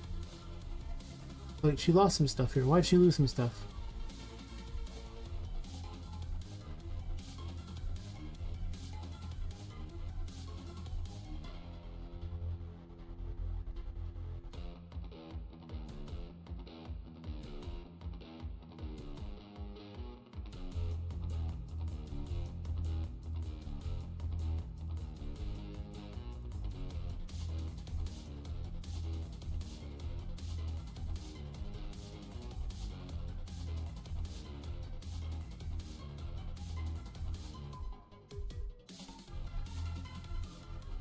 Okay,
I figure that the Voodoo needs her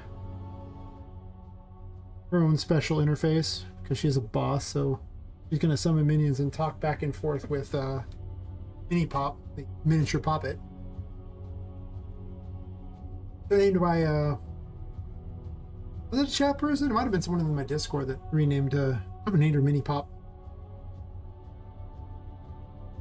I had the best plan for doing her voice acting. It's just going to be whoever did the voice acting for Poppet, except for I'm just going to raise the, octaves a few of on it, so she just sounds high-pitched and squeaky because she's like a tiny version of Poppet. So she'll be even more squeaky than Poppet. Though I'm probably not going to make Poppet sound squeaky.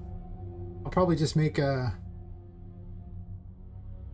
Well, I mean, I'm just going to normalize it down to the fact that you're that size, so to her, everything's going to sound kind of not high-pitched, I guess. That's my hope. Nobody wants to hear, like, a real voice. Let's see. Oh, let's inform Mini Pop.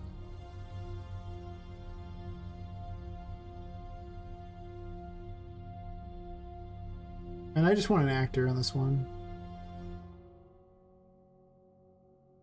Well, I don't want to like the actor there, so. Yeah, I'll just okay, just do that. Object reference like that, and I know this is voodoo. Because I want her to run from voodoo, so she needs to know where voodoo is. Well, I could get all actors of classical tag voodoo, add that to a thing, whatever.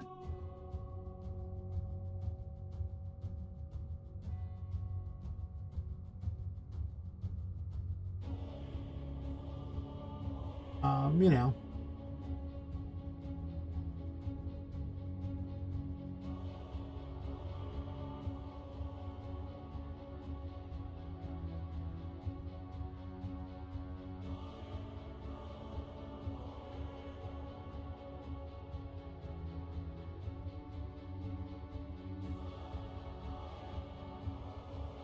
Can I build StarCraft Ghost? God, that's a name I haven't heard in a million years.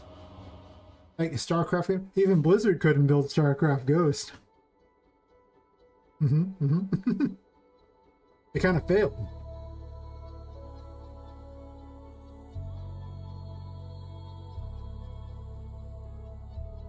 But am I going to make a random stealth game with sci-fi stuff in the StarCraft universe? No. Probably not. I think I'm a little far off of that. Just in the assets alone. I mean, it's not that hard to make a stealth game, right? I mean, to make a quality stealth game, that's another story entirely, but you just make a stealth game. Yeah, allegedly. I know they put Nova in some other stuff. I mean, Nova was an attractive character. It seems like a complete waste of time. And, like, she was in StarCraft 2, right? As a helper. Pretty certain, yeah. So they used her, but, you know. Eh.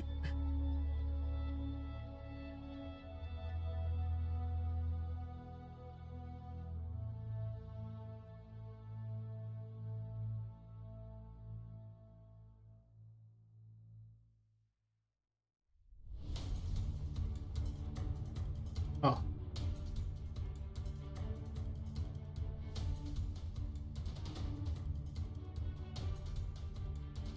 Oh wait, there's 2 BP. Wait, did I already have one? Huh? Maybe I did. I do.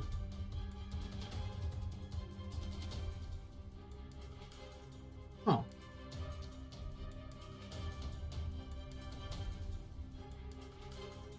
Well, I'm not going to use this character probably anyway. Maybe I will, but I might swap them all, whatever. All this old, so I have an idea which one's which.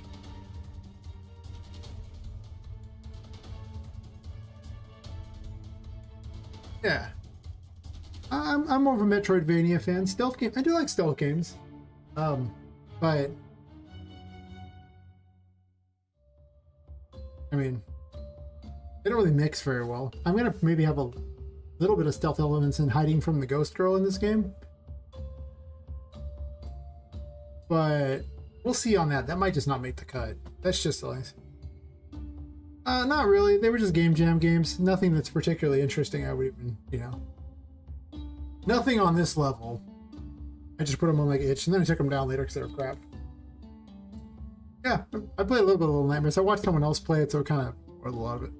I kind of want to a lot of the feeling of Little Nightmares, but not the gameplay of Little Nightmares, because well, I like the feeling of Little Nightmares. I didn't really like the gameplay very much. Again, like stealth games, you know, like I like stealth games where you're the killer. You know, like you're the one attacking people. That I like. I don't like stealth games where you're the victim. Is the best way to put it, right? You know, if you're playing like a horror game where you're just constantly running from like, you know, impossible killer, you know, you cannot stop. I'm not really a fan of that. When I play power games, video games, I want like the power trip. You know, I want to, you know, I want to be able to like change my destiny kind of thing, as opposed to just run away. Yeah, exactly. You know, it's just the kind of game I'm looking for. If I really want to, you know, run scared, I can go to like a bad portion of the city at night in real life and hate my life too. Just the same effect. You know, like I don't need this in my life. This is not my goal. I do like horror, like, you know, horror things like creepypastas and stuff like that, but I like the aesthetic of horror, and I like when they're battling the horror. I like the Cthulhu thing. Like, you can't really beat Cthulhu, but they still try to fight and things like that. It's more interesting than just the I'm running away.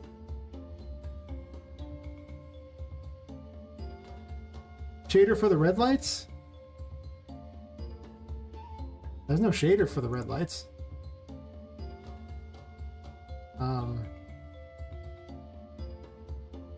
It's actually just a point light that's, you know, red.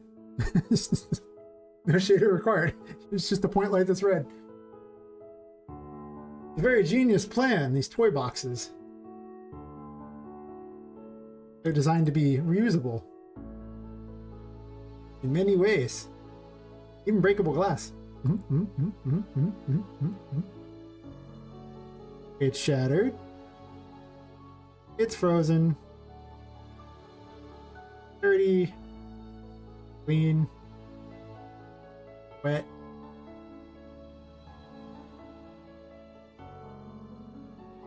Can be closed. Can have different lines on them. I have double warning lines on the bottom, and then whoever the another line top for their name. And a key to open them if I want to. The plan is to put all the bosses in the game, or in this room, and then the events of this will unlock all these things so they get out. And then you fight them later. Where the first boss is in here, one of them's out. Don Fluffle's already escaped. You can never keep a cat contained. But all the other ones have not. The only one that's currently sitting here is Oliver. Oliver sweats a lot. Oliver's terrifying. Do not cuddle Oliver. It's a bad idea. I was kind of going for the whole dark room from Warehouse 13 idea, where you have like the most dangerous toys in this one room like that no one's supposed to go in. And so the boss of this area will in fact be in this room. I might change the model. It might not be this. We'll see on that. That was my working theory on it.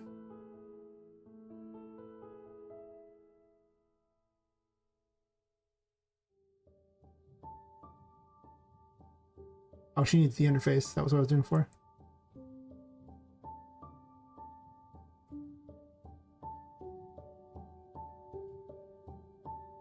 Actually, you know what I could just do? Let's just keep the old one. So then I don't have to reprogram the other one there. I can just leave it as it is. Well, nah, I'm not going to keep that one anyway. It's just a broken version of this. Screw it. Okay, so...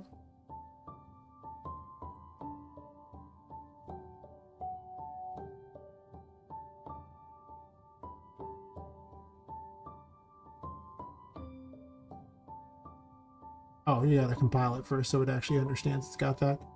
Inform mini pop. Oh, info mini pop.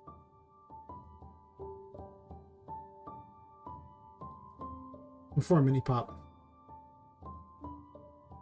Sure.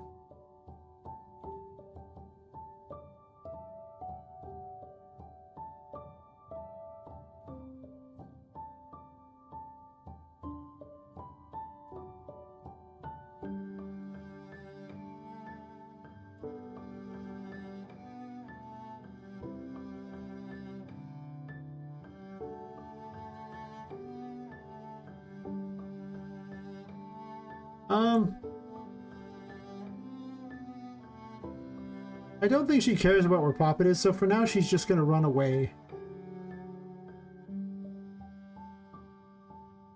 She's not gonna launch attack. If she's at any point at this thing here, her entire battle plan is just gonna be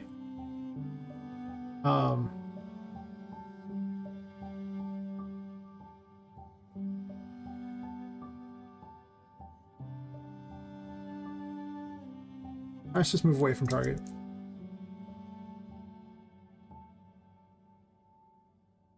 Because I just have a move away from target command because the voodoo dolls use it.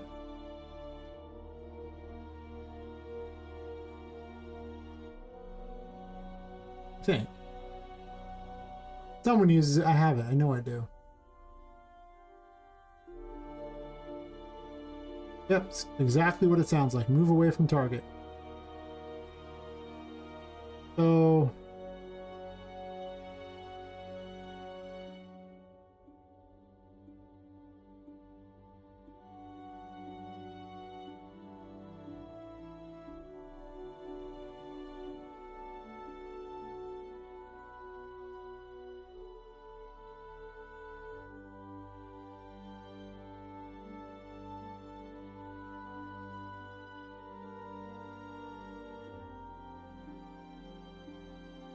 I'm gonna have her be awkward and weird.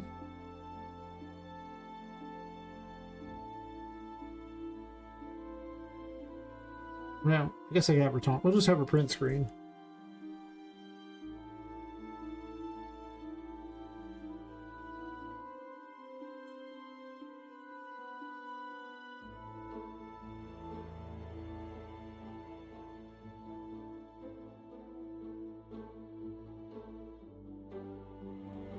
Just as she randomly does that, like if she's where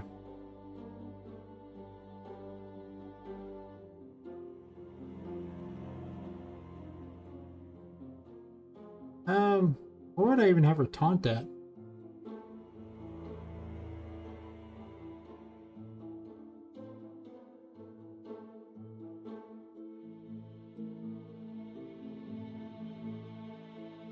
I'm just gonna copy the code. This will be her summon unit thingy.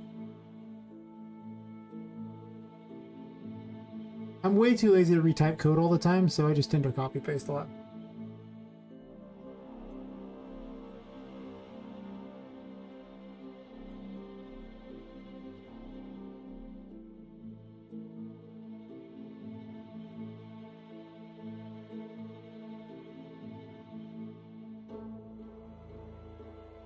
I can show you a bunch of the game if you want, Victor. Here, I was just doing some random coding because, well, every time someone swings by, I show a bunch of the game to people, and I think I've shown the game off a bunch of times at this point.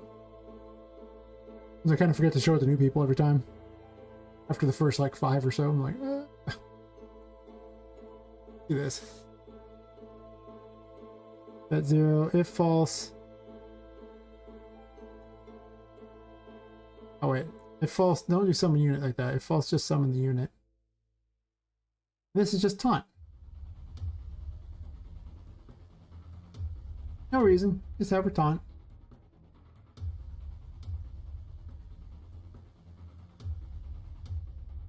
Sure.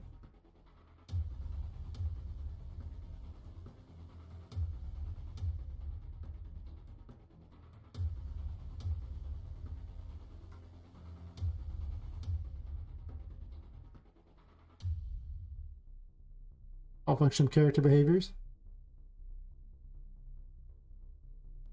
And then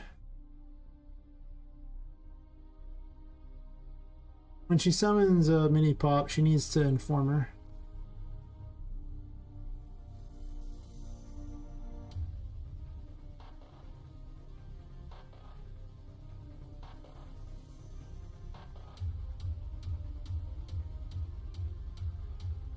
We're just gonna do it down there.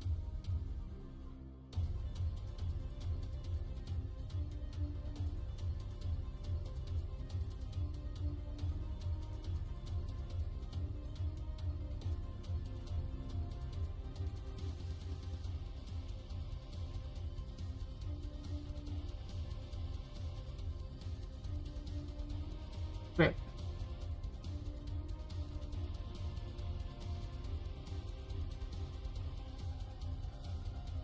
Yeah, as far as, you know, like the whole predator prey thing, like I remember like the old Tenchu games or like, you know, even Assassin's Creed or something like that. I'm all about just, you know, running around and assassinating targets. That is amazing. That is so much fun. You give me those kinds of games and I'm all about it. But you give me a game where I have no way to fight back, oh my god.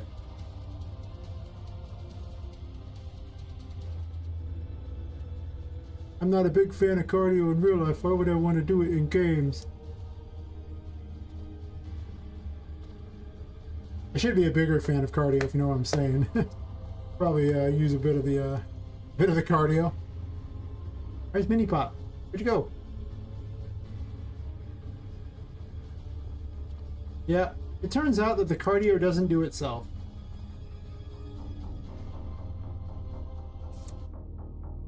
Much to my sadness. Like, I've always wanted the cardio to do itself, but it doesn't.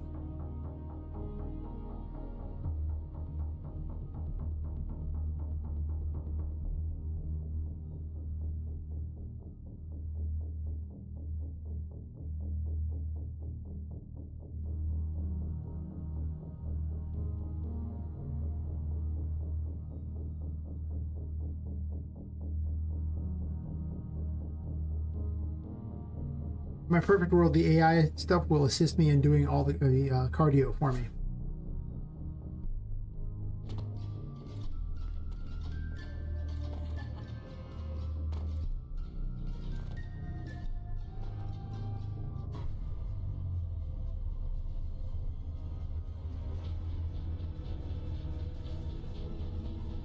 There she is.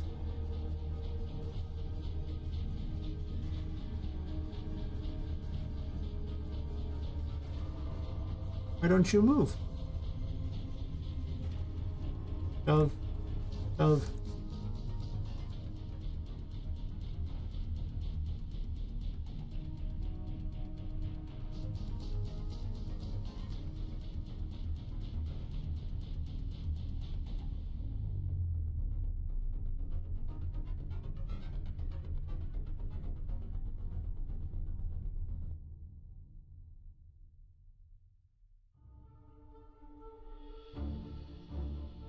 Actually,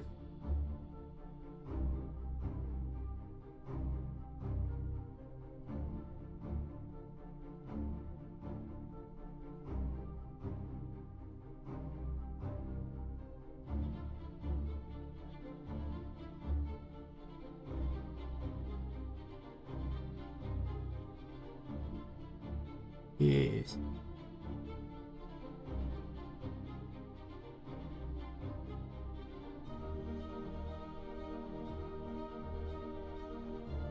I would definitely like to,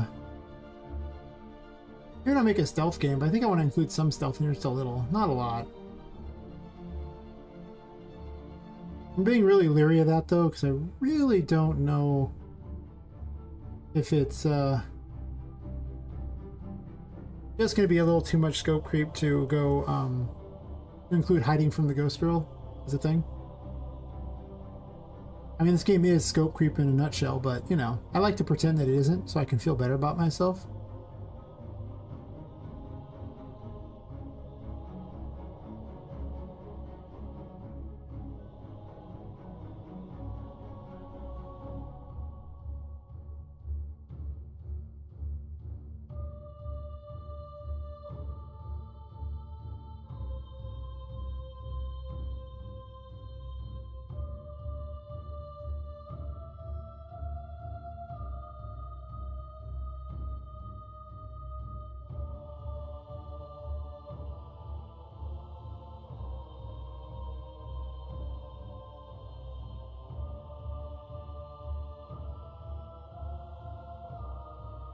There's actually,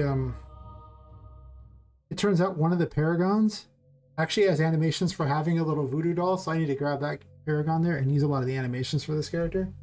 It actually has an animation of grabbing like a voodoo doll and like stabbing it. I want this to be an attack.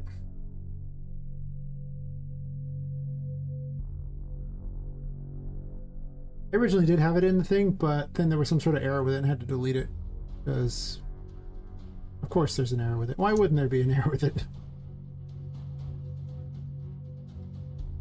I just want the animations out of it, though. I don't want the crappy paragon itself.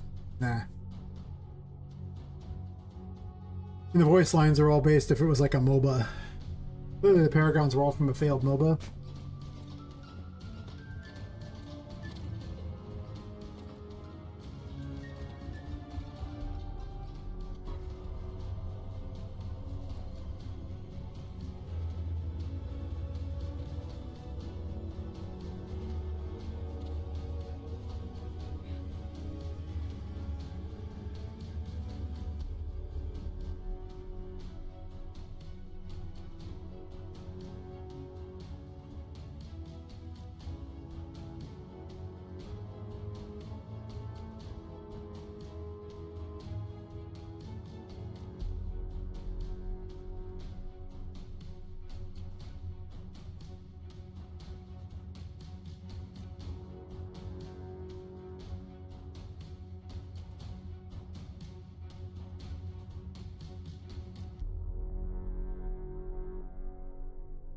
I think her hair might be stopping her from moving, maybe.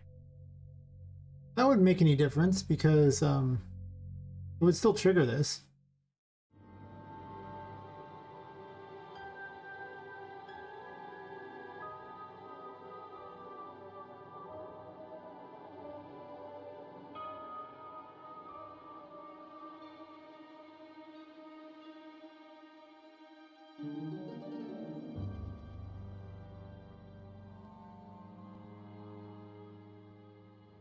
She shouldn't be doing something.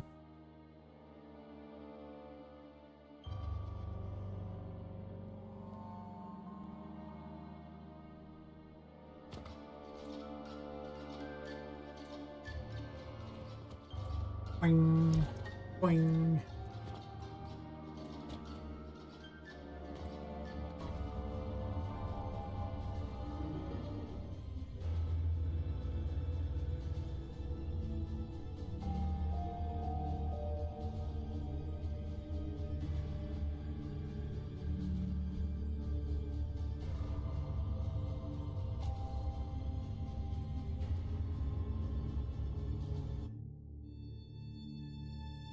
We're summoning the right mini pop, right? Like, we're not like...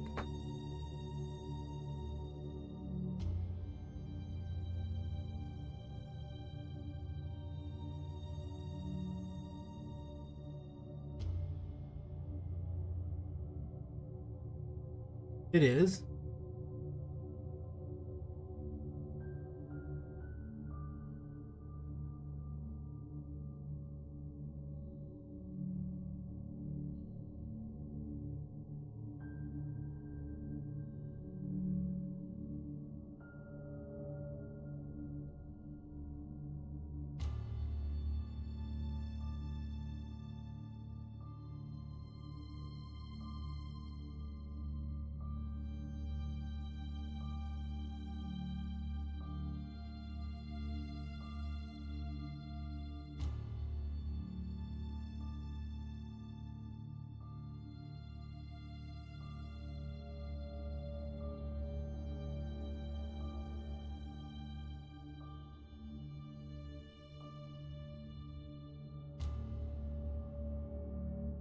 This code I did a while ago, and it's very messy.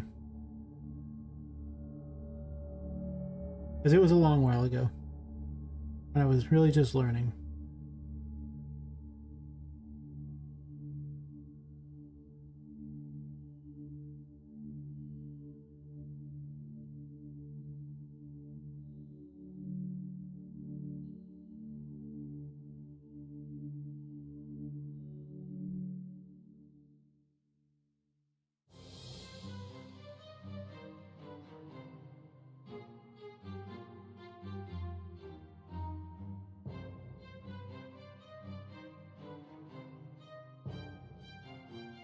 I'm gonna have a mini pop yell things at you throughout the thing. Oh, we're just gonna put print strings in for when she's supposed to yell something.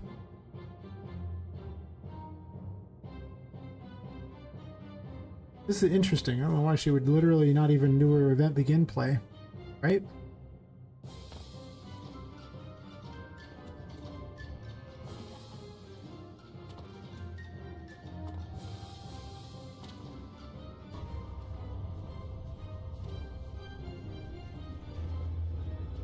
It definitely ran the event begin play.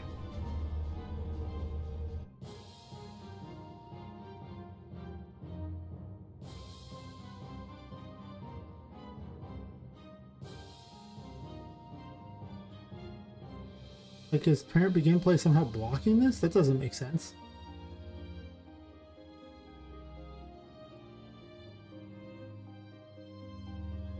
Let's get rid of all the rest of that crap, just in case it causes problems.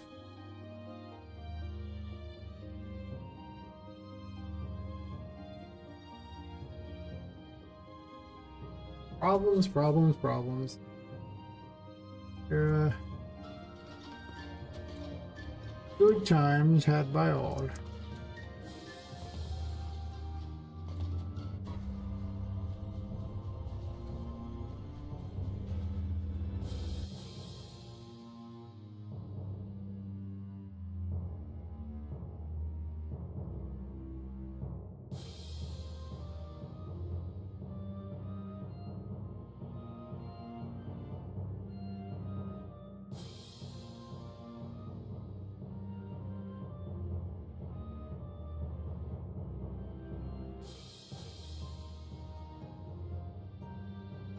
copy pasted it, so maybe there's an issue with it, so we'll just do this.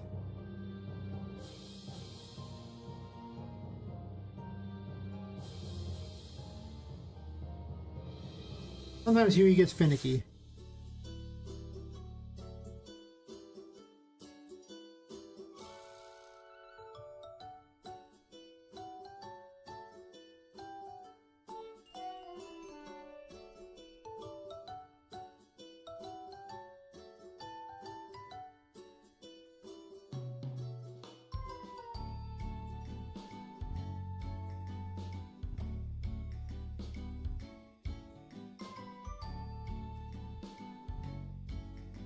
Compile fast. Now do it.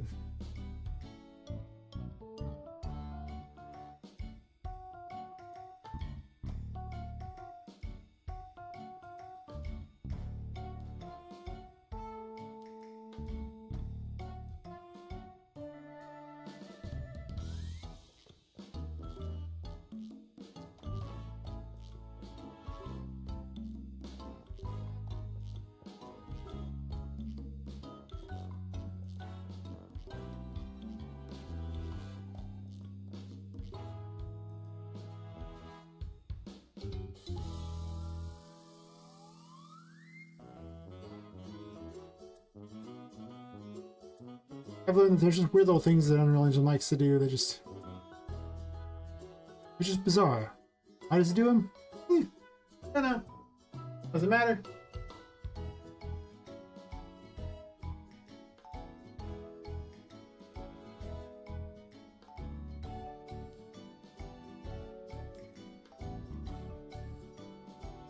Pretty much what Fred used, pretty much. You just learn to deal with its little foibles. It just does things.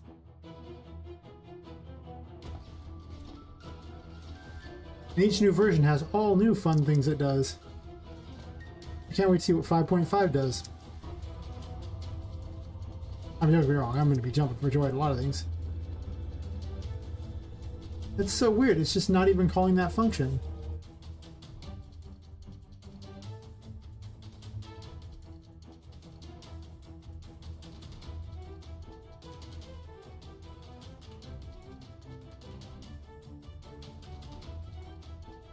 We'll name it a different one because sometimes it just decides something is as it is and there's nothing you can do about it.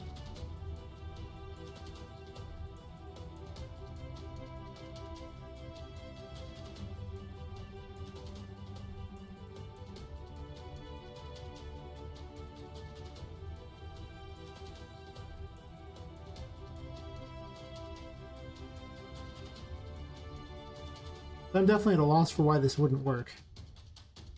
Because it works on every other one, and I literally copy-pasted it. But, Huey thing.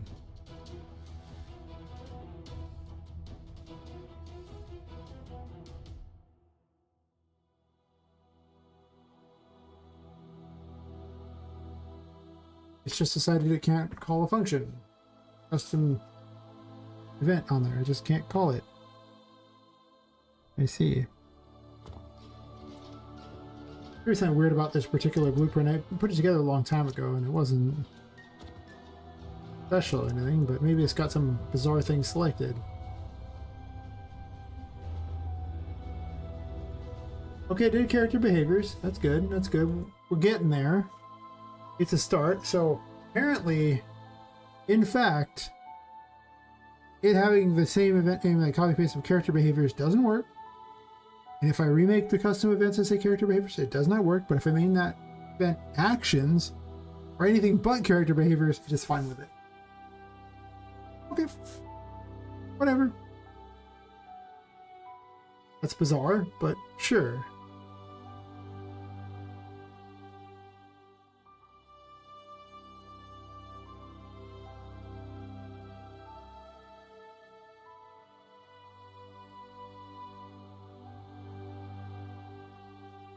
But then it breaks after this, so let's just go ahead and get rid of the is dead thing and make certain that that's not a thing.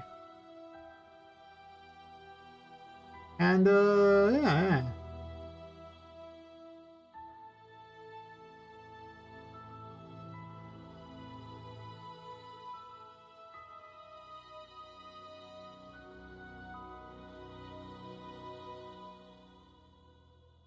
I'll solve this mystery. It's an epic mystery, handed down through many generations. From a time when all mysteries were more mysterious than the mysteries that are now.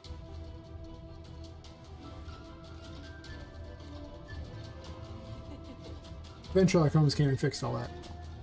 And it's a whole new story I just made. It's very good because, you know, apparently that's how they make stories in Hollywood now. Okay, so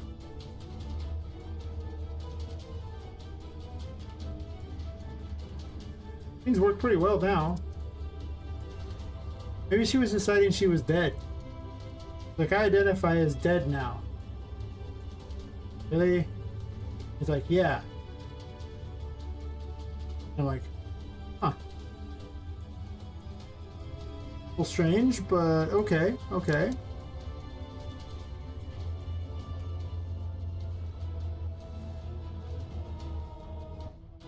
You can't move, but listen.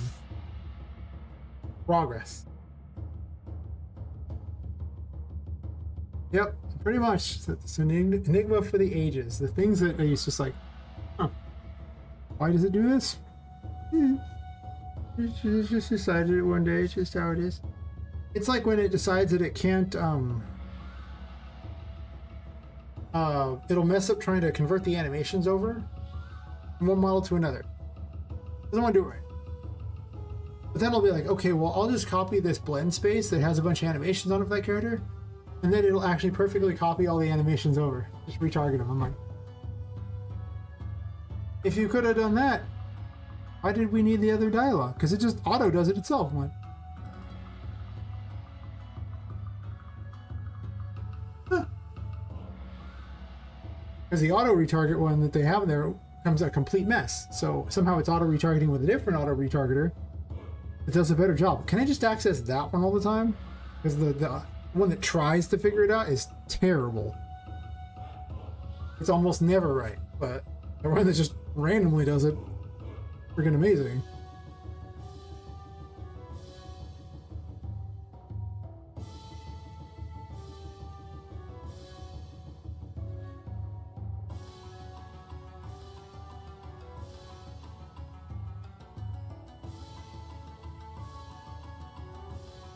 Okay, so it was saying character behaviors over and over and over.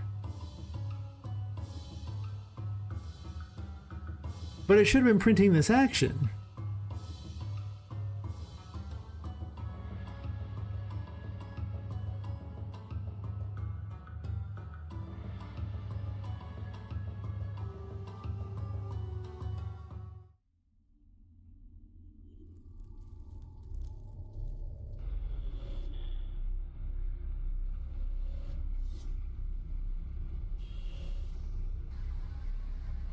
Was it decided it just doesn't like this sequence now? We on that train?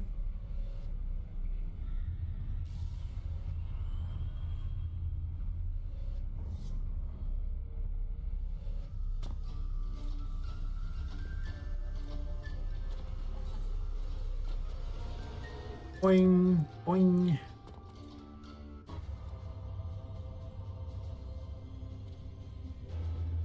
Oh, she moved. Oh, now she flies.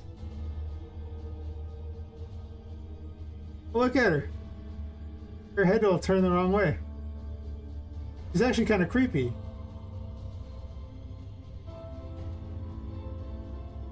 Why were you flying earlier?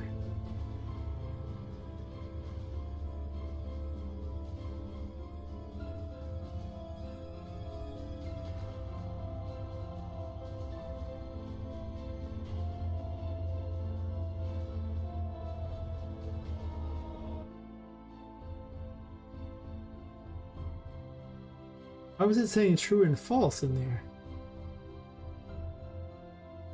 I probably should have copied the better one because this one seems like it's messed up.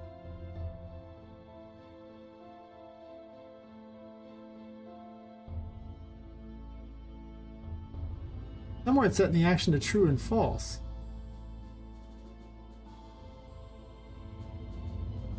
Well, she doesn't use any of these anyway.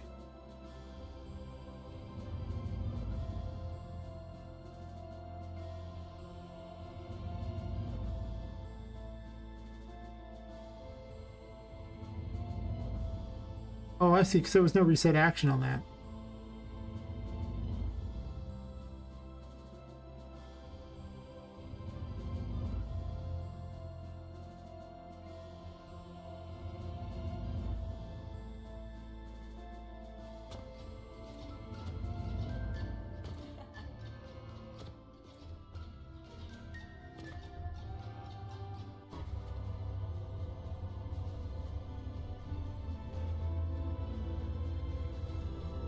She's all like,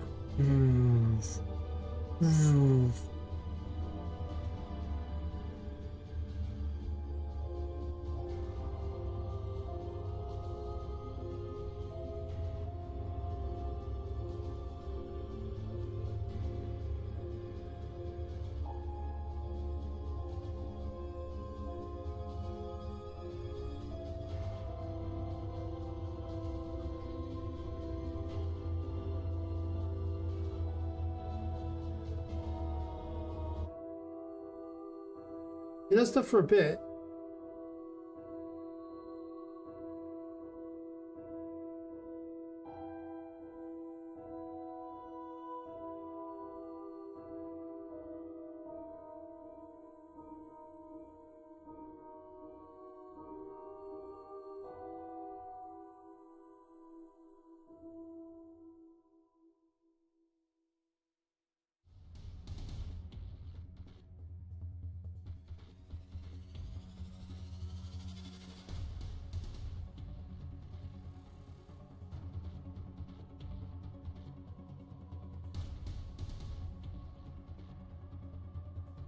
On failed, or should just do that anyway.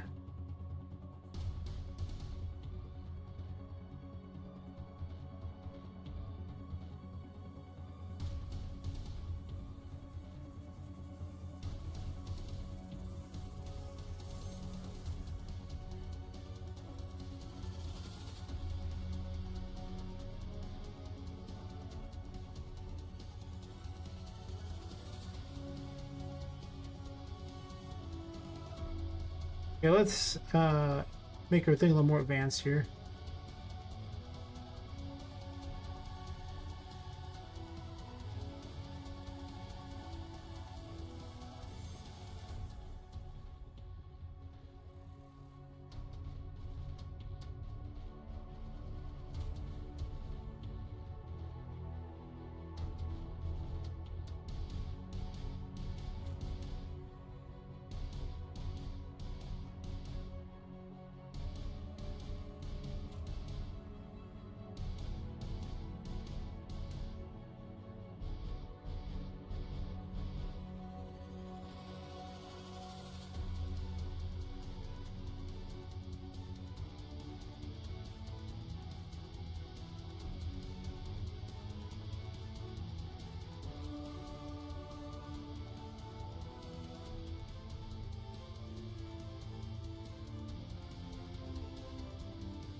Almost like copy Voodoo herself, because she's got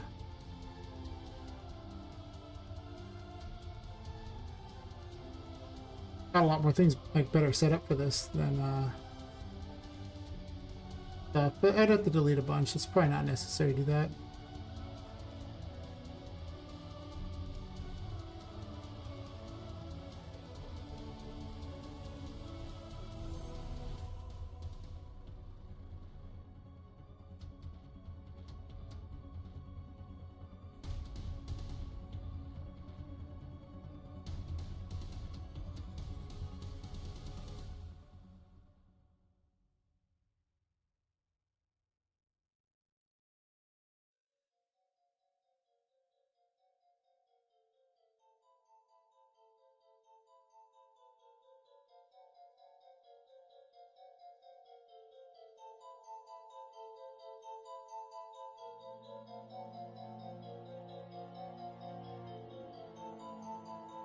Just 50-50 it, but I'm probably going to put some other actions in there, so we'll just do it this way for now, and I'm going to change it up a bit later.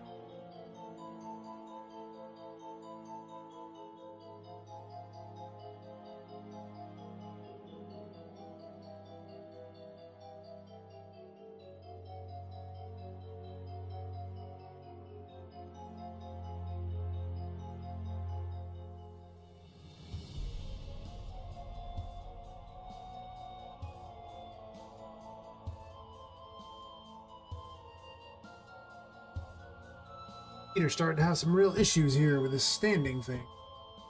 Why? And I'm like,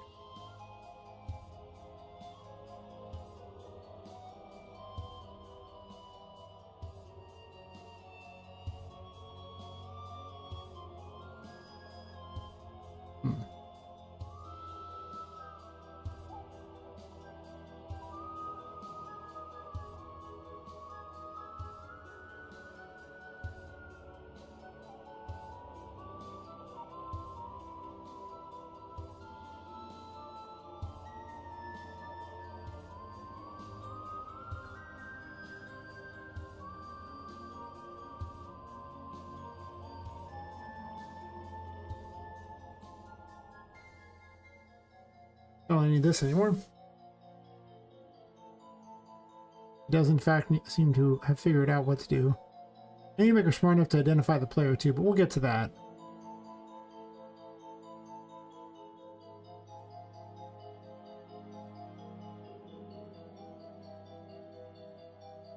Well, not to identify the player. That's easy. To make make better decisions based upon where the player is.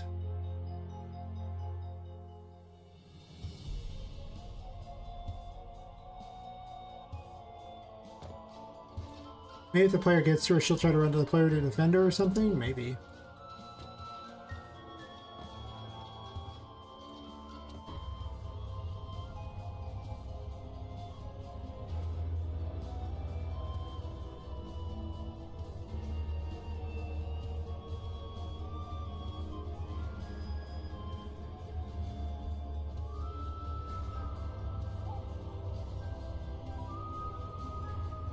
It's just randomly turning.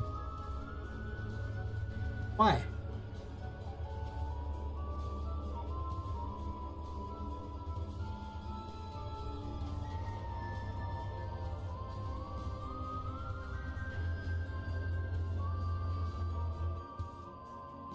He was moving earlier.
I should just give her Poppet's move thingy.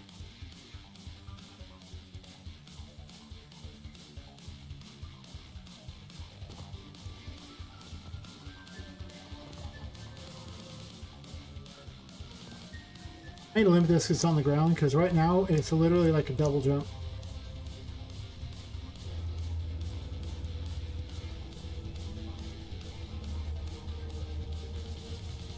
Why are you making friends with her? Like,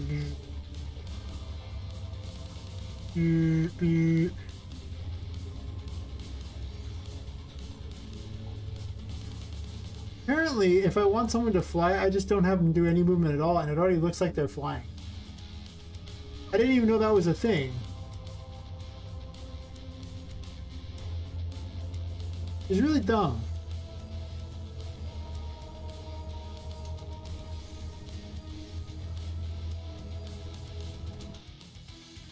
You know, maybe she should actually try to move towards Voodoo, and you have to try to keep her away during the fight. That seems like a way better plan.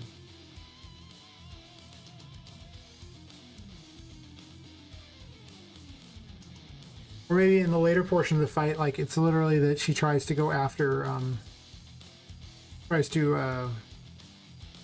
or she's like mind controlled by Voodoo and sends her over to, like, draws her near.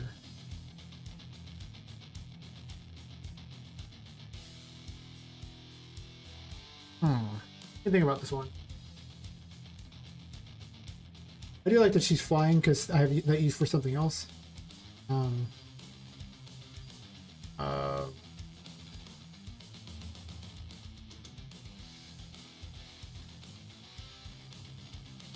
oh wait, she can't use the same thing because of the retargeter setup.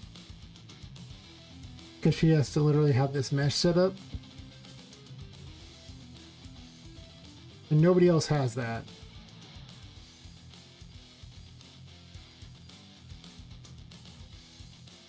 I mean, he could have that.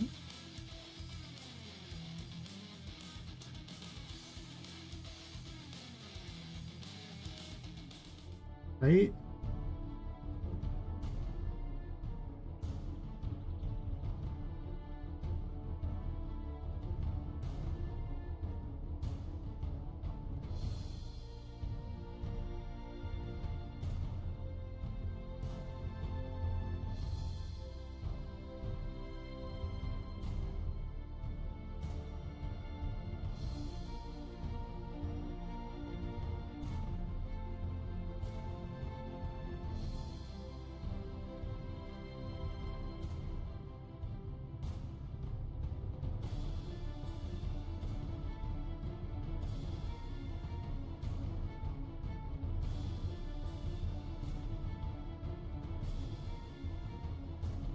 Actually, I should have just straight copied this, right? Get all the right elements, maybe? I can't necessarily do that. Whatever. It's a child.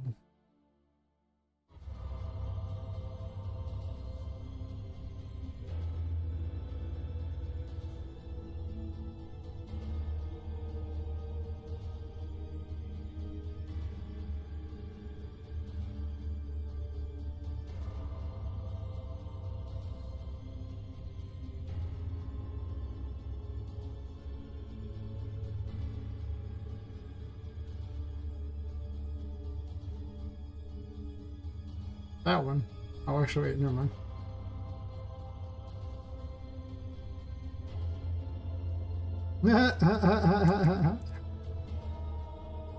So let me tell you the tale of the Iron UEFN giant.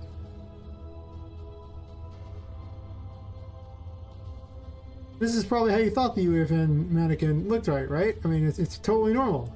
Exactly what you would expect.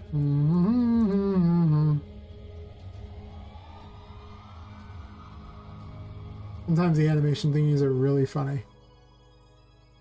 Maybe the most funny of anything that was ever funnied.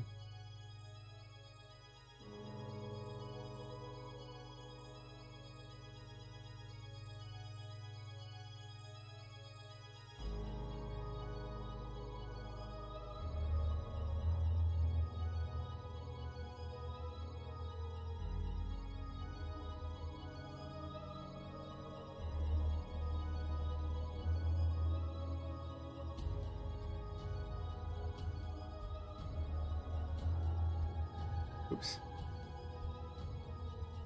This is actually the one that Poppet's using. But apparently, because it's ginormous, I have so many questions.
Apparently that one's hidden in game anyway.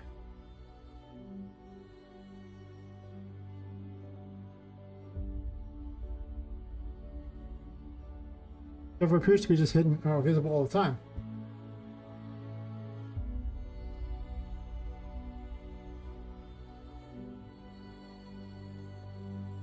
Well, these are the backup ones, right? These aren't the real ones. Because I foolishly loaded them even though they're not being used.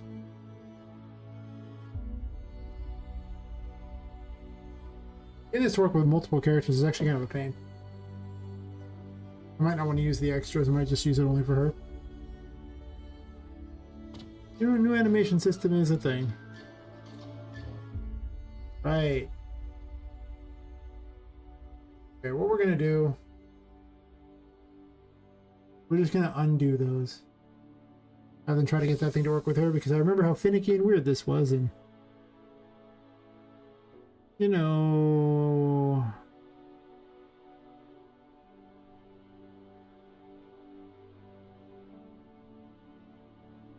We're just gonna go back.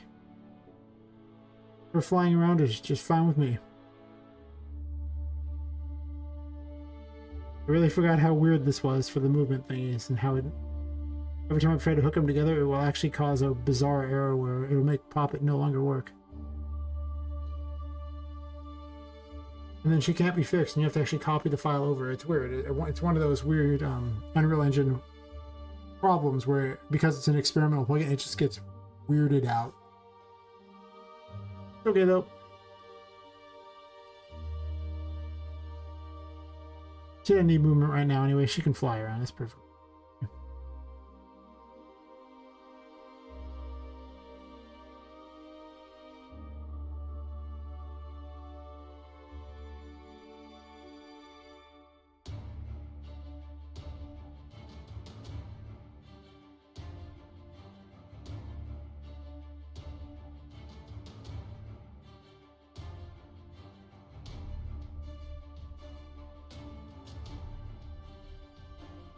Yeah, I'll set up a battle face thingy. Oh boy.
Oops.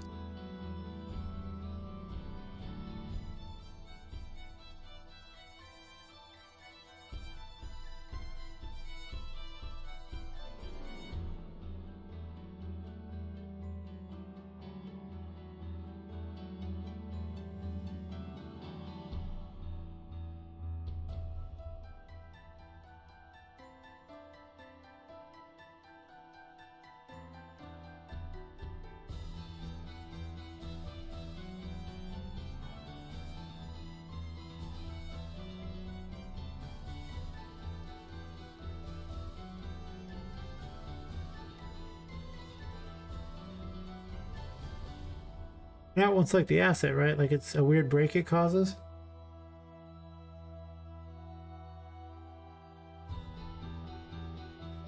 I should know better to never ever touch these. I know this is a mistake every time I've ever touched them because of how glitchy they are.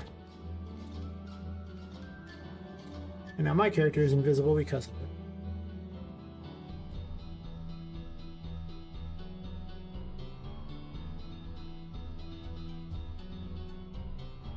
And that's the funny part, because at no point did I ever actually, you know, change anything on Poppet's thing.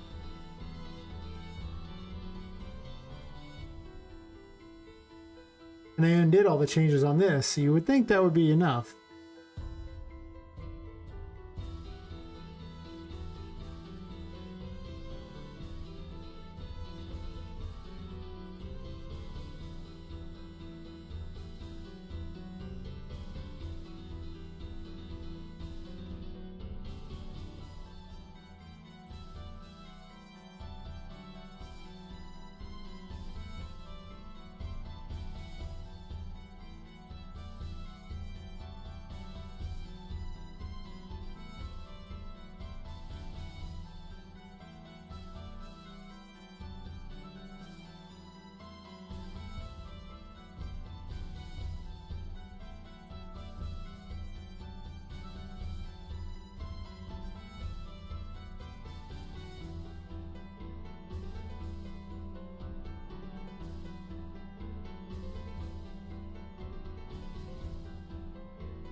Probably gonna end up copying it over from the other old project. I've done that a few times. Every time I ever been stupid enough to ever mess with it.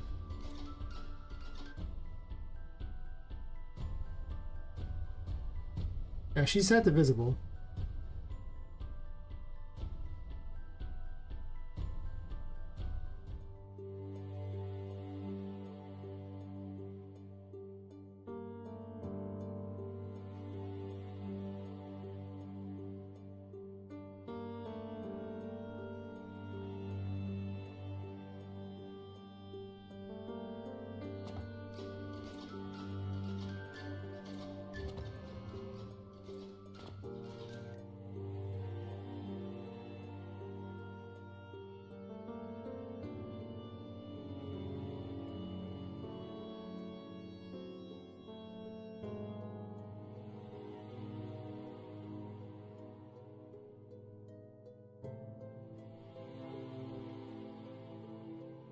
You also can't rename the sandbox character thing. If you even remotely try to rename that file, it does this kind of crap. All hell will break loose.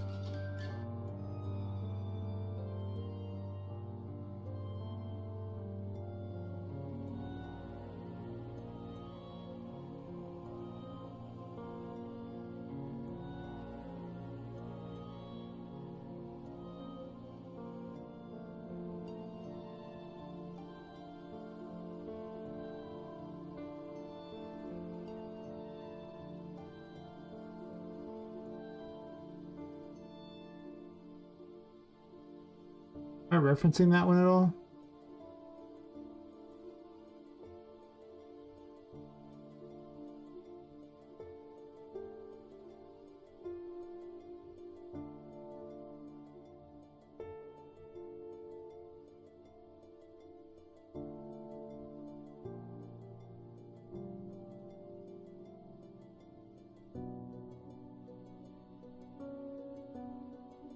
Sure. I only care about the Poppet one, so.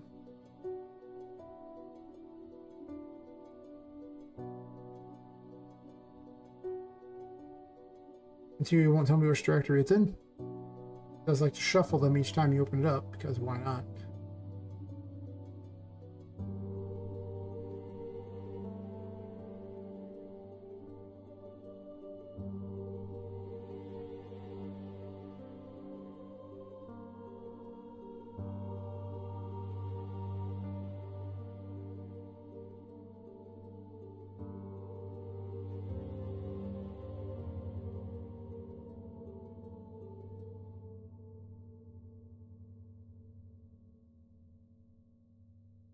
That is the one selected. That is true.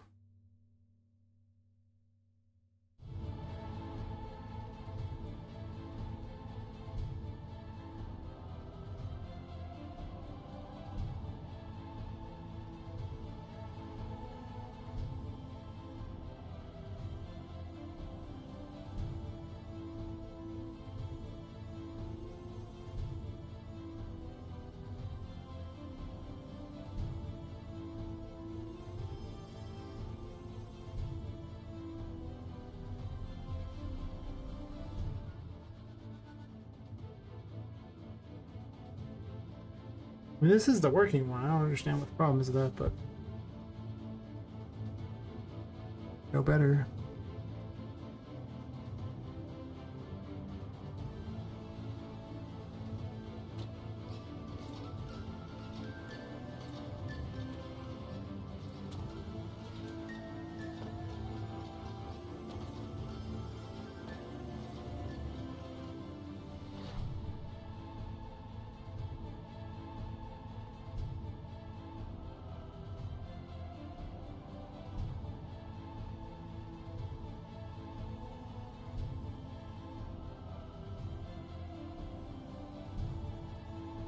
Can I make this one visible at least?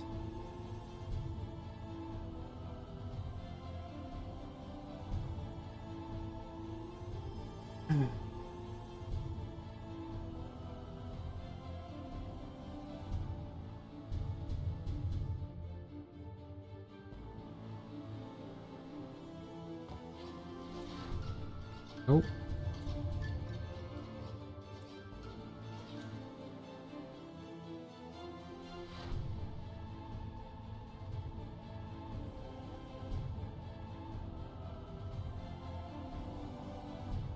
All right. I'm going to copy the file over real fast on a backup one and then launch it again. The usual way to fix it.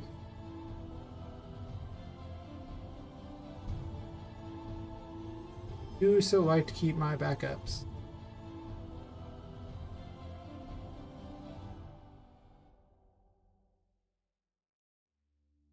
I'll write a note never to ever touch that file again. Even if you undo everything. Doesn't care. Just doesn't care. Whole care thing? Nah. Nah, man. Don't care.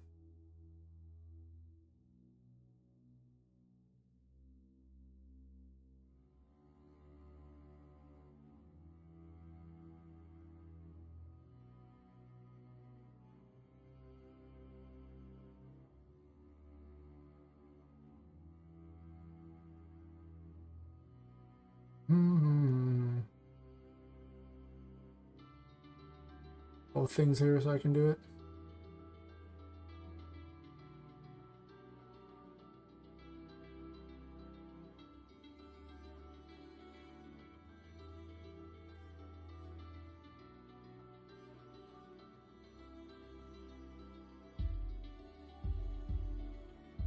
May take a couple tries for the rest things to copy over, but hopefully it's just that one file I can copy over, but we'll see if that works out. Huh?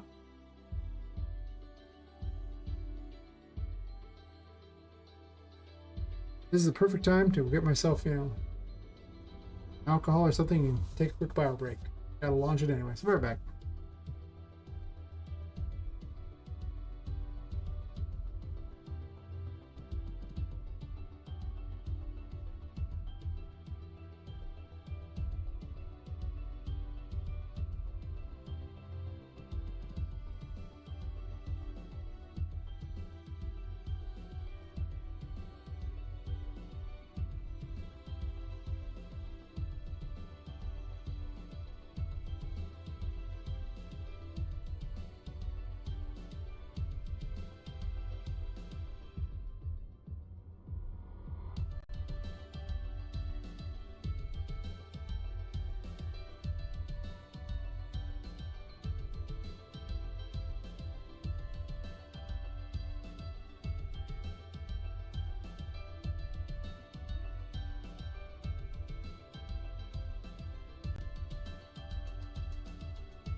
Let's see if it fixed it or not.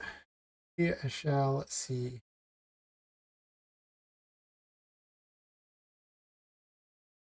I have to do some more copying over. There we go. There's the secret to fixing it. Keep a backup because whatever, like if you change that file, you cannot unchange it. Doesn't matter what you do, you think you can, but somehow, impossible to undo changes, you can't turn them back, you can't do anything. But to be fair, it is using a bunch of experimental plugins, so there you go. You know, that's just how it is. Also, waifu. So, just dancing, one thing. Should be the main character in the game, because, you know, why not?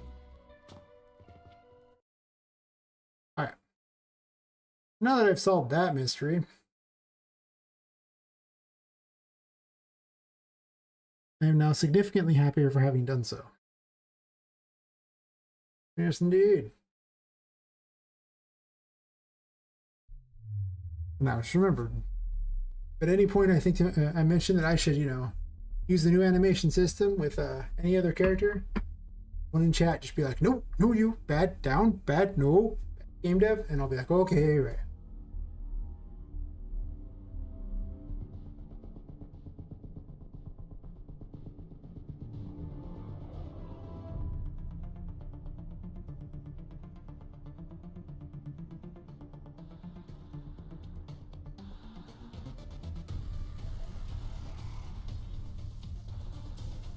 So let's open all the things again.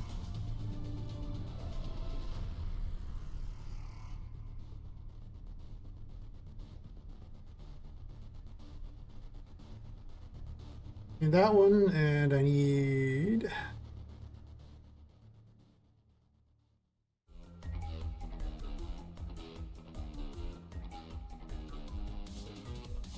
this.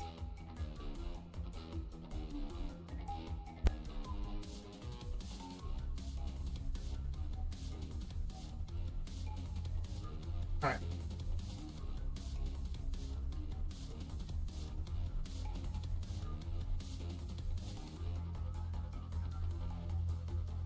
So, oh, I need the interface.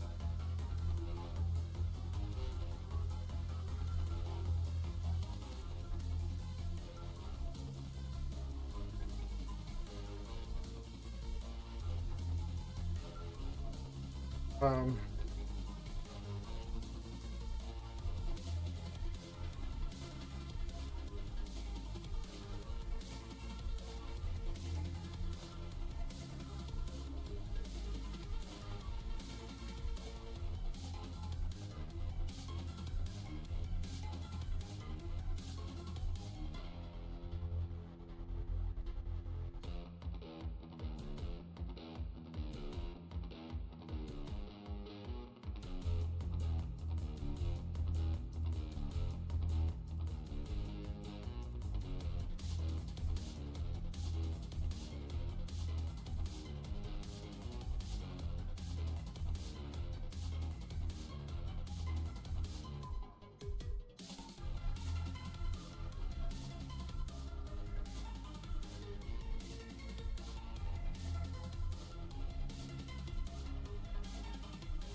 I could make everyone just have a battle phase thing. It's probably a better idea than having individual battle phases, right? Do you have a battle phase? Oh good, I just set it for all of them. Like I should put it on the NPC just in case, right?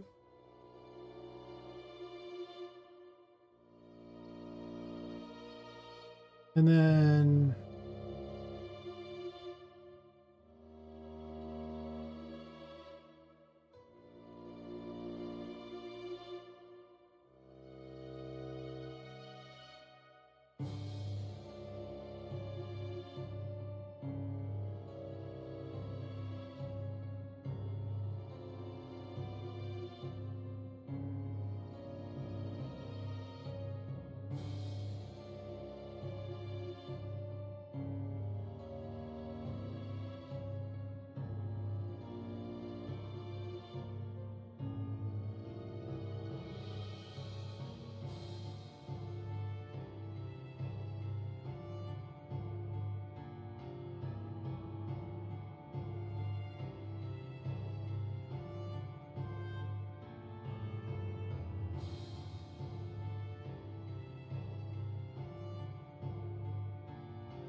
One second.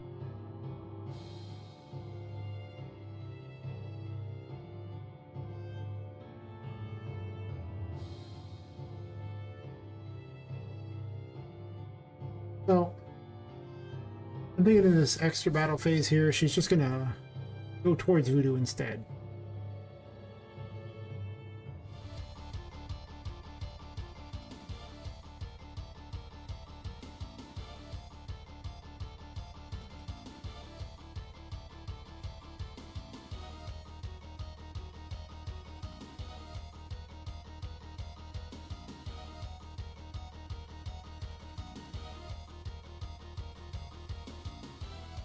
Oh, she's not doing special.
Boing.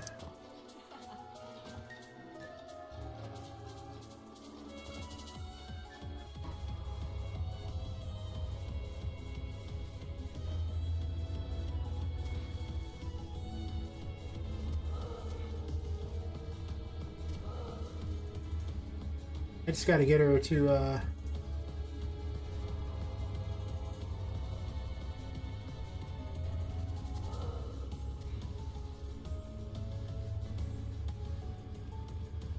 hurt me. I'll make her aggressive and go after the player, but that's a different story.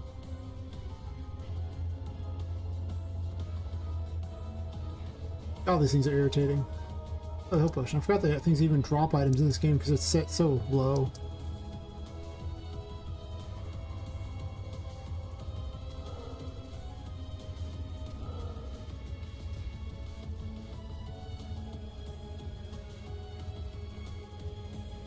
Oh.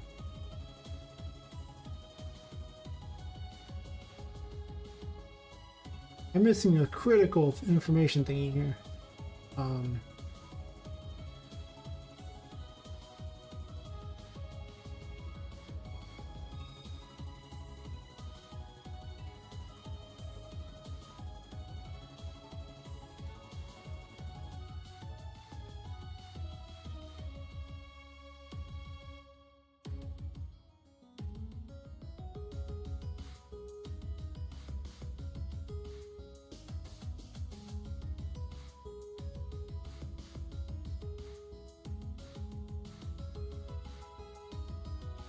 Not the best way to do this, but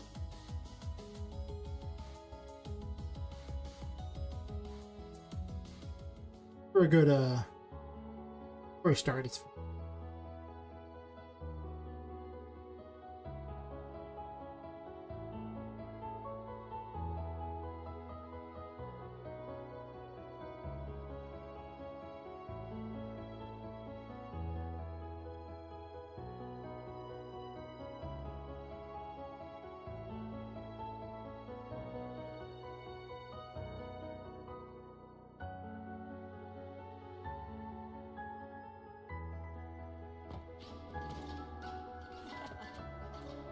Boing.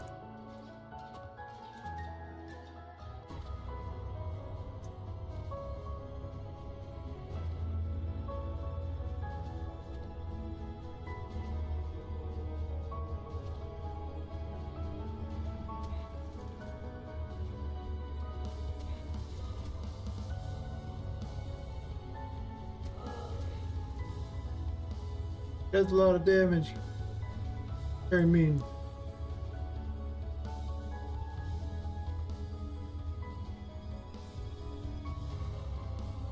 Haymaker's super aggressive. I was just testing out various things for her to do, but obviously almost all of her behaviors are going to need to be trying to trap the player somehow.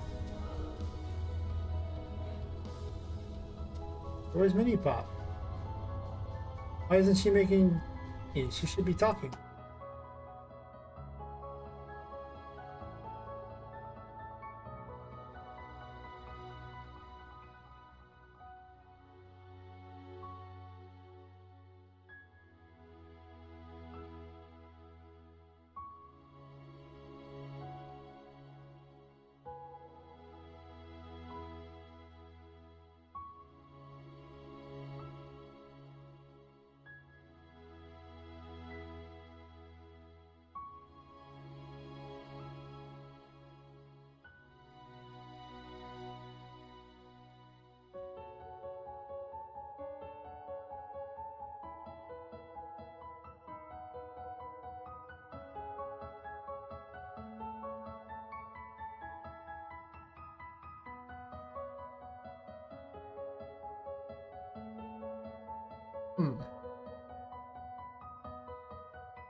All I know is more alcohol will only improve my coding skills.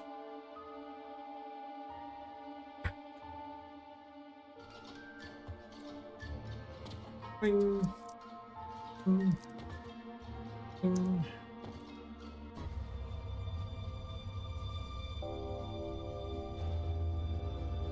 One. Yeah, she's doing her thing. She's doing the ones. But yeah, buddy. Not really moving around. But as long as she sends messages over, that's what I want to hear.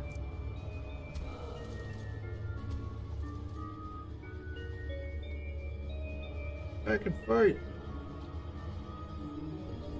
Oh, a cupcake.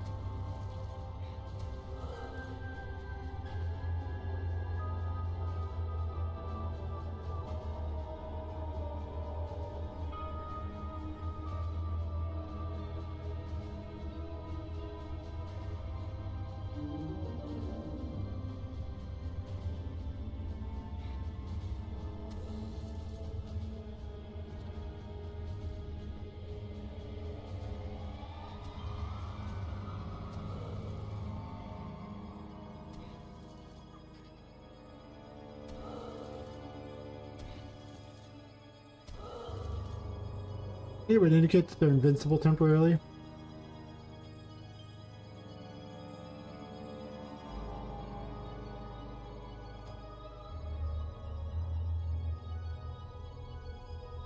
Phase 2, no problem. She's not actually moving, which is the weird part.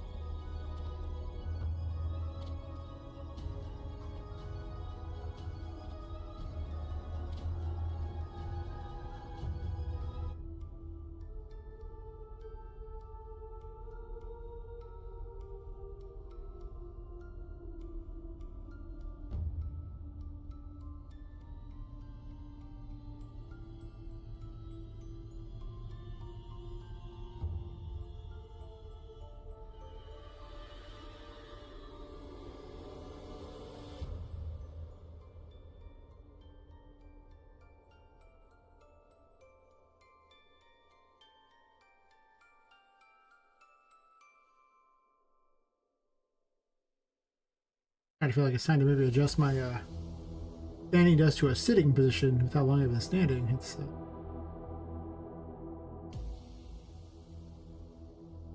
kind of rough. Let me do that real fast. Get this here. 1 second.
Nothing like standing for like 8 hours or work, coming home and standing for like 5 hours in front of the computer, and then your feet's just like, but why?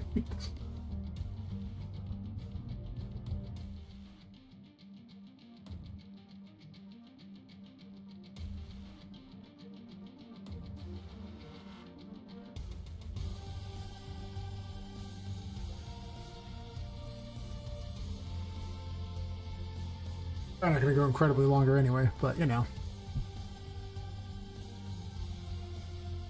As much as I'd love to stream like 1,000,000 hours every night. That's rough. I want to solve this here, and then maybe tomorrow night I'll build levels for a while instead, mix it up some, because I have some ideas of what I want to do for these earlier areas that weren't really how I was going to originally do it. I was thinking more of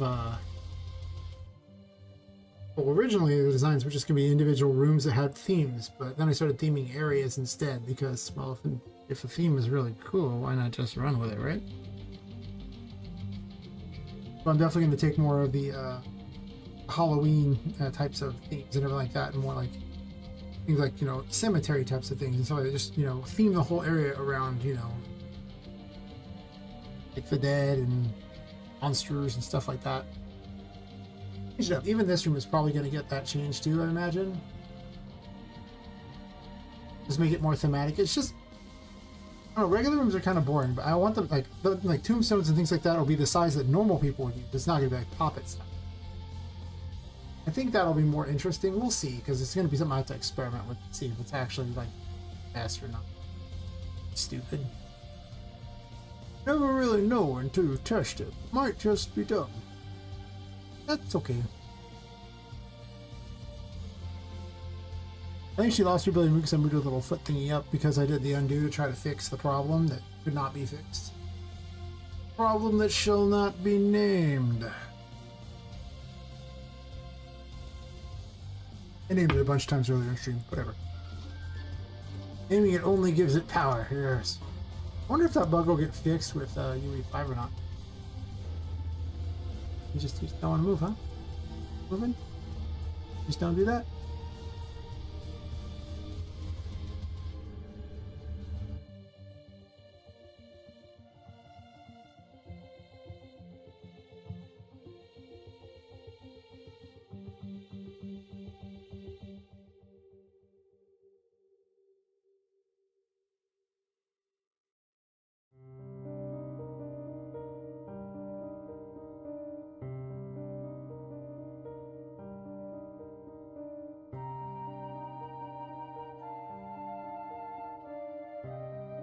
I have an idea, I think, what's happening. Maybe there's no reset action after something? Oh, I put one there.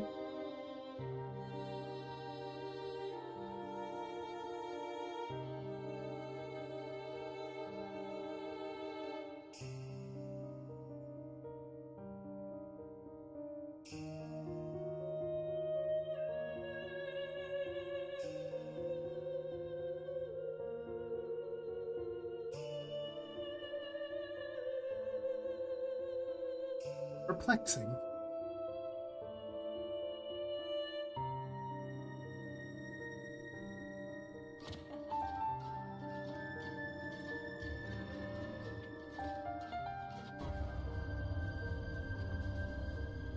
That's okay. If a boss takes me like, you know, 3 or 4 days to truly make good, that's fine with me. I mean, there aren't that many bosses, so.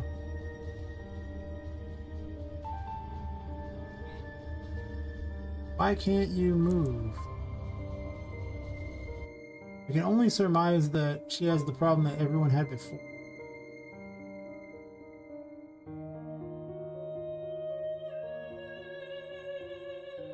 And that is that it's the foot thing.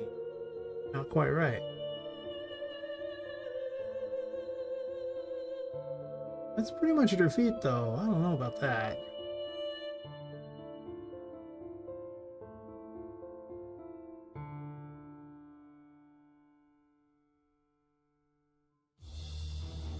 It was moving earlier.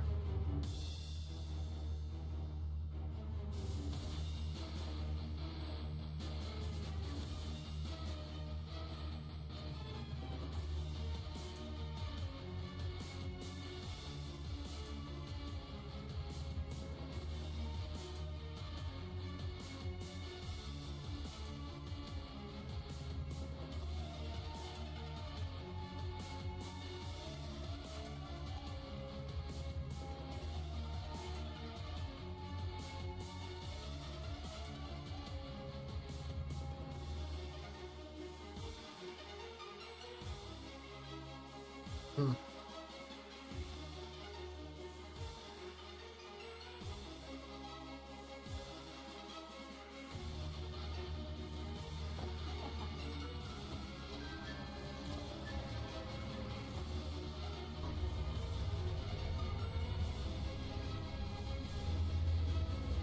Yeah, her foot thingy just wasn't low enough. Okay.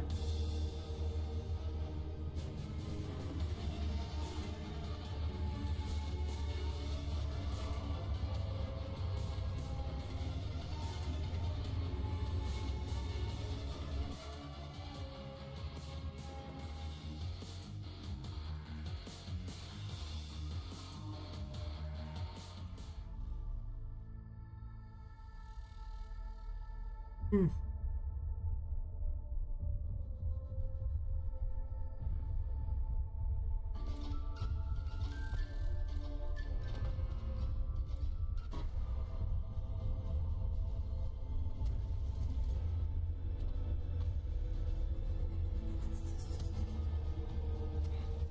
Yeah.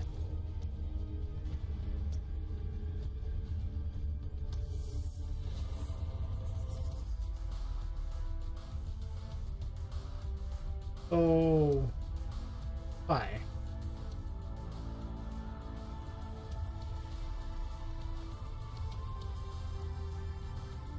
Somehow switching int on this causes...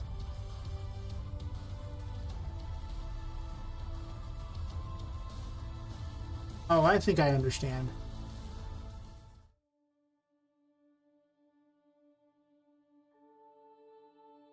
I think it's the first one there. She's doing the little taunt thingy, and then it messes with the current action.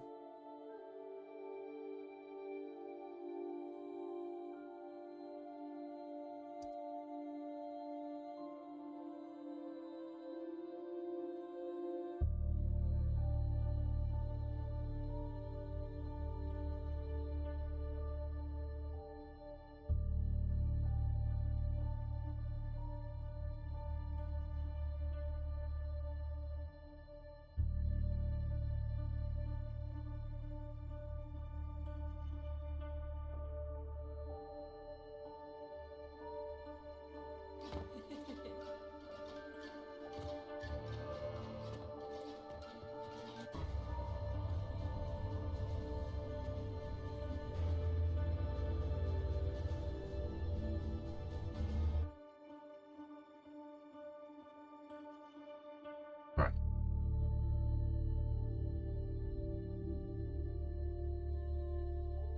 New strat.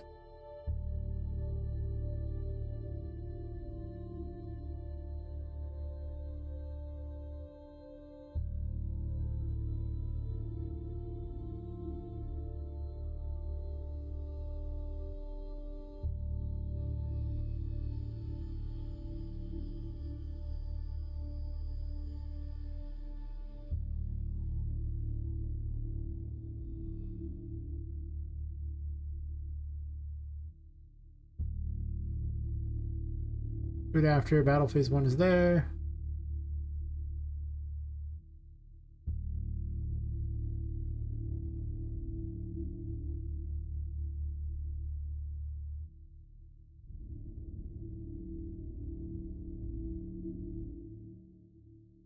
Don't have exactly right.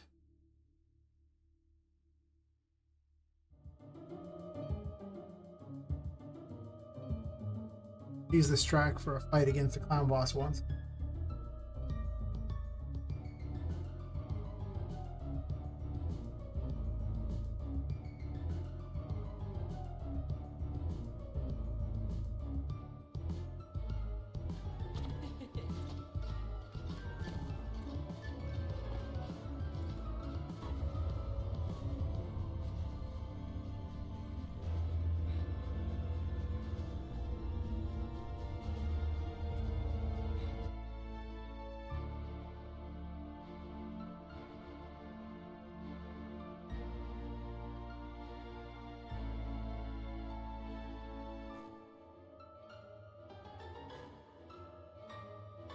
I only surmise that the battle phase is not setting correctly.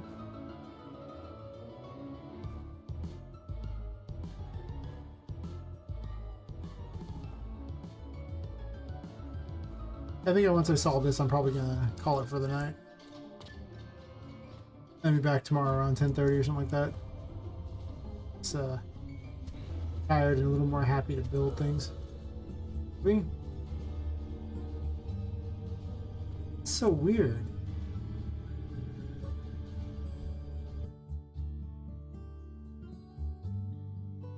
Basically, if I eliminate the battle phase option here,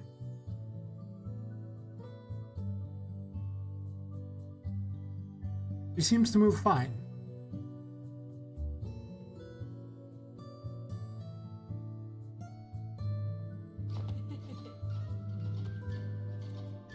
I mean, the battle phase things works though. It's just switching it in. It was doing exactly what it said.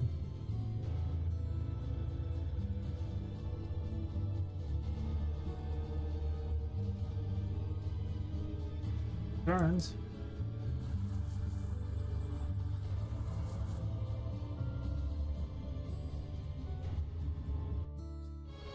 Now she's not moving at all.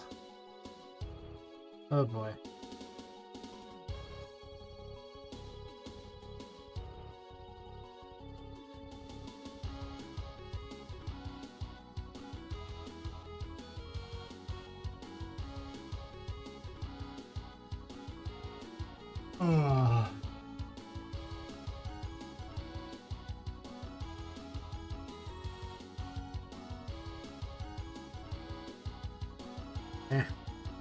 I'll just get this tomorrow. I'm sitting there going, feeling all those hours of not sleeping. I always tell when I've hit that low energy mark. Oh, thanks for watching and all that. I will be significantly more energetic tomorrow. But like at the start of the stream, unless like the watching. Thanks for subs, thanks for follows, and catch everyone later. See you.